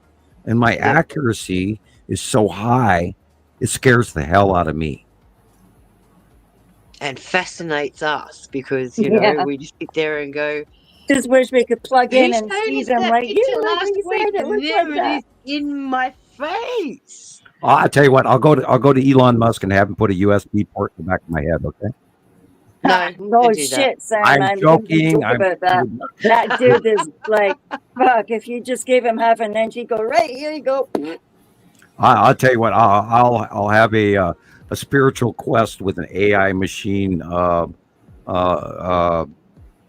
what do they I call think it? Elon might be in a little bit of poo-poo right now, so we should talk Well, about. I'm actually bypassing Earth, and I'm just communicating with the entire galaxy right now. Okay. Oh, thank you, Sam. Okay, what does it say? When are we getting beamed up to the? I'm working on my Federation eighth. ship? I am working on my eighth chakra, not my seventh, not my sixth. I'm coming to the possibilities that I can reach my eighth chakra. Yeah. The crown. Well, because there is no limitation. I can think of anything. I can connect to anything. I can connect to anyone. Everyone I look at, I see in their child. I see their soul. I see the shit they don't want me to see. And I never, ever use any of that against people unless they really piss me off. But, Oh. Listen to Chris, like, oh shit. I could, back in the 70s, people, if people were, for those of you who ever did LSD or mushrooms, no, we don't know anything about those. Never participated in my life. Nope. Actually, I know how to make shamanistic life tea, regressive life tea, where you can actually reach your previous soul. I know how to make that. I've done it. I regress people to. I can read tarot cards. I'm a mystic. I can do all kinds of shit, guys. I can do magic. I don't talk about that a lot, but I've done that. My friends go, please don't do magic in the forest anymore, Sam. You scare the crap out of me.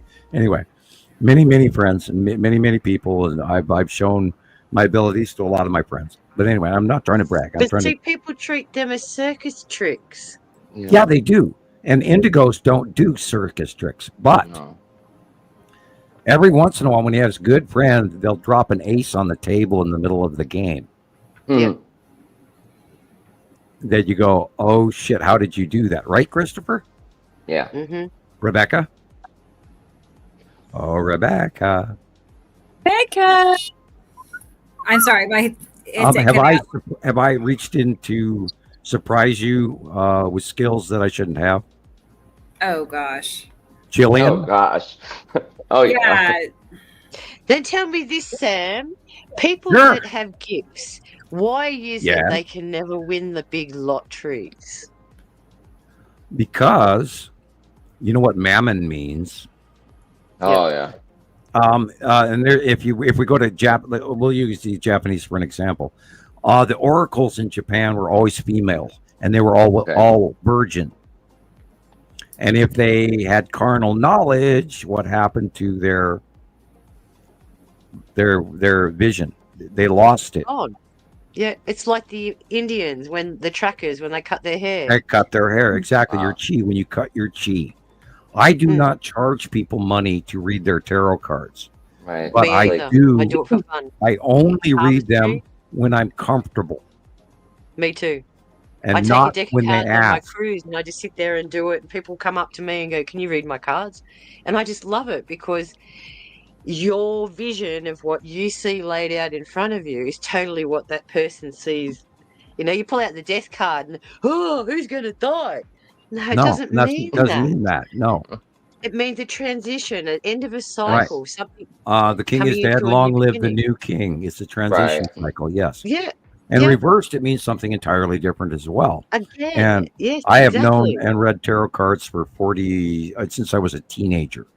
I gifted Nova a deck of rainbow etched Rider deck tarot cards this week, and she wants to learn. She wants to learn how to read tarot cards through the Celtic Cross, like I follow up on.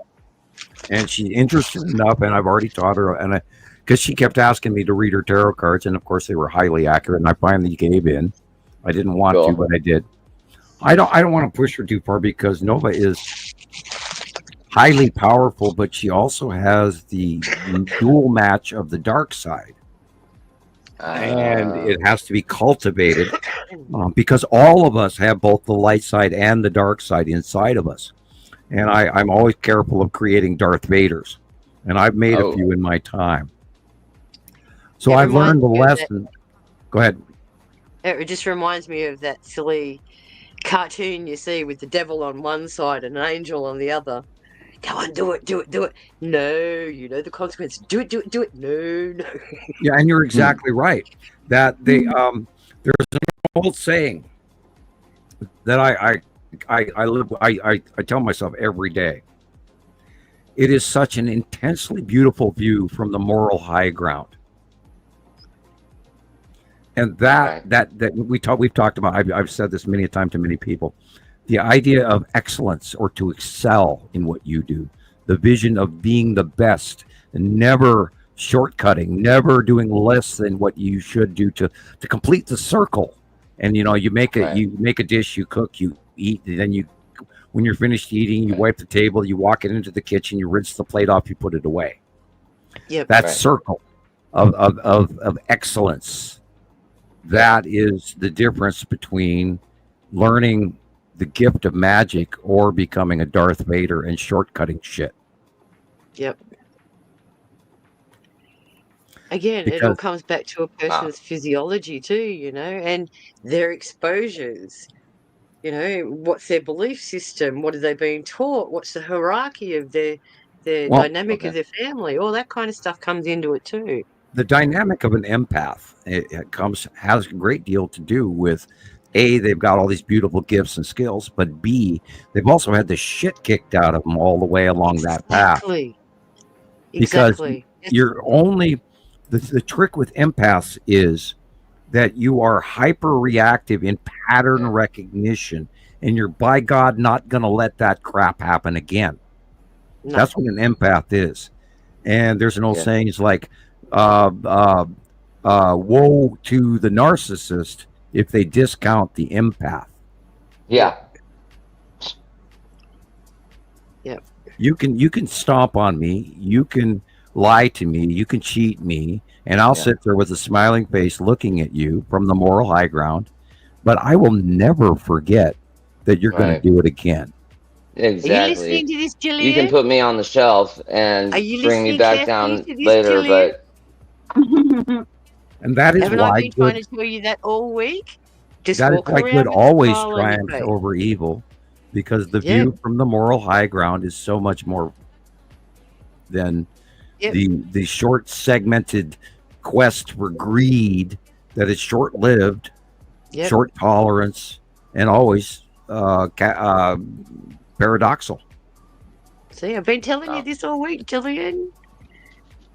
Don't let them bother you. You know your value. You and once are enough. You achieve that value, you become no longer dependent on the opinion or the praise of others. And then when you're free of that, you all of a sudden start to see and value your own gifts, which also furthers your abilities. And you don't need validation from other people to boost that. And that is why I know 100% that I am right. I know that these planets are here. I know that I wrote a paper in 1978 through 1980. And why else would they come and take me away if I was wrong? I'm a stupid kid writing a bad paper at chemistry class. Fine. They wouldn't come take me away if I was wrong. Right. Or subjected to what you subjected to. Oh, now still, even, abduction and seeing ghosts and feeling all of you guys around the world, even though I don't even have to be on the show, and I just close my eyes and like, you wouldn't believe what I'm seeing up there. Oh my God. And yet I can't get anybody to listen to me. As long as you're not catching us on the bathroom toilet or something. That's all again, I will state this for the record. Yeah, including there. I never for one moment expect to be alone, even in my car. I am not alone. I see spirits. It's like you said. I guess we're not either. It's not planned, is it? It just pops up out of nowhere. And it waves over you, and you don't even have a choice to choose to see it or not. It just comes. Exactly. Yeah. It's like, oh, get out! Oh God, go away! I'm on the toilet. Leave me alone. Because sometimes it makes me think: where do our thought patterns come from? Are they from us, or are they from an external? Well, there is no separation from us or external. We're connected to our universe. We're connected to our solar system. We're connected to our planet. We're connected to the dirt that we walk on. Yeah. All the way But have to you the ever heard atomic. people say, I don't know where that thought came from. It just popped into my head random. Right, because it's real. But Yeah. you are not picking up on where it comes from. Years ago, many, I was like 16. I had a date with this gal. Her name was anyway. And I went to wash my car and vacuum it out, and I was going to go on this date, and we were going to go out to dinner, and I kept smelling strawberries. Yep. And I thought, did somebody use strawberry scented car spray? Did somebody have some sort of strawberry car soap? You know, and I'm sitting there, I'm washing my car, and I'm smelling strawberries. I'm driving down the road. I'm looking at the address. I got to go pick this girl up and take her out to dinner, and I'm smelling strawberries. What the hell? So I knocked on the door, met the father, met the mother, picked up my date. We went out to dinner. We had a steak and potatoes and broccoli or whatever it was at the time. Came back home, went to drop her off. Nice, cordial first date.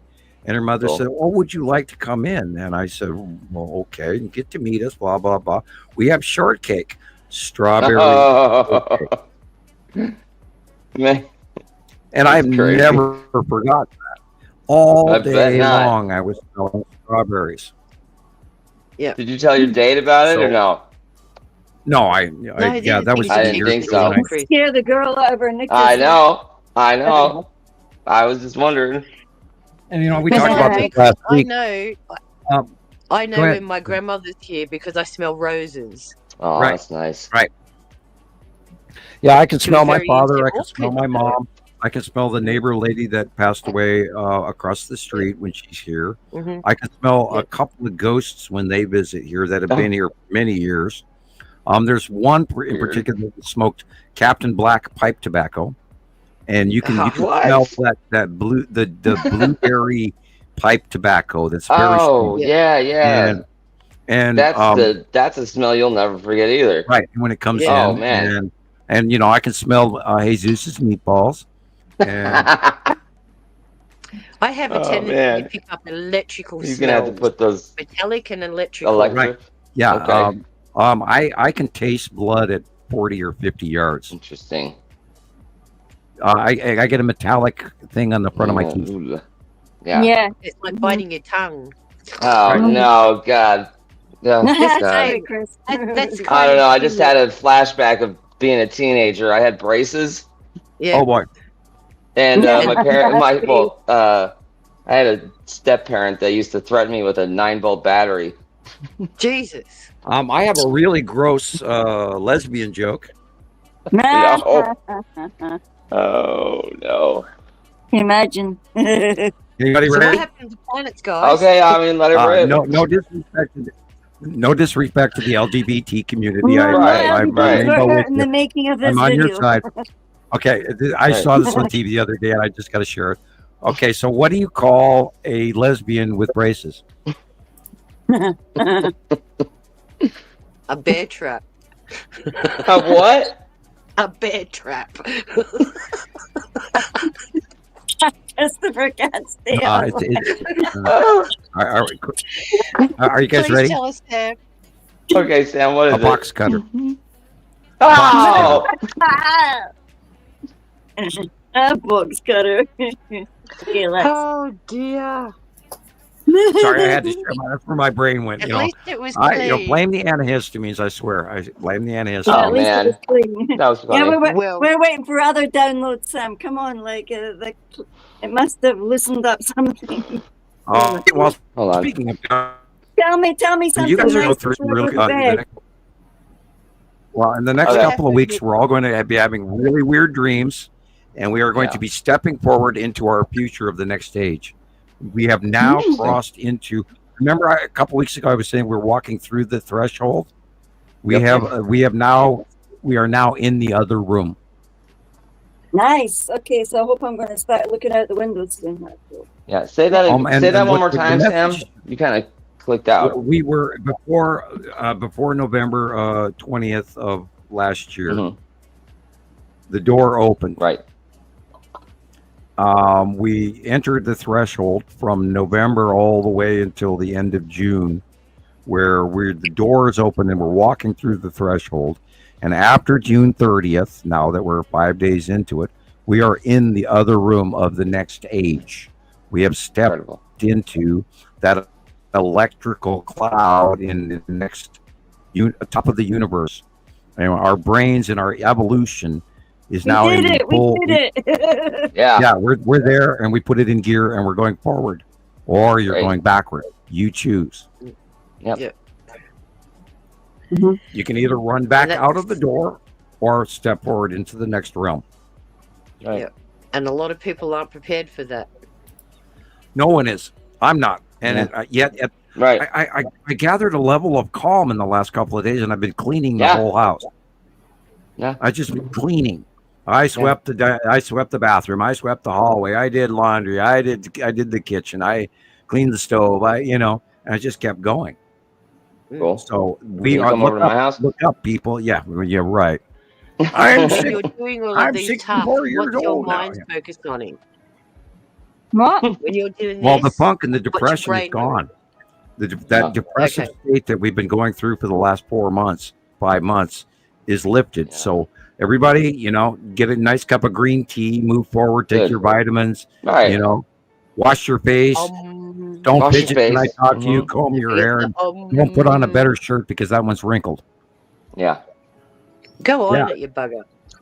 Yeah, be happy. Don't the three bird song. Don't worry, be happy. Mm-hmm. And now we have the power. Before we were being drained. Yeah. Yep. And now we have the door as of the 30th. Okay, so does that mean that they can't sook on us anymore? No, they can, but we don't care. Right. Yeah. Because we're floating above them. Let them be down there. We are up here. Yes. Ever so. And it's not going to affect I was just going to say that's what that huge spike in the Schumann resonance going up to 14 hertz did. Yep. It's a reboot. Oh, it's like snakes and ladders. When the chute went up like that, we went. Right. It's a reboot for us. Yeah. It's a reboot. Right. And the pineal gland and the parietal lobe and the frontal lobe and your brain and your chakra tower and the electrical connective abilities. If you tap into all of that, is way more enhanced than it ever was. Now is the time to grow. Right. Because we're in a new room. This is where those remote viewing skills could come in handy. Sure. Oh my God! The other day, like I said, it was like watching a movie, and the voice soundtrack was completely off. It was like, what in the hell am I watching here? And I was, that was the antihistamine, and I was completely disconnected. And now the more I'm coming back to getting clean of what it's like, I'm on my third day, and I'm still loopy, but it's becoming there's a clarity now that I didn't have even 2 weeks ago. Wow, interesting. It's and that's why I wanted to clean and clean and clean, because I feel better. I feel lighter. I feel. There's a different you pressure clean now. stuff. But see, that's a different part of the therapy. Again, it's part of the decluttering. It's like decluttering your brain. The more space you have around you, the more you can pick in. Well, we all had really bad dreams for the last 4 months, and we've all been exhausted, and we've been sick to our stomach, and our ears are ringing, and we're nauseous, and we're seasick, backaches, pain aches. That ended on the 30th, and now, of course, there is the vibration in the ground. You can hear it. The trumpet, the seventh trumpet, is what we're waiting for next, or the seventh seal. The silent hum. Yeah. Can anyone else hear there. the hum? I hear it. Now, do you know what I hear? I hear something that sounds like church bells on the edge of consciousness. It's like a bell, It's like a bell like I've never heard before. It's pure and it's clear and it's like a bell. It's getting stronger. Like you can hear it almost more. Calling. And it's a lovely bell. It's a lovely, lovely bell. For your religious folks, that would be the. What's that? For the religious folks, that would be the calling of the way. the way the angel's been singing all the time, and Earth has been trying to resonate that to you. And if you hadn't heard it, now is the time, the calling of the way. And the way is the connection to the cosmos, and all you have to do is let go and listen. This is why I tell everybody, you have to learn to listen to Earth. Earth is telling you you're from Earth. It's telling you everything you need right now. It's been warning you for years. Something's wrong. Something's wrong. Now you know what. And we have to remember that we're like little fleas on a dog's back. We're nothing. The second star is here. The second planets, all the other planets are here. Extraterrestrials are here. We're about to step into a larger realm where we actually are going to be meeting extraterrestrials, and our future is going to change. Period. We cannot go back. Thank God I'm not going to get old and have to look for a house and have a walking stick and shit. Oh my God, that's so cool. Well, we're all going to get old and die. Well, we have like shit, yeah, but at least I might get a chance to see that med bed after all. Right. There you go. I'm hoping for that. I plan to live to 250 years old. Thank you. Exactly. Yeah, I fancy them like stretching the end of my telomere. Oh, what's a good little camper you've been here. I know we'll give you just this one little present. We'll stretch a couple of telomeres, and if I run into ET and they do have a meeting with me, I'm going to request a med bed.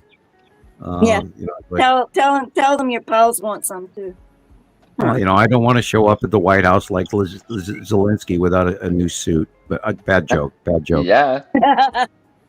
But you're not an actor. It's true. You know. Yeah, no, I am not an actor. Well, no, I love Zelensky. You're a real boy, Samuel. You're a real boy. Yes, ma'am. I have turned into a real boy. I look in his eyes and I know who Zelensky is. Yeah. But he's a good man. Cool. He's good, and he cares about his people, and he cares about his mom and his grandma and everybody. Yeah, Zelensky's a good boy. He's a good man, and I think he's done an admirable job keeping that damn country together.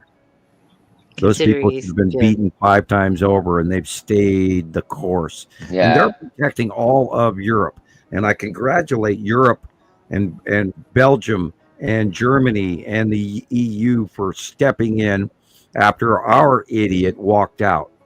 I'll be right back.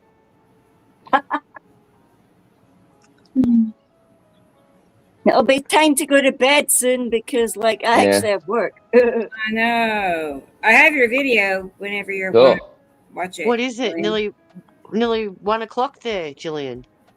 Probably more. It's 1:28. It's 1:28 a.m. I was going to say it's pretty late. Yes, Mom. Just 20 more minutes, please. Yeah, we'll see. I got a benefit. I'm the future. I'm nearly at the end of my chapter, Mom. I can't. Right. I'm like my torch underneath the bedclothes. Oh, you're reading?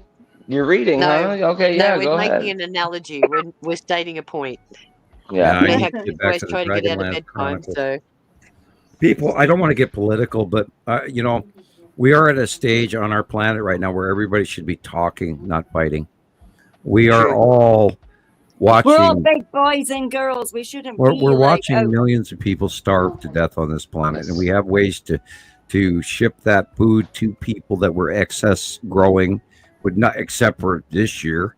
Now that things got totally screwed up with tariffs and all of that.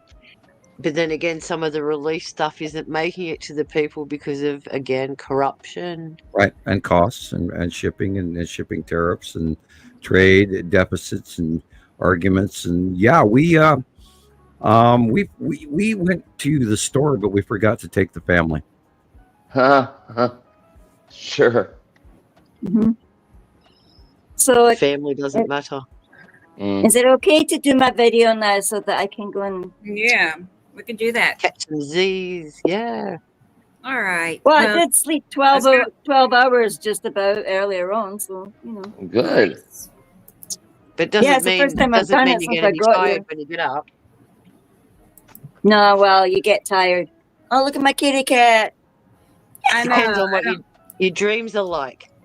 Yeah, let's hope they're cool. Like Sam said that What did you say again? No, geez, my brain's got like brain burn. What about dreams?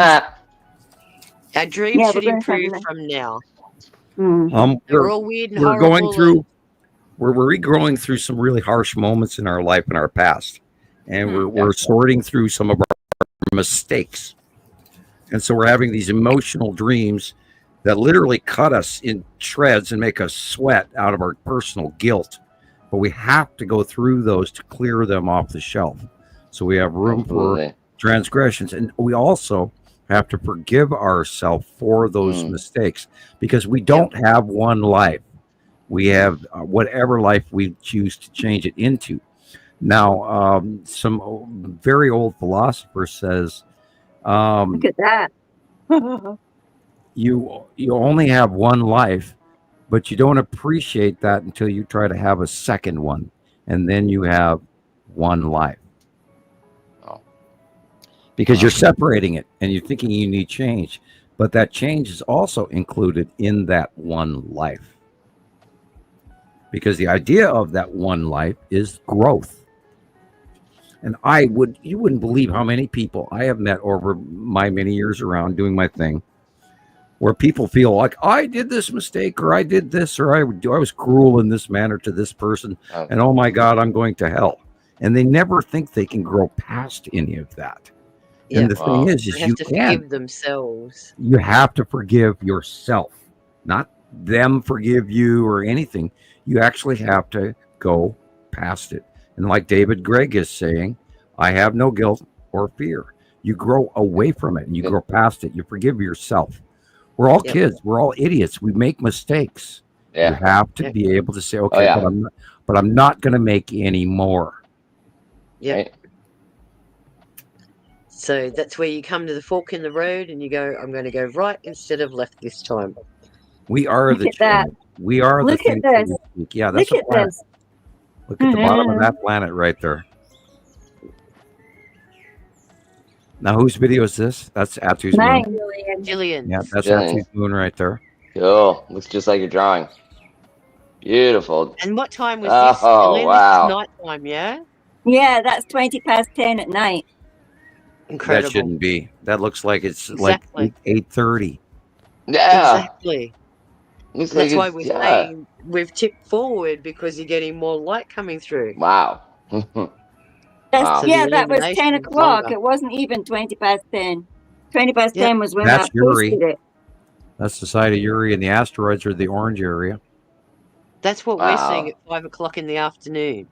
Yeah, me too. You're getting it at 11 o'clock at night. Incredible. Look at it. Absolutely. Oh, wow. That is great. That was a good one, Gillian. Look at this one. Wow. There. Look at the band. Look at that. Oh, wow. That was cool. Yeah. Yeah, look, that stuff inside there near the sun. And look at that little blip. What's that little blip? It's gotta be an asteroid, right? Look at that. It could have been the moon too, because we had the moon come up last night. Were these last nights, Gillian? No. The day before? Yeah. Look at that. Look, look. Yeah. Weird. Oh, Asteroid. wow. Asteroid. Yeah. Yeah, too small to be Mary Moon. Okay. Yeah. Okay. That hurts the eyes when you look at it for too long. Yeah, I'm sitting up with one eye open, not two. Yeah. I try to look slightly left of it, so I'm not looking directly at it. Protect, guys. Get out Ray-Bans. Right? Yeah. And look at the size of it too. You know, the sun is way too big. Yep. And then Clouds that just blast, drop right? over it. Look at it. Yeah, the top area is a planet. Which one I can't tell you.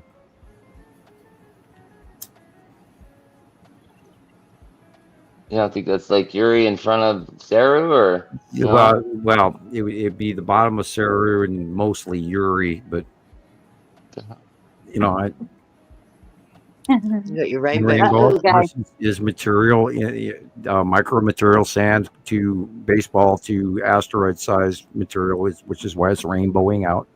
because the sunlight in space is refracting through the asteroids and breaking it down to a prism effect, which is why you see a rainbow. Look at the green thing that was there's like a ball here as well. Well, that could be the green asteroid, or it could be a lens flare. We spoke about that, Gillian. Mm. And the only way we can tell the difference is if we look at an actual live film and you move it from side to side to discern whether or not it's real. Now that is the red asteroid illuminated. That white area with the red asteroid. And this is underneath Attu and Nepesity. And I think the cube is right there just to the left of center. Yeah, so I just seen it. Yeah. Yeah. And this is the bottom of Attu's moon in Attu. And again, bottom of Attu. Yeah, look there. You can see a curve of a circle in there. Look. Yeah. There's a circle in there. What's that? Don't know. That's unusual. Yeah. Smoky ghost thing. Oh, okay. So something's burning. The fires. Look at probably. That. Wow. That's rain.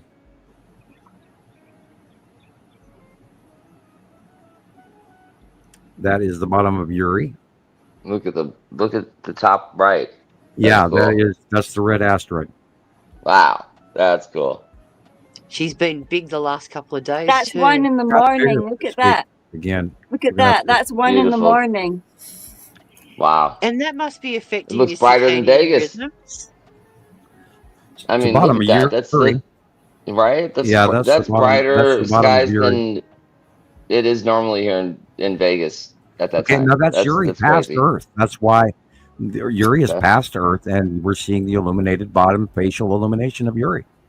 Great. It's great. The green area in that Angry last sky. photo was Saru. It wasn't the real sky. The lead asteroid. This is Nibiru. Oh. Oh wow. She looks a bit paler than the rest. And there's Look. Nibiru edge again. Yeah. Wow. Yeah, because the wow. little rainbow thing, the little chip was down at the bottom by the house there. See? There. Yeah. Hey, how you doing? Is that one of the moons? That must be one of our That moons. lit Asteroid. crescent Can you flare see it in or a rainbow illumination of the green asteroid. Oh. Okay. Because it's on the right-hand side of the sun. Right. Mhm. Just hanging there like bricks, don't. It's saying that something's there and it's round and it's turning rainbow, which means it's interacting with the light in space and it's refracting it. And then there's a green background on the far right of it. So I would say this is a rainbow illumination of the green asteroid. Yeah. Okay. Wow. Cool. It's like I'm over here. Can you see? Right.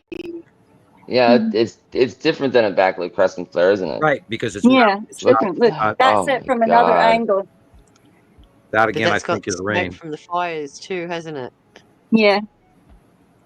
There's the green above, and look at the background, light green, blue. That's Saru. Beautiful. All of that white in the middle was Saru. Awesome, Or Gillian. white, green. Thank you, Gillian. Yeah. Oh, Those are great. Uh, The unicorn. Yeah. They're yeah, the symbol of the week was Scotland and that. quite breathtaking, the skies after the fires and everything, and we started raining. Then the whole atmosphere seemed to take a more strangely peaceful. what fires Change. were near you that you were talking about The fires were all around us. in Jeez. Scotland? Yeah. Are they burning off, or this is not? Is this unusual or planned or? No, none of it was planned. That was like hectic fires. Rebecca, can you maybe show Sam that one with the fire engine that the guy sent? Have you got that video of the one with the fire engine, the guy going towards the fire?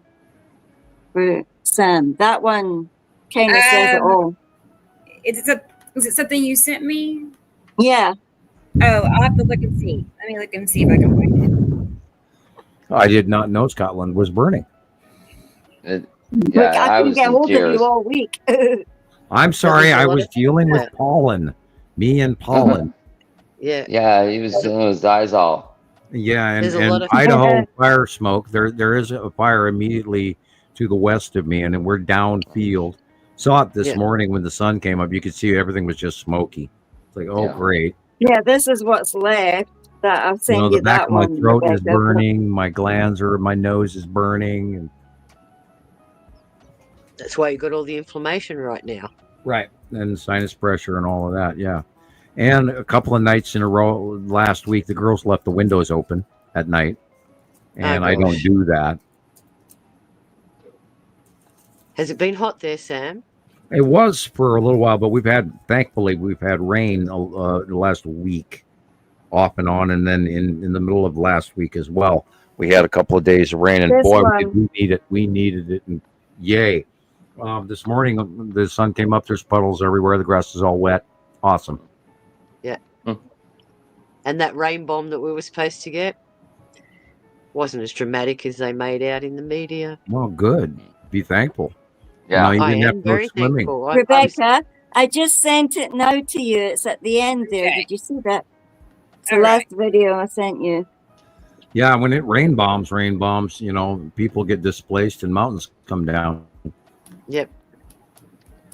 But a lot of our coastal shores still haven't recovered from the last big storm. Oh yeah, I saw there was a whole bunch of wave swells that were actually are still washing houses into the ocean. Jeez. Yep. In New South Wales, yes, I saw that too. On the Florida coast as well. Yeah, and California. So anyone with beach house, I'd highly recommend get rid of it now. Yeah, there is, on the East Coast for many years now, several years, they've stopped insuring beachfront property. Incredible. I asked the people that's videos these are if I could use them because they just kind of spoke to like the whole atmosphere that was going on here. People were just in disbelief about how big and how horrific the fires were. And as a result of that the Amazon being in drought and that sub-Atlantic flow that goes all the way up to the UK, which will change the UK's weather. It will also change the entire southern hemisphere's weather, and the entire southern hemisphere will heat up, which also means the melting of the Antarctica ice shelf and increase worldwide sea level changes quickly. So if there's another drought in Amazon next year, we're in deep shit. Yeah. Yep. I mean, oh man, we showed how they were cutting, a road through the Amazon forest so these people could get to their national climate change conference. Like, what? How are you going to cut through the Amazon rainforest, cut it down so you can build a road for a climate change conference? Come on. That was horrible. Come on. You guys are rich enough. You can use your helicopters and shit. Come on.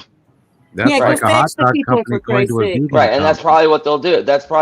They'll use helicopters, and they've got a road.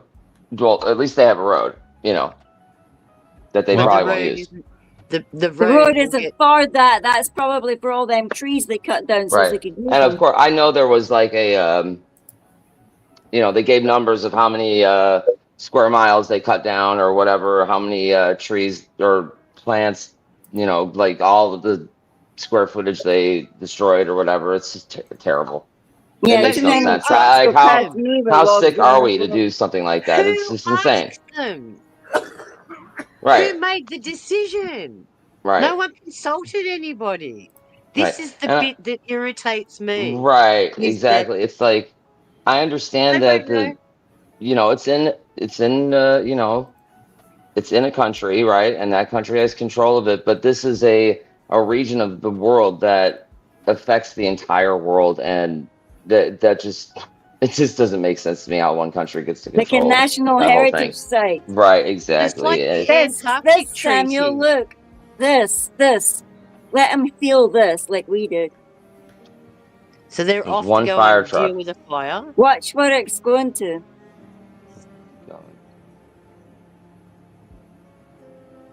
This is not good. So is this in Nan? Yes, this is. I live in that top left corner. Golly. Look, Look guys, at you see the fire? clouds. That's the fire. All that's burning. And that's all forest and stuff, is that? Natural woodland? Moorland. Is that where you said they wanted to dig up the peat? Well, the peat's there. It's on fire. Yeah. That's what I'm saying. That's where they wanted to exhaust that. Look at that.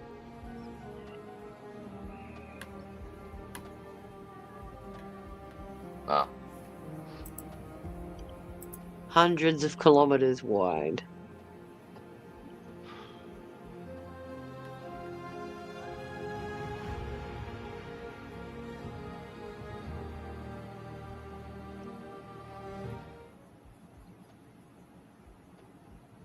Yeah.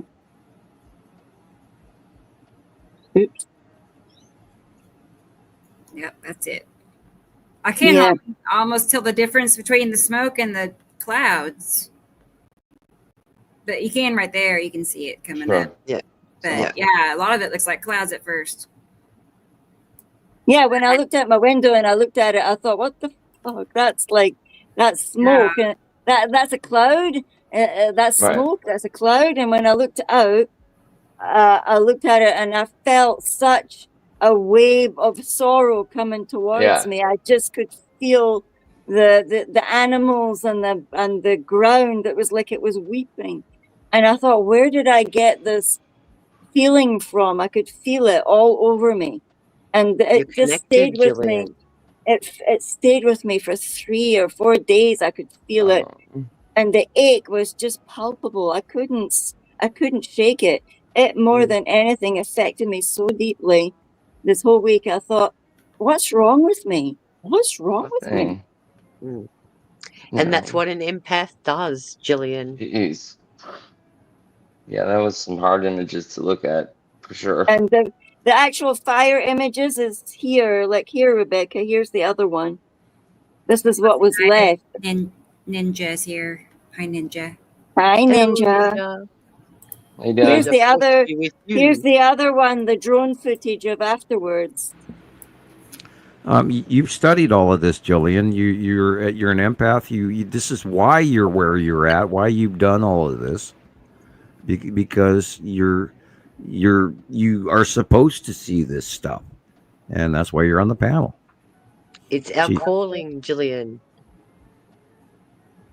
Remember, it's not easy watching these animals die, and it's not easy watching Mother Earth burn, and it's not easy me seeing all of the crap that's flying on the outside of Earth right now, including all the imperial troops or Federation troops or the Nibiruans or even farther out in the other higher races.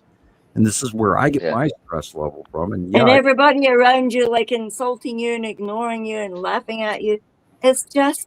I mean, that doesn't matter. I know you say that it doesn't matter, but it does too. It doesn't. It doesn't. Like Sharon just said, the negative and the positive, the little demon and the little angel. And you're sat in the middle going, flip, like... But I've grown. How do I make this better? I've gotten to the point where I don't have to answer them if I don't want to. That's where I got to the stage, Gillian, where I went, ping, you bugger off. I don't want you on my shoulder anymore. Right. The good guy sits here. The good guy sits here. Okay. Yeah, but, Again, it comes back down to your personal code. What is embedded in you?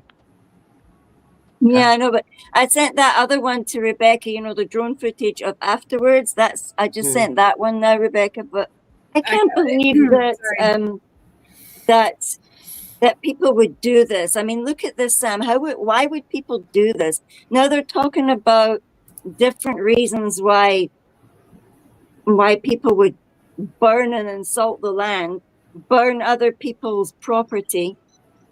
Why would you do that? Why would a little man think it was really cool to take somebody's tenor and go out and set a fire?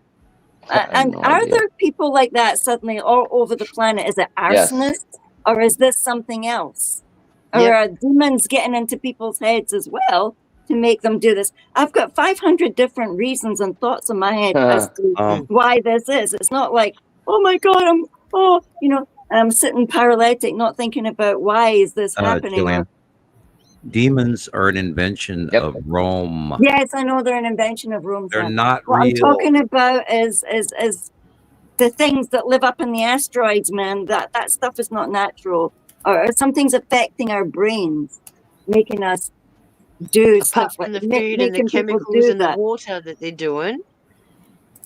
You got to remember that's the psychological warfare on us too. Fluoride in our water, the GMO foods that change the biological chemistry of how they react in our body, how nutrient deficient we are. This. Remember, how fucking brain dead are you to go and do this? Look. But there's arsonists everywhere, Gillian. Remember, they get paid. Look paid at that. for the higher source. And then you have the idiot that drove his four-wheeler for an hour and then decided to drive it into brush and parks and then lit the forest fire without realizing just how serious what he was doing could do. You get idiots. That cigarette butt out the window. That's all it takes. Yep. Yeah. You get a broken glass bottle and the sun moves to 1 p.m. and all of a sudden the light shines through a broken wedge of glass and it magnifies onto a seed branch that lights on fire, and then you have a catastrophic forest fire. Again, we are part of we're not separate of our environment. We are part of our environment. We're part of either the good or the cause or the negative or whatever. And you can't weigh time. You have to accept it as it passes. What the fatism, where you have to see things occur and not react to them and go, oh, of course, and expected pattern recognition. That way you're less offended by the other side of the coin. There's smart people and there's stupid people, and stupid people do stupid shit. Right. You have to sort of kind of expect that. And I learned that in the bar business. As the bar manager and a bartender, there are certain times you have to look at this guy and go, buddy, I'm not serving you another drink. No way. You can hate me now, but tomorrow you're going to thank me when you can wake up and you're not dead. That kind of thing, And you have. And the other thing about an empath is we can feel them too. It's like we can sense what they're going to do before they even do it. I know what animals think. I know what I walk through the store. There's a guy that walks past me. I don't even have to look at them. The inner child, blah, blah, blah, blah, blah, blah, blah, blah. Yeah. And, yeah, I know it's like and it comes so fast at me. Like I said last week, you get 12 representations in your hand while 100 went by you, and I can tell. I mean, I don't have to hear the guy going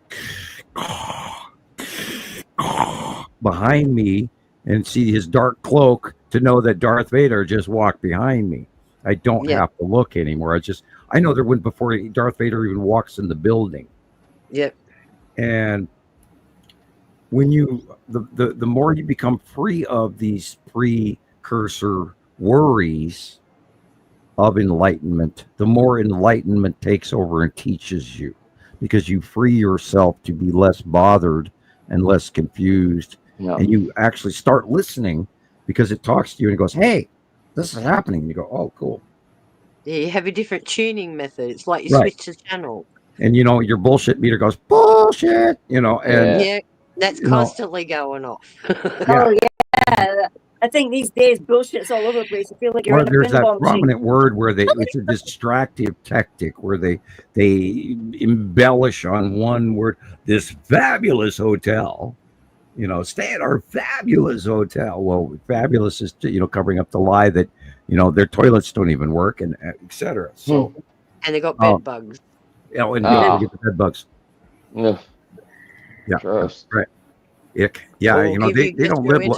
We get them here, but they don't live long in the Rockies. Our bugs are the fleas don't last long. They could be here, but they don't live or regenerate. It'll take about a year and a half to get rid of fleas. Yeah. You people who live in, and like Rebecca the other day was talking about chiggers because she was out in the field filming. Right. Chiggers are out, and it's like, wow, thank God that doesn't happen to me. Yeah, they're like up and down my ankles. I had to go stand in the dirt so I wouldn't get in the grass because they were everywhere in the grass. It was just gnarly. Yeah, I'm so allergic when they hop about 2 inches up off the ground. Just like sandflies, horrible. Yeah, they're there. We don't got those up here. Yeah, lucky. We got, I'm quite surprised we haven't had very many bugs of any kind in the Australia population. lately. They've come out with a new scientific study has determined that we've lost 80% of our bugs in the last decade. Wow. Yep. Wow. Very high numbers. Yeah, we lose something like, what is it, nearly 800 species every year. Jesus. And that's why our bird populace is way lower. That's why our bat populace is way lower. Yeah, I know. I've noticed that. We used to have bats every night. They would come out right before sunset and droves, just thousands and thousands of bats. And now they don't. I haven't seen them in years. Yeah, we've got a bat colony only a kilometre away from us on one of our rivers. And it was reported in our news only the other day that some gentleman died from a virus that he got from playing with the bat.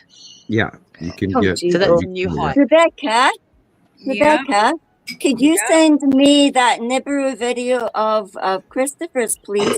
You can Patrick, I'm sure Patrick would like to see it privately. You can get tuberculosis from bats. You can get the guano. Rabies is what they were picking up. You could pick up nasty. That's really nasty. Start coughing blood and all kinds of stuff. That's why you don't go into bat caves without a mask. All right. N95. Yep. That's why they stopped a lot of the archaeological stuff in the, what was it called? The Tomb of the Birds in Egypt because of the bats. They were getting sick. Yeah, they probably said it was like some curse of the mummies or something. Meanwhile, it's something perfectly natural and genuinely is ancient and bad for humans. In the desert, right. believe it or not, in like anywhere, if you're coastal along the, like in Jordan or along the sea, and you close your car and you park it in a parking garage, the interior of your car molds. Yeah. Oh, because the humidity. Right. Did you see that Petra was overflowing with water as well? Yeah, Petra got flooded a couple of weeks ago, and they had it. They got to see where all the old water used to go, and then some. Yeah, I thought it was awesome. That whole region changed. They didn't. Well, look at all the things it's starting to uncover. Oh yeah, and this is why they're talking about finding new skeletons in the Sahara, and they're talking about a DNA strain they've never seen in humans before. And a DNA strand. Right, yeah, it's that is nothing recognizable compared to human, and we know that the first dynasty was controlled by extraterrestrials, and we know that they were feeding those pyramid builders and pre-pyramid. They're far older than man accounts for, and the pre-cities that are all still way buried that they barely even scratched the surface of. In the Sahara Desert alone. LiDAR's become very important because they're building all these new technologies so that they can look for things. Like, look at the Amazon. They've said that there's so many hidden roads. Aztec, Mayan, Olmec, and the other There must be all sorts of shit hidden inside that. In the Amazon. Oh my word. Can you imagine? The problem with what they're talking about is it only goes back to like 9,000 BC, and that's when they stopped talking about it. And in actuality, what they're, if you go to Russia and do that, there's underground cities that are 100,000 years old. Wow. Yeah, that's insane. Just like staggering amount of years. And that them caves in Africa where they mine for gold is so ancient. It's ridiculous, like 400,000 years. Well, they were Wow. saying the oldest human skeleton they ever found was 300,000. Wow. And now That's scientists have now incredible. discovered a skull that's 500,000. And we supposedly go back in our DNA strand 1,000,000 years in what we are Oh, today. easily. And yet we Exactly. are sitting here talking about 100 BC, 500 BC, 900 BC, and your average person, Johnny on the street, Joe Facebook, is thinking that's the knuckle guy, dragon guy that with carries a club called caveman. And that's our But Yeah, the but Earth what's a is level. hairy 1,000 body and years all that old stuff? because that's when God created it. Yeah, 9,000 years old 6,000. according to Southern 6,000. Baptist Christianity. We're only 9,000 years old. Yes. Well, according to what is it, the Jehovah's Witnesses, it's 6,000. Yeah, Oh, my dad had a 6,000. field day. My dad had an absolute field day with that bunch of people. He was really And we walked with curious about dinosaurs. them story though. But now in South America, there is reports that there were dinosaurs literally all the way up until like 300 BC. Yep. And There's yeah, paintings of people riding dinosaurs yes. Yeah, of course. Yes. from Yeah. the Dinotopia. Renaissance. It shows how screwed up our Dinotopia. science timeline really is. And you know, Oh, the yeah. breakup of the Bronze Age, no 5 archaeologists will agree on that date. And then Praveen Moverhan in India goes around to all the temples and points out all of the dinosaurs in 8,000-year-old carvings. Or Yeah, it's 50,000 year old when they say it's 8. Yeah, that's right. They all devalue these things. Yeah, or the Allura Caves. Don't tell me, you know. Yeah, you That tell was me built that from we the top carved the down. Allura Caves. Yeah, Yep. right. Yeah, How do no you way. carve out something that scale with that much detail And no without debris pile. some And- sort of archaeological design, you know, And intelligence? no debris pile within 200 miles. That's Wow. it. They don't even know where all the excavation's gone.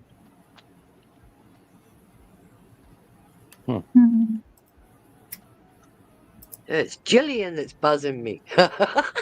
Well, if we look into the fact that the binary system exists, and this happens in a cyclic reoccurrence of the transition of the tectonic plates and volcanoes and weather, climate change, and all of that, it all fits. It all answers a great deal of these.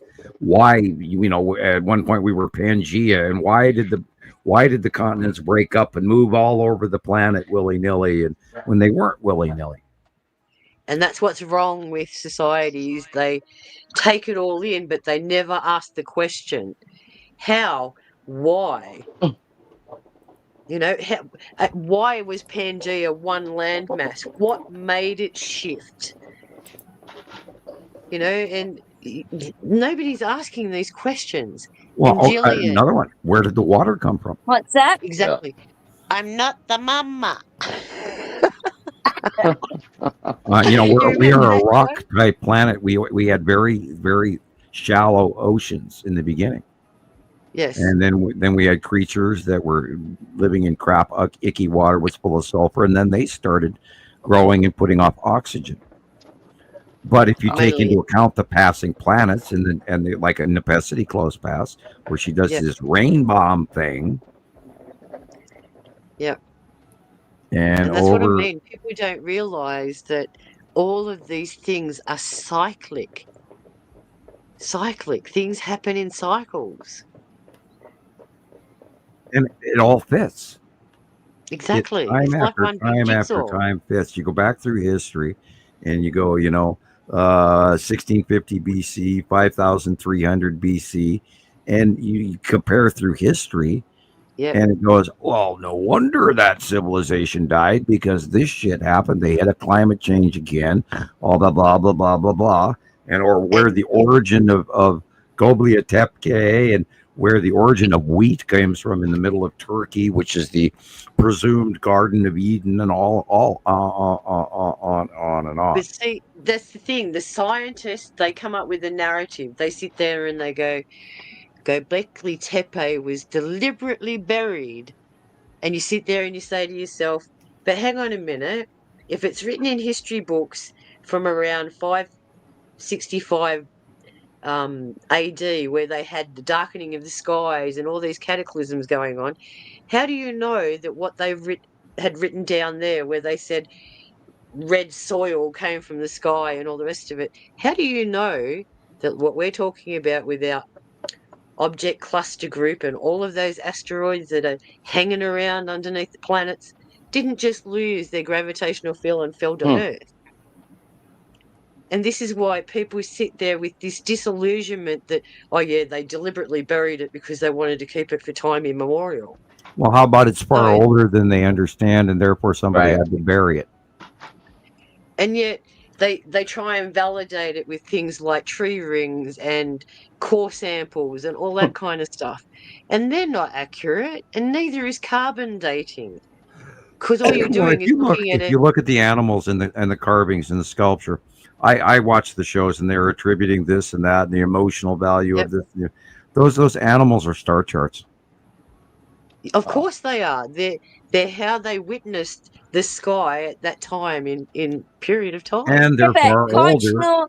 The Cochno stone here in Scotland as well. Sorry, Sam. I just thought that they looked like navigation maps, like what the person remembered when they came through our solar system. What happens if they got stranded here, landed here? Well, like Rebecca mentioned earlier in the beginning of the show, where she was talking about the Norse, which are an Aryan blonde-haired race people, the Vikings and the Norse, and I happen to be of that bloodline. Is that where the blue eyes come into? Yeah, that's where the blue eyes come into, right.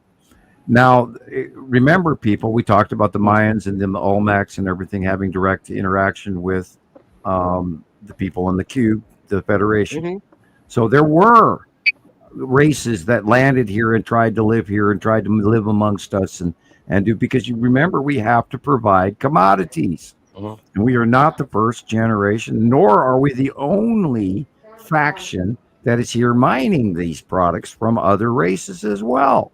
So they came here, they got they became demi-lords over their locals, and they talked and they took care of their people, and they shared technologies to get a place to live, while the human normals went to a mine and mined up the commodities or grew the crops. They would teach us so that we could be stronger, healthier, et cetera, et cetera. Everybody's thinking that, there's one set of ETs out there, and there's not. There's many, many, many, many factions taking advantage of planet Earth, on and off all the time, come and go throughout history.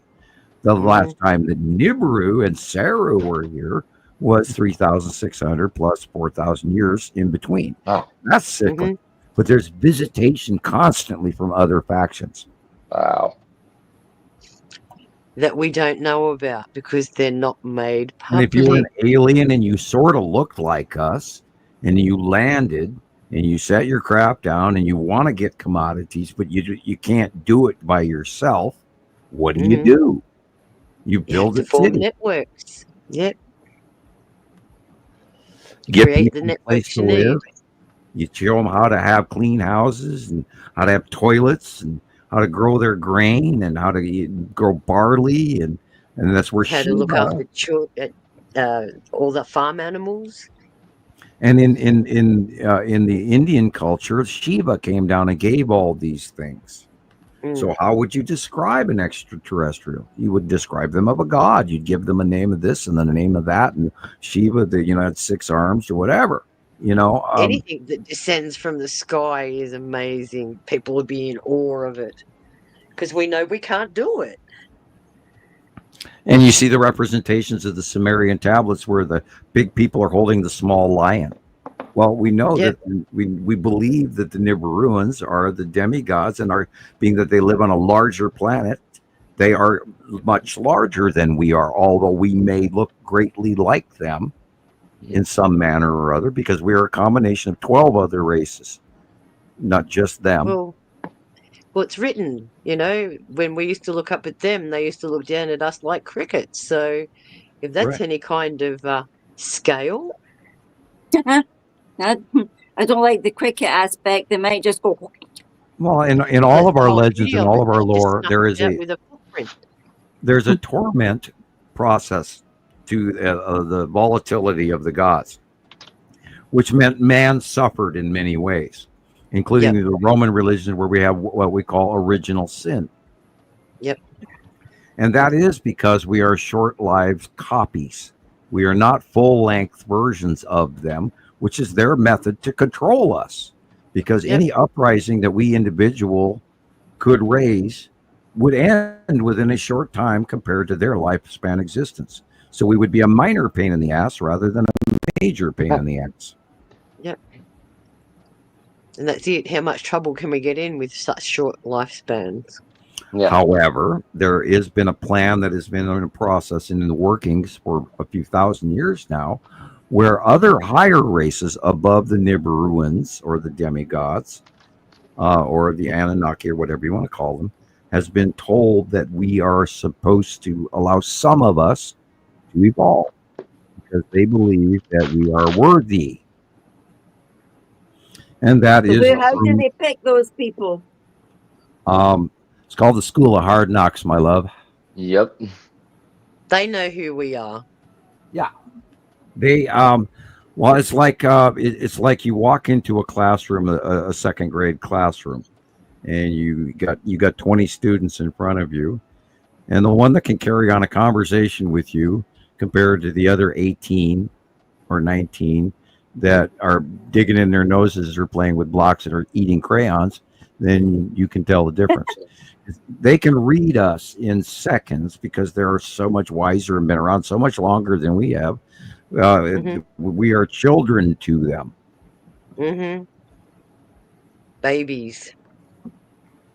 It's like watching the movie Avatar, and she told him he was a baby. He was making too much noise when she was trying to teach him how to navigate his avatar in Avatar. Remember that movie, Avatar?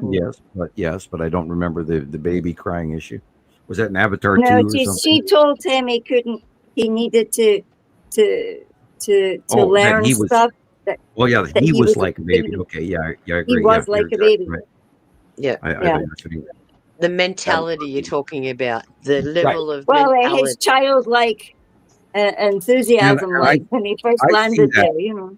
I see that in my daily life now, talking to people who haven't got a clue that these planets are here. Yeah. And it's like, how do I even approach this with you to even start you off on the knowledge that since 2010, 2011, we've had 2 sons. Mm-hmm.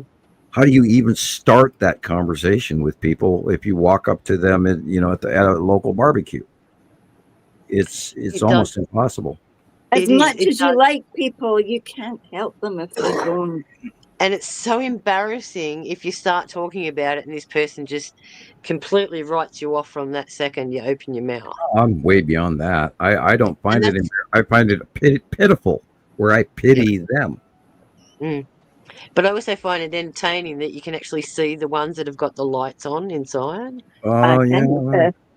A large portion of them usually go, "Oh, that's beyond my education," and then they shut down on you. See their eyes roll, and then they change the subject and then move over to the salad bar. You know, I need more tomato sauce on my sanger. Yeah. Oh, by the way, the other day, to deal with that too. To change the subject, the other day I made ghost pepper chili again. Ooh. I am starting to like that ghost pepper chili, man. I'm telling you. He's on fire. Well, it is just everything else. Paste Salsa, the Paste Picante Salsa company has come out with a ghost pepper salsa. Oh. And then I make my normal homemade chili with liquid smoke and onions and, a little bit of ketchup and some sugar and regular chili and hamburger and beans. And the other day I took a whole blob of that ghost pepper salsa and then threw chili on top and stirred it all up and cooked it up and added a little touch of honey. And it was like, wow. And this is about the 3rd or 4th time I've made it now within the last couple of months. I'm actually starting to really like that burn, but I never expected ghost peppers to be tolerable. Oh yeah, I suppose it's like anything. Once you build up a tolerance for it. Yeah, that was my sideboard. Change the subject story. I'm sorry. Oh no, that's all right. It's like my nephew likes sriracha. Sriracha. Uh-oh. She said she was having trouble with the internet. Sharon, you locked up. Sharon. She's telling Sriracha secrets. Or either that or someone at the house turned on the Xbox or the PlayStation. Yeah, probably. Back into it. Yeah, well, have you got anything else for us while we're waiting for yeah, I have like tons of stuff. I was going to show you. We lost Christopher, I see. Oh, he'll be back. Actually, she started talking about Sriracha and I got hungry. Boing, food. He probably I was going to show you that. Look at that, Sam. It's not there yet. I can't see it. It's okay.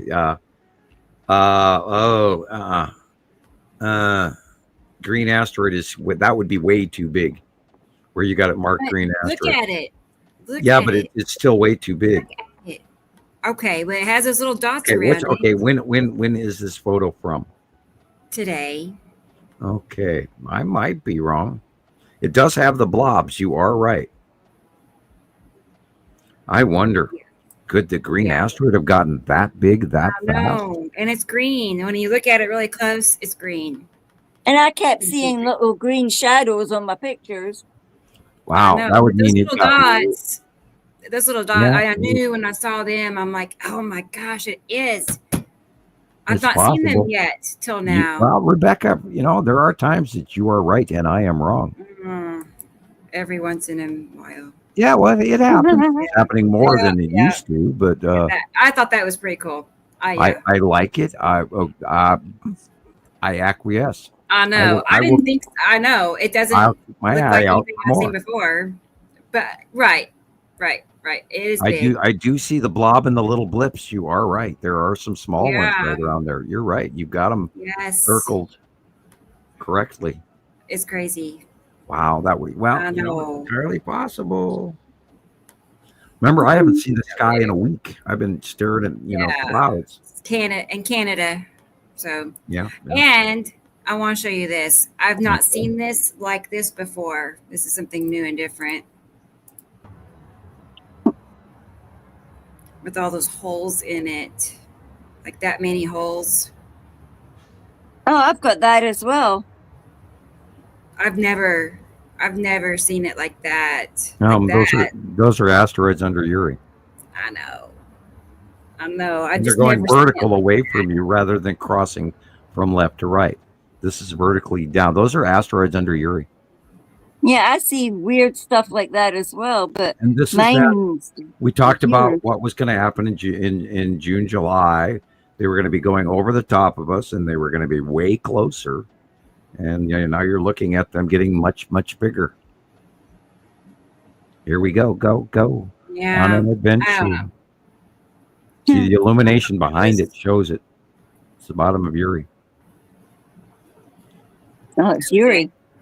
That was it. I just thought, Asteroids. Got to have a good speech impediment when you say it that way. Yeah, there's a lot of crap above our heads right now.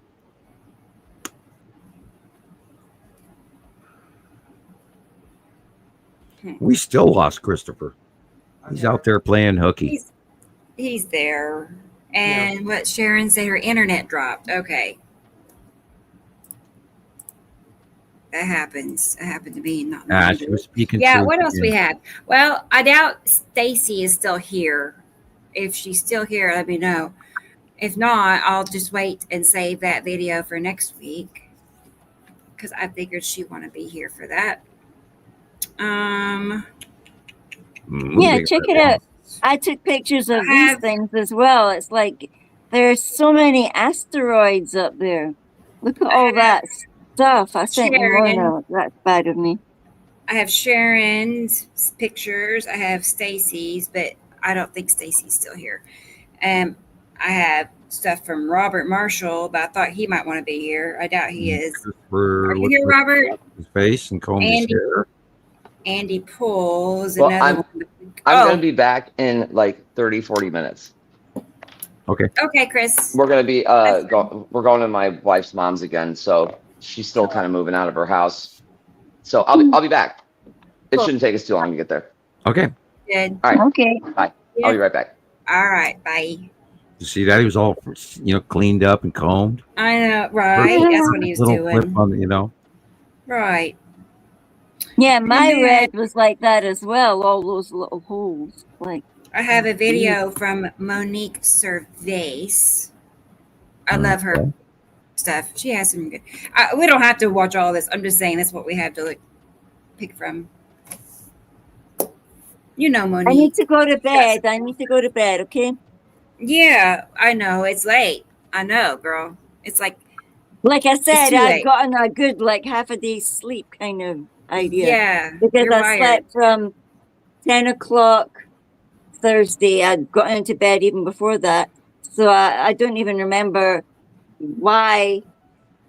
I woke up. It was a couple of times I was really deep sleeping, and the animals needed out because I think they were surprised that we weren't staying up late, and I just slept like mad until by 10 o'clock this morning. But sometimes you need to do it, Sleep, you mean? Sleep? Yeah. Lots? Sleep. Uh-huh. Yeah. Sometimes. Your body To just me, goes, right, it's no, that's time. it. I go to sleep.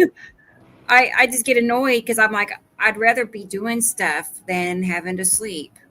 Well, I've been Does doing that house work at night lately. I mean, I'd rather just stay up Yeah. 24 hours a day. I'd be a robot. No. I just I don't want to sleep. I want to keep working on something, and I don't know. Yeah, I go through phases of when I want to. And then some people like to sleep and they want to, I don't know. But I'm not that a big seems to sleeper. have been one of the other phases I went through recently was Hey, kind of Robert. chilled out and not too worried about stuff, but also I just want to sleep. But then I do get upset Yeah. when there's people that come across my path that are kind of misfortunate, Yeah, and I know. Yeah. you have to deal with them along with that the fire thing that just threw me back to. I almost felt like I was in Africa and I couldn't believe it. And looking at it, thinking, "Oh no, I never thought I would see this level of devastation again," and this wondering who would do such a thing. I mean, But- it was arson. Is that what you're saying is for sure arson? How do you know that?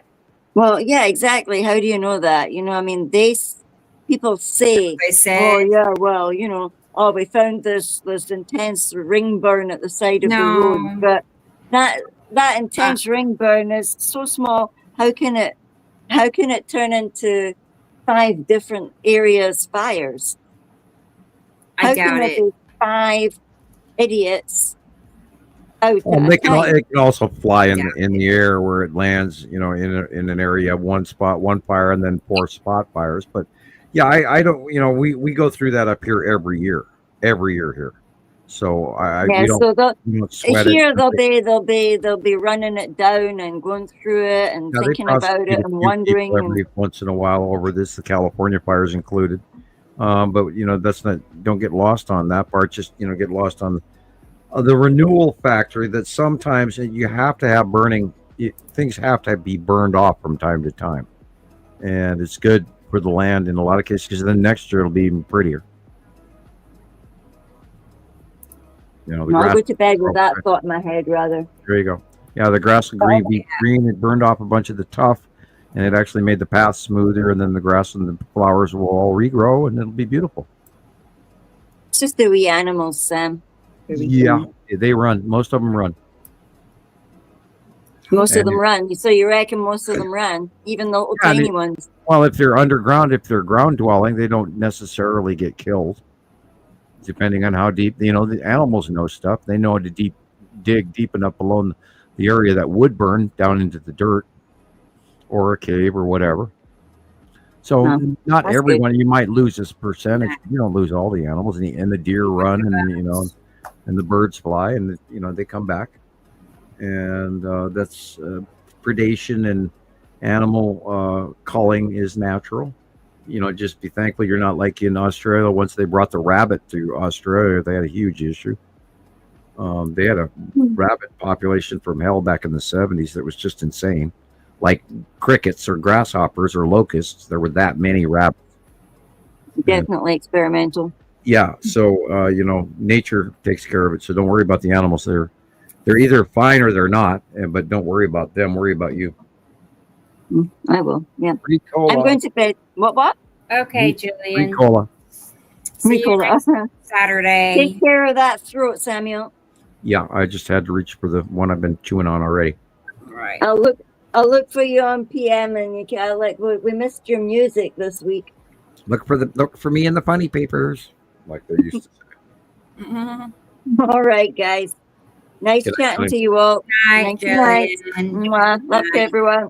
Love to everybody out there too. You. Bye-bye. Okay, bye-bye. See you next week. Everyone left us. Bye-bye. Everybody else abandoned you, so you'll have to talk good mojo. I know, guys. I can't keep up. All right. No more bad dad jokes. Bye. Night. Boy. If I could find the night switch. Night. Oh, can you red switch me, man? I can help you. Okay. All right. Bye, girl. Bye-bye. Down into the alligator pit she goes in front of the desk. Robert is still here. I wonder what time it is. What time is it in New Zealand, Robert? I don't know. I could look it up, but I just figured he may not be here. Well, let's watch Robert's video. There we go. A video of his pictures, because he's got some really good ones. I know you know, Sam. Yes. Okay. Yes. I actually, the ones I picked for today had some of the best ones. Like, Robert and Monique is really, and Andy. You know what I mean? Like the best. All right. Here we go.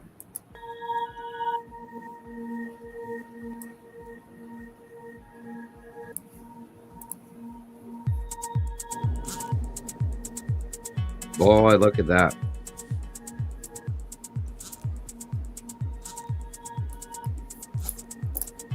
That is a vertical asteroid that is coming from above us straight up is Attu.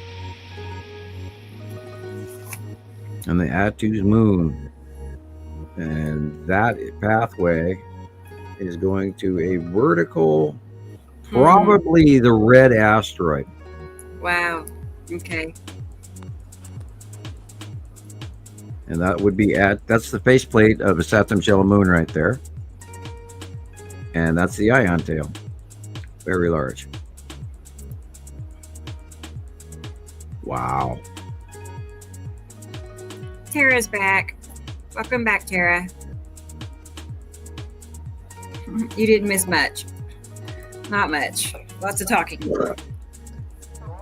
That again is what is Attu's moon and the red asteroid, but it obviously has changed places while he was filming it. I mean, it could be different days and, Right. Yeah. And that's very much, and right up in the upper right, that's very much like one of my drawings. And this is, the sun is to our left.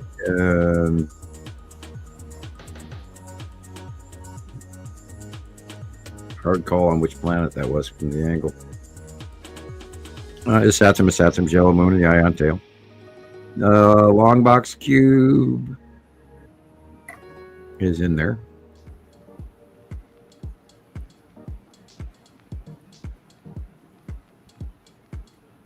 Look at the color diffuse, the light diffusion going on in that photo.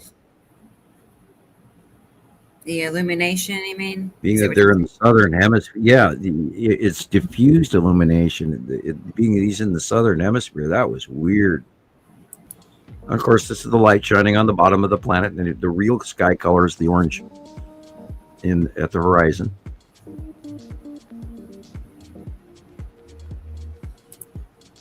That is Saturn, I believe. I agree.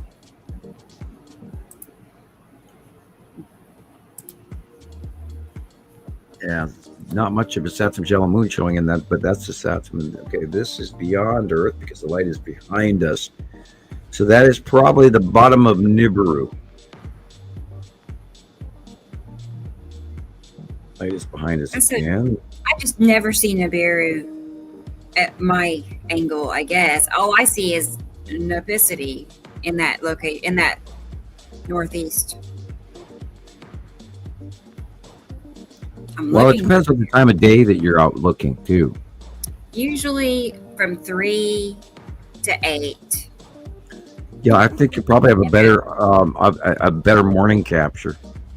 Okay. God, look at that. That's the ion tail off of Saturn's yellow moon. See the flame like everything? God, Yes. that's an awesome shot. There again, you've got the lead asteroid is in the mix, and then the ion tail off of Saturn's yellow moon, very flame-like. Almost looks like a wristband off a wristwatch. Look at that. Lead asteroid in front of Saturn's yellow moon and the ion tails in the side face of the Saturn. The green asteroid is definitely in this shot. Question is it the one on the right or the one on the middle? No, right? I'm going to be on the lookout for more green asteroid, big ones. That is very much larger Matim right there in blue coming in. That's Uri.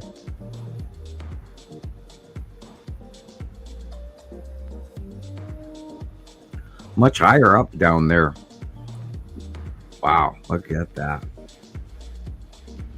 That's a hard call. Yeah. I know Katie Jo knows. That's she just Uri went live again.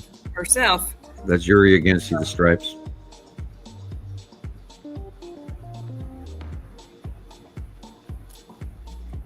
I'll send that over. We can look at that real quick. That's Uri again with some normal clouds in front of it. That again is Matim cutting in. There's a white line in front of the dark blue center. Mid left is where Matim is. That is the spiral asteroid. In front of is Saturn's yellow moon. That is Atu's moon and the red asteroid. Beyond the light lights behind us. And again, weird. I almost called that one, but I couldn't keep up. Okay. That looks like the ring of Atu. Oh, really? Yeah. Which part? Right behind us. That white that comes from left to middle towards the right. See how thick that is? Yeah. See how dark blue that is behind, directly behind beyond Earth. The light is behind us. That's either Atu or Nibiru. Yeah. Or Nibiru. Or both. How? I thought this is the left of the sun. Right? No, the sun is directly behind us. It is to the right. Yeah. Okay. Sun. Most likely Atu. Right. Okay, so is Atu and Nipicity reversed? Nipicity would be straight above our head. Okay. I don't know.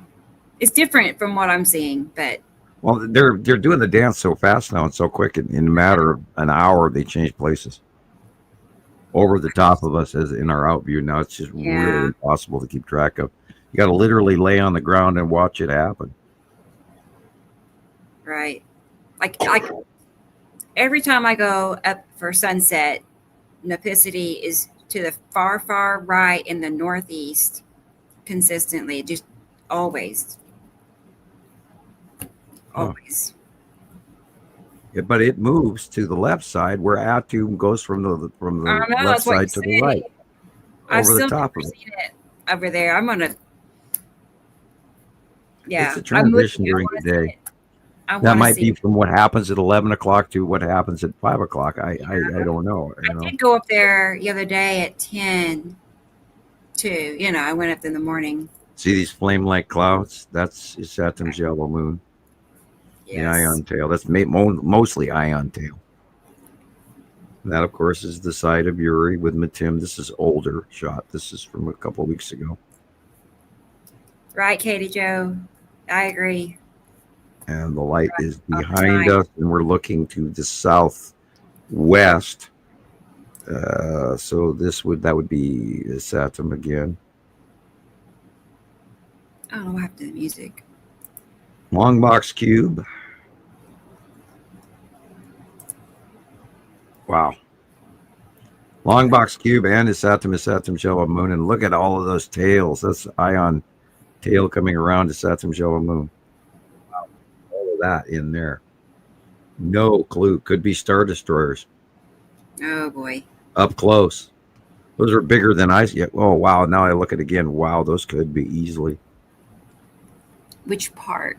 Like the little straight things, and then remember the white. Look for the white areas. Okay. See the little white pieces of pizza? Yeah, okay. I see it. And then there's that square angle corner just above the center light pole. That would be the edge of the long box cube.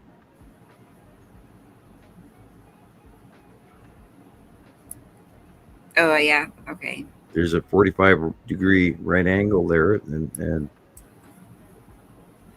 yeah.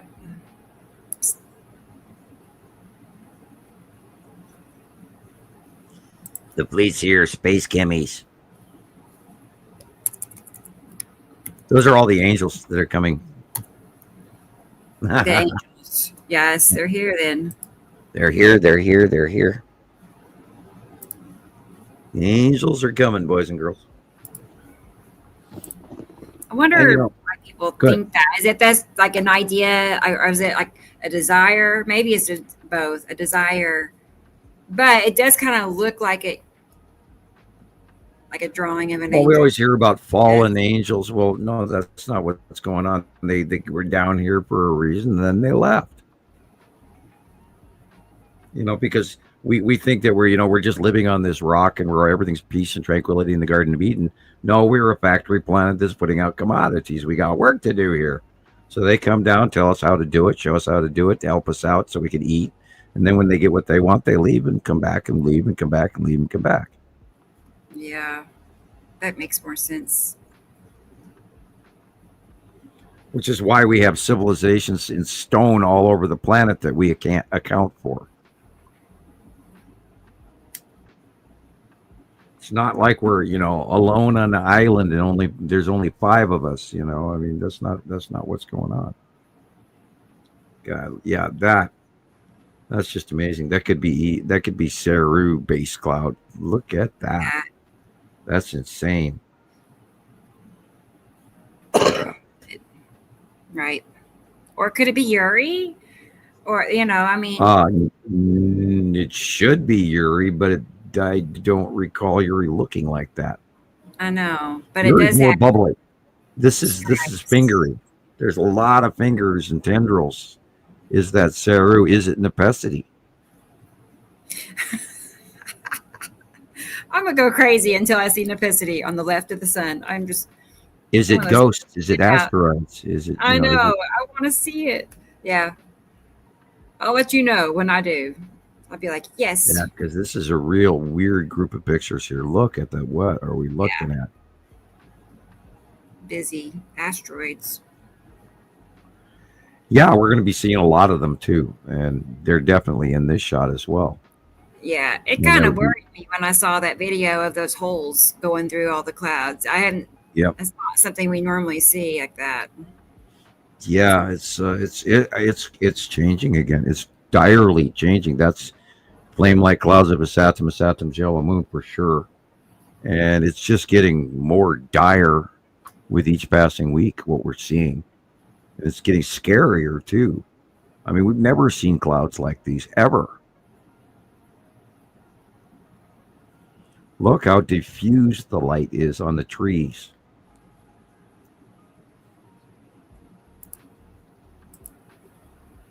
Long box cube again. You see that dark blue square? Probably again. Well, okay, this is beyond the light.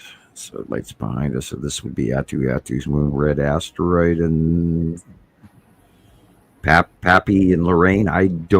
That's weird. The white cloud is what's weirding me out. The one with the drag offs to it, that is strange. It could be the Texas cube, but I doubt it. Right. Very I mean, strange. it looks like there's a cube to the right top corner. Yeah, where it's supposed to be, right. Yeah. You know, just like that one drawing of mine, but this white cloud in the just middle left upper it's reminiscent of the red asteroid, but it sure is weird. There's more there than that. There again, wow, I wonder if that is the red asteroid. It just happens to be at that light angle we're seeing an illuminated face. Because the I shape don't know how he does his filtering, but he makes everything stand out so nicely. Yeah, he's got a good camera. Yeah, that's probably it. He's always getting killer captures. Yes. I try to thank him, for his work, and he's been, one of the base providers for so many people for so long now, and I love his work. Wow. And I never want to take him for granted. What is that dark area?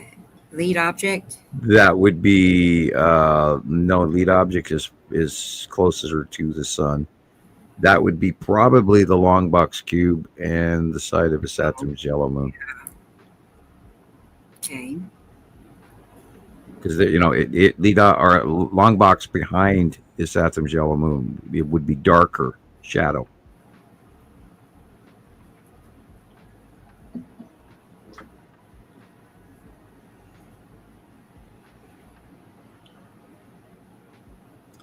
Yeah, always look at the dark areas first. And that takes practice. Yeah, it does. First, you just want to look at the sun. What does the sun look like? Yeah, these are the asteroids under Uri, poking their little noses out into the light. You see them, right? Okay. I just wonder, are they asteroids or crabs? Those are asteroids. Those are those white little stars and little, sort of ghost-like things. Everything on the left-hand side in the blue area are asteroids poking out from under and around Uri. That was it. That's a blue planet. Oh, thank you, Robert. Thank you, Robert. That was awesome. I mean it. They were really good. Yeah, I can't wait to see what Matim is going to look like. Let me show you. Katie Jo went live about an hour ago. I filtered it, put a little bit, I darkened it. New Jersey here. It was like an hour and a half ago. On the bottom of Saru, that's that white cloud, that white straight line in the middle just above the sun.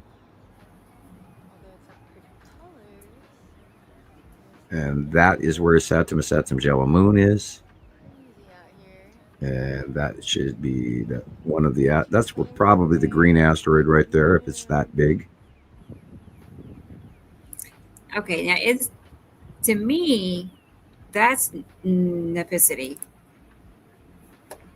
Oh. It's green, and that's the local. Okay, when I'm I wasn't even looking that far back. You could be right. Yeah, I'm talking about the whole sky. Right. Yeah, you could be right. Because that's where I see Nepicity is in that direction from the sun. Yeah, you could be right. Exactly. I didn't even see that. I was paying attention to the little thing in the middle. Oh yeah, right. That. Yeah. What is that? I think that might be the green asteroid. Oh. If the green asteroid has gotten bigger, that would be about it. Okay.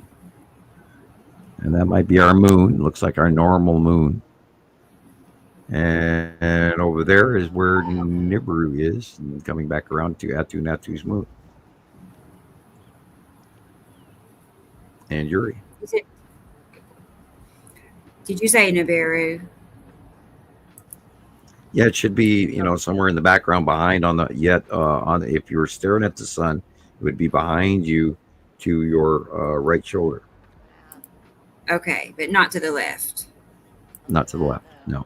No, okay. To the left would be Atu's moon, and then Uri. Right. So make sure I'm following. Hey, Sabrina. And it could even be Atu's moon directly above the sun right now as well, in front of Saru. It's hard to call. Yeah. Well, it's hopping for me. It's not a continuous speed here. It scrolls and stalls and scrolls and stalls. So I'm not seeing her spin. Oh boy. Yeah, it's stuck here again.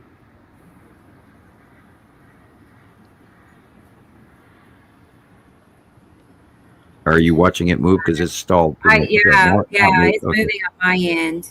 Okay, now I see. Yeah, that's a Saturn. Okay, she says, I was thinking Yellow Moon and Uri cut off with Atu behind. Yeah. That sounds right. Look at the size of that solar flaring from the cutoff of the planets being right there. It's stalled on me again. I'm looking at the grass. Okay, there, now it moved again and stalled. Yeah, that's probably the bottom of Saru right there, causing that immense, bright, huge-ass glow. Look at that. Yeah.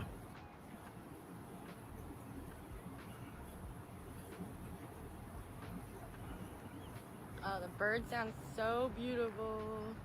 Yeah, it looks like the bottom of Saru.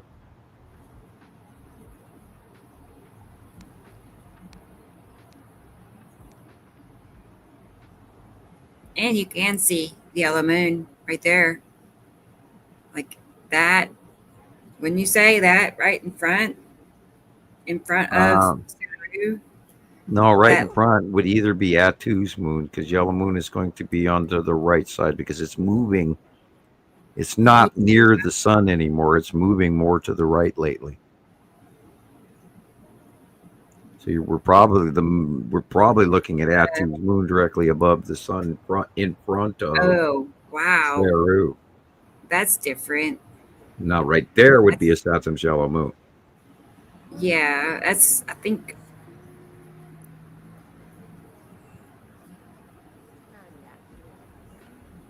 Interesting. Yeah. They're also mixed together because they're also right in our faces and over the top of us now. It's really getting hard. Unless you sit and watch it and then correct yourself over time, going, no, that can't be, and this has to be this, and this has to be that, and oh my God, that moves, so this, and you come to a point of understanding, because it is very confusing right now because they are so big. That's true. That was it. I was just looking at. And like Revelations talks about scrolling in the sky, where the one side's doing one direction and the other side's doing the other direction, and yes, we're supposed to fit that into a graduated 37% out view, and then still understand it. Like, you see those lines? Like, what are those? Those are likely that's where the long box is. So they could be two Star Destroyers pointing down. Oh my goodness. Shaft lighting, or the side of base. That could be the base cloud side of planet is Saturn. That's amazing. That is amazing. We don't know what a Saturn space cloud is. I am going to go get a glass of water. I'll be right back. Okay, Sam. All right. I figured we had a good sunset here where I live too, because the sky was wonderful all day today here. It always is on a show day. It just is. I'm like, oh gosh, I want to go take pictures and I can't.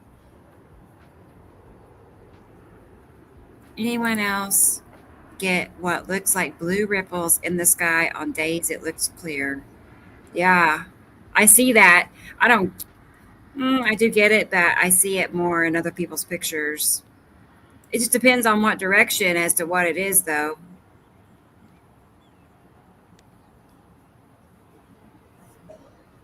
That reminds me, I don't know if I saved my video or not. Let me look and see. I was out early last week.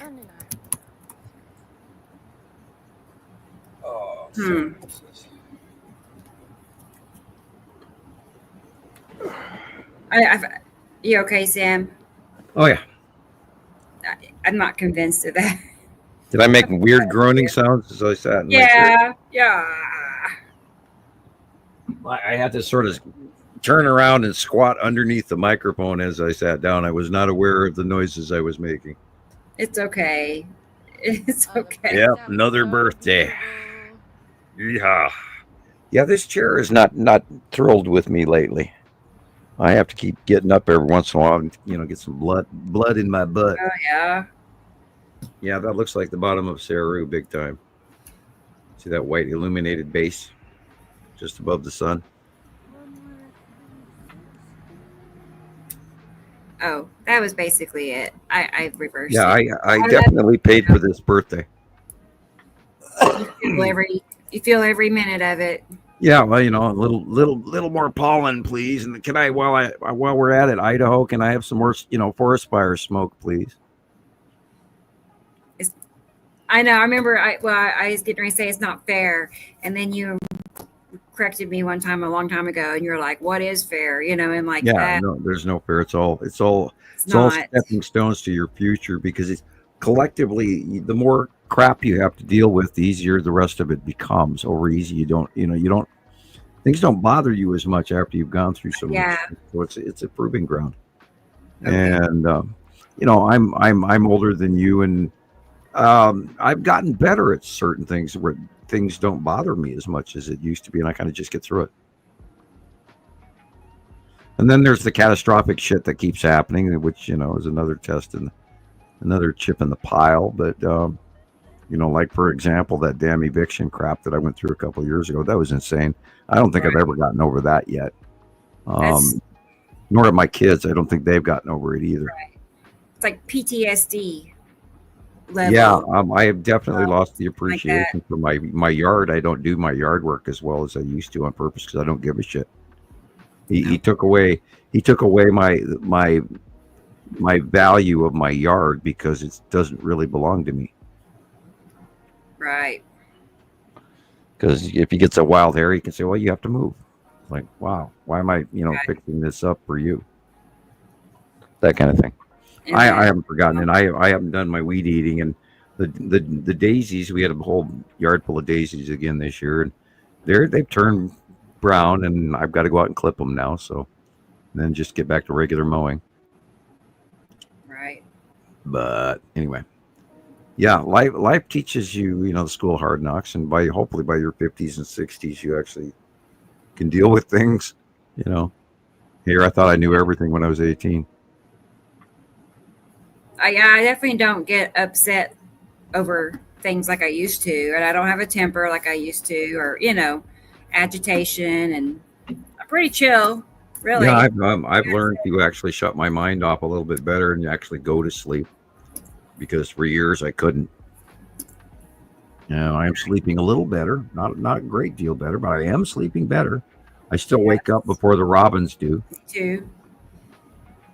And boy, when they're singing now, they're loud. They are loud. But yeah, well, it's so insane. I just every morning I get up and I watch that sunrise in the northeast sky, and I just shake my head and go, "Oh my God, people. How the hell can you not notice this?" If my expectation is the rest of the world who knows that the sun comes up due east. Yeah, I don't know what the answer with that, because I was going to say the people that are noticing something with the sky, they end up falling into the geoengineering pitfall. Yeah, they're terraforming it for the aliens. They go looking for answers, and they see what everybody else is saying, and that's it's kind of a common than anything else. Is all the HARP and blue beam, and that's where it usually ends. Well, Juby Joe says the sun has moved. No, it's actually not the sun. Well, the sun always moves. It's actually Earth that's rolled and tipped, and we have a larger star. And we've been paying attention to it rather than our smaller, less illuminating star, which we're still watching. And everything we used to know has now changed. And we're going to all have to get used to living on this ever increasingly climate changing, storm ridden cyclone from hell everywhere around the planet. That's what our future is going to be for the next until the Earth cools off a few degrees. Because for every degree in overall planetary climate elevation, our atmosphere is able to hold 7% more water. And that means 7% more water is going to fall from the sky. And if we go up 2 degrees, it's going to be 14% more water. And if we go up 3 degrees, we're going to have 21% more rain and more water. So you folks that might need to live in the trees to stay dry, or in the mountains and out of the valleys, and, prepare, because what we used to live like, we can't in the future. I was just going to say, Thomas sent me a few pictures, like 10, and these are his pictures from Germany. They're beautiful. God. Yes. Nice, he thinks he's seeing Star Destroyers. Well, that certainly looks kind of like one right there. Sure does, doesn't it? But, yeah, I think yeah. so. Oh, well, I saw one. Yeah, boy. Yeah. They sure do look like Star Destroyers, Thomas. They've got the conning tower, and there are multiple ones of them. And other people have cited that this week as well. I saw the flying pizza slices myself out my window yesterday, so I would not doubt it. Boy, look at that. And maybe they were down for the 4th of July celebrations. They wanted a good view. Are they patriotic? Yeah, well, I'm sure they would enjoy the colors and the booming. And look, Earth is about to pollute the living shit out of itself on one night, a year on this side of the planet. So let's go watch, It's like going to, Old Faithful to watch it blow. Hey, Sharon. Hi, You Sharon. get it fixed? Yeah, silly internet dropouts over here. So mucking around with all the different devices to see what I could connect to. Well, I'm back, and we're bad. Good. Yeah. I thought you were here, Tara. Like, it was right after you said you were going, and I said I could show it now, and you said, I thought we've been okay. So we did look at your video. Well, she'll have to rewatch the show. I know. Before 5 hours. Bad. I don't know what hour it was, actually. It's the early part of the show. But, the ones that we were looking at from her June pictures. Right. Yes. Yep. Sorry, Tara. I thought you were here the whole time, too.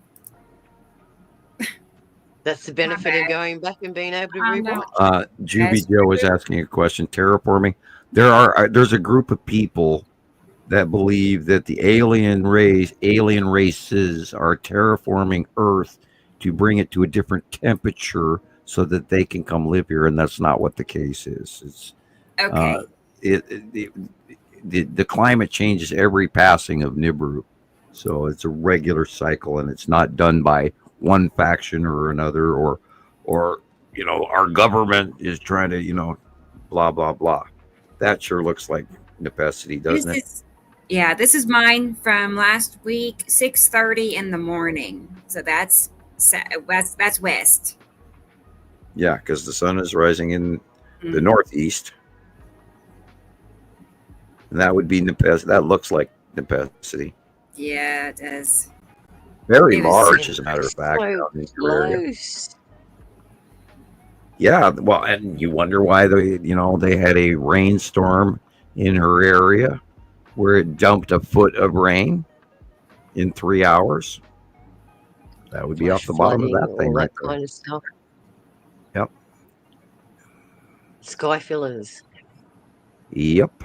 Early in the morning. Early in late the morning. God. Meanwhile, humans, these are planets over our heads. No, they're not. They're just clouds. Yeah. Tell me. Point to that one and tell me, why is that one? That's Yuri.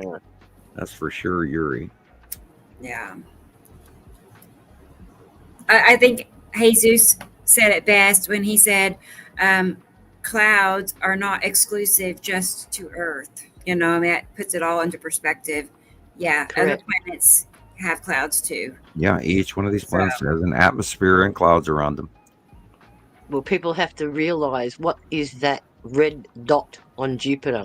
That is a storm that has been going for hundreds of thousands, even not millions And it's of bigger years. than Earth. Correct. We can fit about 20 Earths my into that gosh. thing and I still did get not sucked know that. in. Wow, I didn't know that. Oh yeah, yeah. We could fly in that and not hit any of the edges.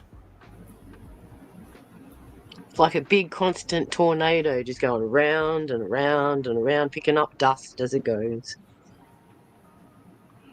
Yeah, we can't even see inside the atmosphere of Jupiter or Saturn or Uranus. Well, how many spacecraft have they tried to descend into the atmosphere? Didn't they do that with Oh, one or two or three, and they Uh, only got so deep, and that was it. That's it. Didn't they do the same thing to try and work out what the atmosphere of Titan was? They did several flybys. They worked out that Titan's mostly sulfur in the air because of all the volcanic eruptions and things on Titan. Yeah, the one that they're really interested is the ice one, and I'm trying to think of the name of it. Eusephidus. Io, or I think it's Io. Eusephidus? Oh, one of them. Yeah, because there's two that they're very interested in. One that's got the water vapor volcanic things coming out the top. Right, with the jets that are breaking out of the atmosphere. Yeah. Yep. Because they know that's all resources. That's all they're looking at it for, resources. Well, they still don't even know how many rings Saturn has. They're still counting. I saw an unusual picture of one of Saturn's rings. There's apparently a moon that's disrupting the rings right now. A large object that's separating the rings. Right. Yeah, So and again, Jupiter, they're still counting. It just keeps increasing. They go, oh, we didn't see this group, and we didn't see this group, and now we, I think there's. it's only recently they've discovered that Neptune's got rings too. Yeah. And that's debris and gases and gravel Stuff and that's ice being and dragged along with it. rocks and you name it, and asteroids and moons, because gas giants do have a lot of moons. Lots and lots of moons. I believe that what creates a gas giant is an electron cluster, and it's a very powerful, very atomic building block to an atomic structure. Because we cannot separate the tabletop from atomics or astrophysics, astrochemistry. It's electrical out there as well as electrical in our tabletop. We just don't perceive it that way thanks to Einstein and Newton. It's way more. Again, misled again. Just because they put it in a book and people read it, that must be the truth. And not only that, there's been numerous scientists that have been much smarter than Einstein since the 80s even. They're not famous. We're stuck on the 1880 through 1940 guy. Yep. Thanks to the education system. Yeah, true. That's why I sat there and said, no, I don't want to be part of it anymore. Well, I never bought into the gravity well thing. I just never did. It didn't fit. It's very interesting to watch, but in theory, it can't be possible. We don't circulate. It's like the earlier statement, like the sun moved. The sun always moved, and we're following behind our sun in a spiral, in a static collective electrical spiral.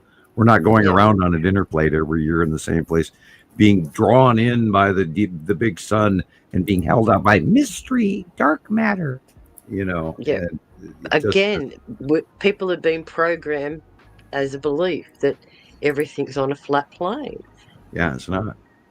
Planets aren't even on the same plane. They're some higher, some lower. And the way flat out there. earth is out there. They're elliptical. Yeah. Oh, you got flat earthers, or my favorite one, the firmament, where we're on an ant table and ET looks in on us every other day when they come to feed us. Yeah, every second day I see a rocket that's skipping along the top of the atmosphere, and they go, "Oh, look, it's hitting the firmament." Yeah. God.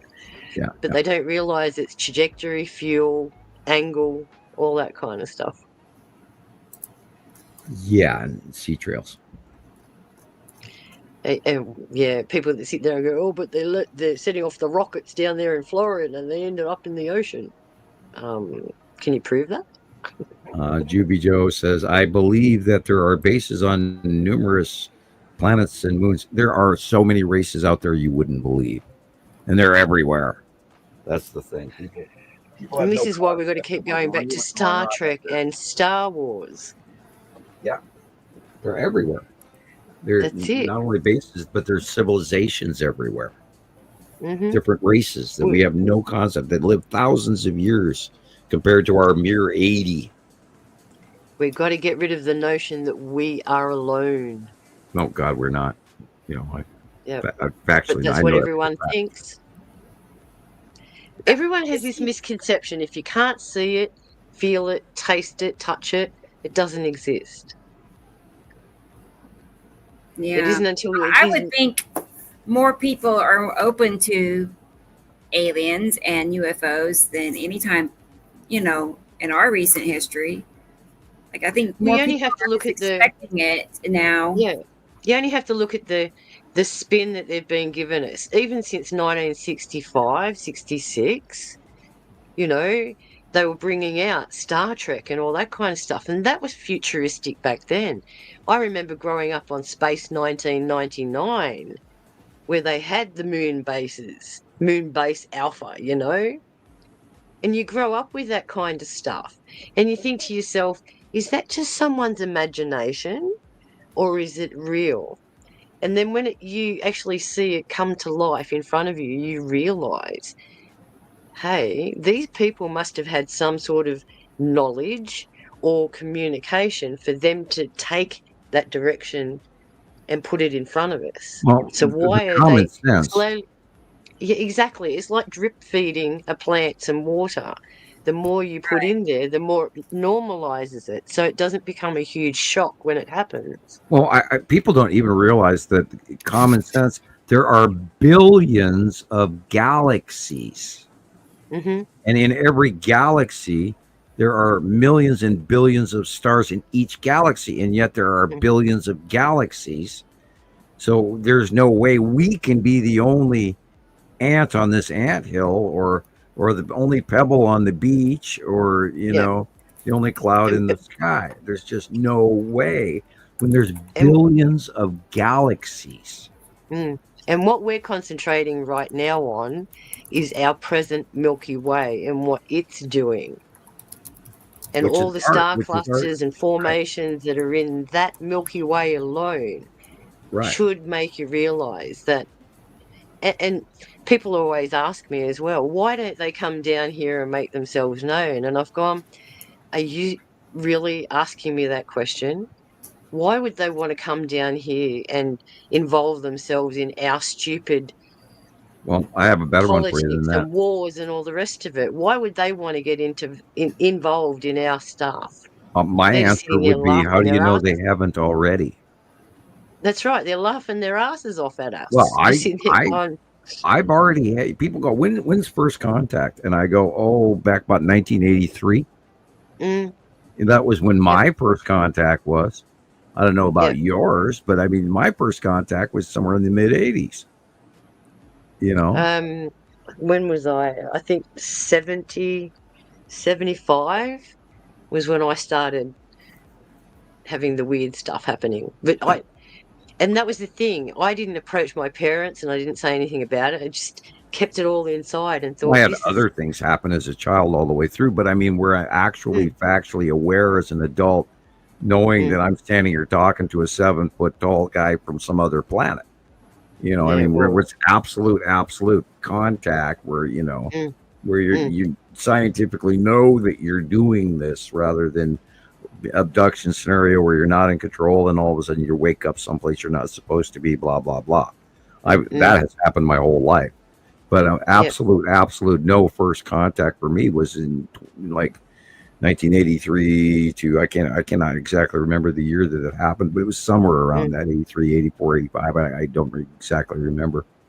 Long time ago.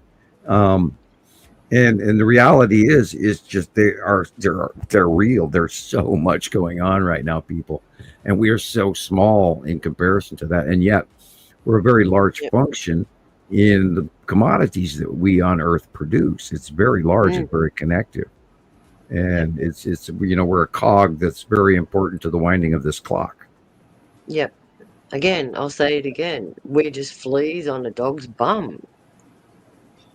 And, there's other civilizations, races, and all the rest of it that are more highly advanced than we'll ever make, unless there's that. Well, we're a little more symbiotic than a flea. We're actually, a sucker fish on the side of a larger fish, where we keep their hide clean, and and we provide a service for them. But we're small fish compared to the larger fish. And then there's bigger fish beyond that, and smarter and faster. It's a chain, isn't it? Yeah, it's not just one level of ET out there. There's demigod above demigod above demigod above, entity above entity above, and it just goes on beyond your wildest dreams. Doctor Who, here we come, Exactly. And how many races has he had to deal with? Yeah. Over the last 40 years. And this is the thing, we only associate these races as tall greys and, the little beings and all that kind of stuff. But people don't realise that they come in all shapes and sizes. Yeah. And why should they look exclusively like us? Why would they look exclusively like us? Oh, well, they don't. If we get in a genetic amalgamation, whereas they may be completely different again genetically. And again, we're not the first version of us. No. There could have been thousandth. Well, we know there's been at least 200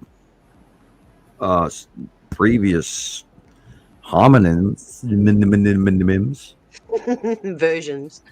Yeah. And we look at Madagascar and the pygmies. And then all kinds of other little fairies and pixies, the skeletons we found all over.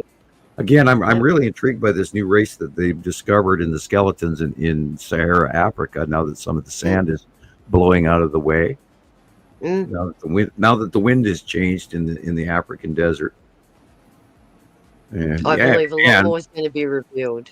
And Graham Hancock and Atlantis and the eye of the desert, and they're finally, using technology and satellites to photograph that region and realize that this does match, and that the river system coming in from the west coast of Africa could actually have filled in the eye of the Sahara.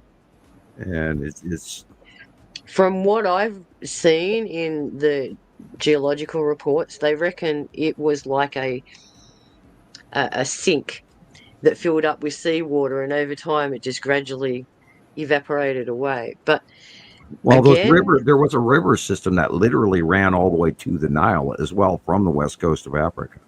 There was multiple rivers that are now buried underneath the desert sands. Correct. And they're vastly deep and they're filled in, and all of that sand came from Asia and in the desert and the Gobi and all of that. And the wearing down of the Himalayas and all the Himalayan stuff that blows off the crashing in from India to create that uplift, create dust and stuff that all blew into Africa over the last 1.5 million years. Yep. And you tip the planet, and then all of a sudden it gets dry, and then the climate changes, and that's where all the dust goes. If the African dust did not blow off of the west coast of Africa and all the way to South America, the Amazon would not be as fruitful as it is. It relies on all of those nutrients from the African soil to actually That's why the Nile River flooding was so important to the Egyptians. Right. And if that ceases, if that winds change, then South America is going to be destitute and a barren, and it'll turn into a desert. And it's right now, there's a major drought going on in the Amazon right now. People, look it up. Very serious. There goes all our oxygen. Yep. And again, these things aren't being brought to the forefront. People don't realize the impact of things like that. And of course, what I do, I study all of this stuff and go, oh, this fits to that. That goes into that puzzle piece. That goes into that puzzle piece. Yeah, you're a bit like me. You go chasing things until you can find out how it's all connected. Right, because I have to know. Yeah, I'm the same. I'm constantly looking at things happening all around the place. And then we had that unusual event where we had the 3 lows. That's the first time we've ever had 3 lows in conjunction. So again, that's telling us that the jet stream has changed, because instead of coming up from Antarctica and going around, it's now doing the opposite. If it's building up on our east coast like that. Yeah, there's those the cutoff lows that are fissuring, and even the northern pole is behaving completely differently as well. And so I'm not even sure we're going to have a frozen Arctic this winter. I don't know. We'll see. It depends on the angle of the second larger star. Yeah, I saw a clip of a helicopter actually doing a flyby over Antarctica, and it was actually showing the holes, the melt holes in the Antarctic ice that's building up. Wow. Well, yeah, the size of the jet stream that used to go around Antarctica was just outside the outer edges of the land masses. Now that is way expanded, and there's like 2 to 3 bands at any given time, and it's all extending all the way up to South America, over the top of Australia, now over the bottom of South Africa, and and that's why they're having so much trouble with the water ocean off the tip of Cape Horn and all of that, and all the storms. Yeah, it's not even the same ocean right now. No. Then you got the other parts further up that are heating up too quickly. Yep. Because you can tell that with the coral bleaching, and then the migration of the fish. So right, and if that Atlantic subwater jet that usually goes from South America all the way up to the UK and Iceland, and then comes back down, if that changes any worse. I believe it already has. And then if the Amazon goes in for another drought, then it will substantially warm up and overheat the southern hemisphere, and that will also change the ocean levels and all you guys' weather, and Antarctica will melt quickly. But we are at the end of our ice age, and that is literally what is going to happen one way or another anyway, regardless of the passing of the second larger star, which is also part of the overall process, whether we like it better or worse. She locked up again. Her eyes are closed. Perfect timing, Rebecca, because I think Sharon just locked up again. Oh, sure enough, yeah. She froze. I'm back. I was like heading this way back, and Taylor spilled a big old glass of milk, just went everywhere. So anyway. Yeah, I had to clean one of my chairs for that reason yesterday. I know. I don't know what. It wasn't in the most secure spot either. It was just bound to happen. But anyway. Yeah, there she goes. It's all good now. Yeah, bye, Sharon. Well. Froze again, darn. Yeah. I don't know about Chris. He may make it or he may not, but well, we're at 6 hours 17. We're at 6 hours, and we can wrap it up if you want. I know you haven't. You can throw the banner up for all our wonderful people out there that would like to, send us $5 or 20 and we can also mention again, there's still a fundraiser for Jesus. Let's pull that up too. Yes. Yeah, you go to GoFundMe.com and just type in the search legal fees for Jesus Marquez, and it pops right up. That's the easiest way to find it. And he needs your help, my help. And I will remind everybody, Rebecca and I both pay a great deal of money every month out to keep doing this. And any buy us a cup of coffee, you want to send us $5, $20, $100, whatever. We sure could use it because we've been doing this for many years, and Donations, we know, have fallen way off because of our economy, but please reach in and, you see my P.O. box. It's, right here in Lolo, Montana. Mail me personal check, money order, or, whatever. You will get a letter back from me, I promise. Right.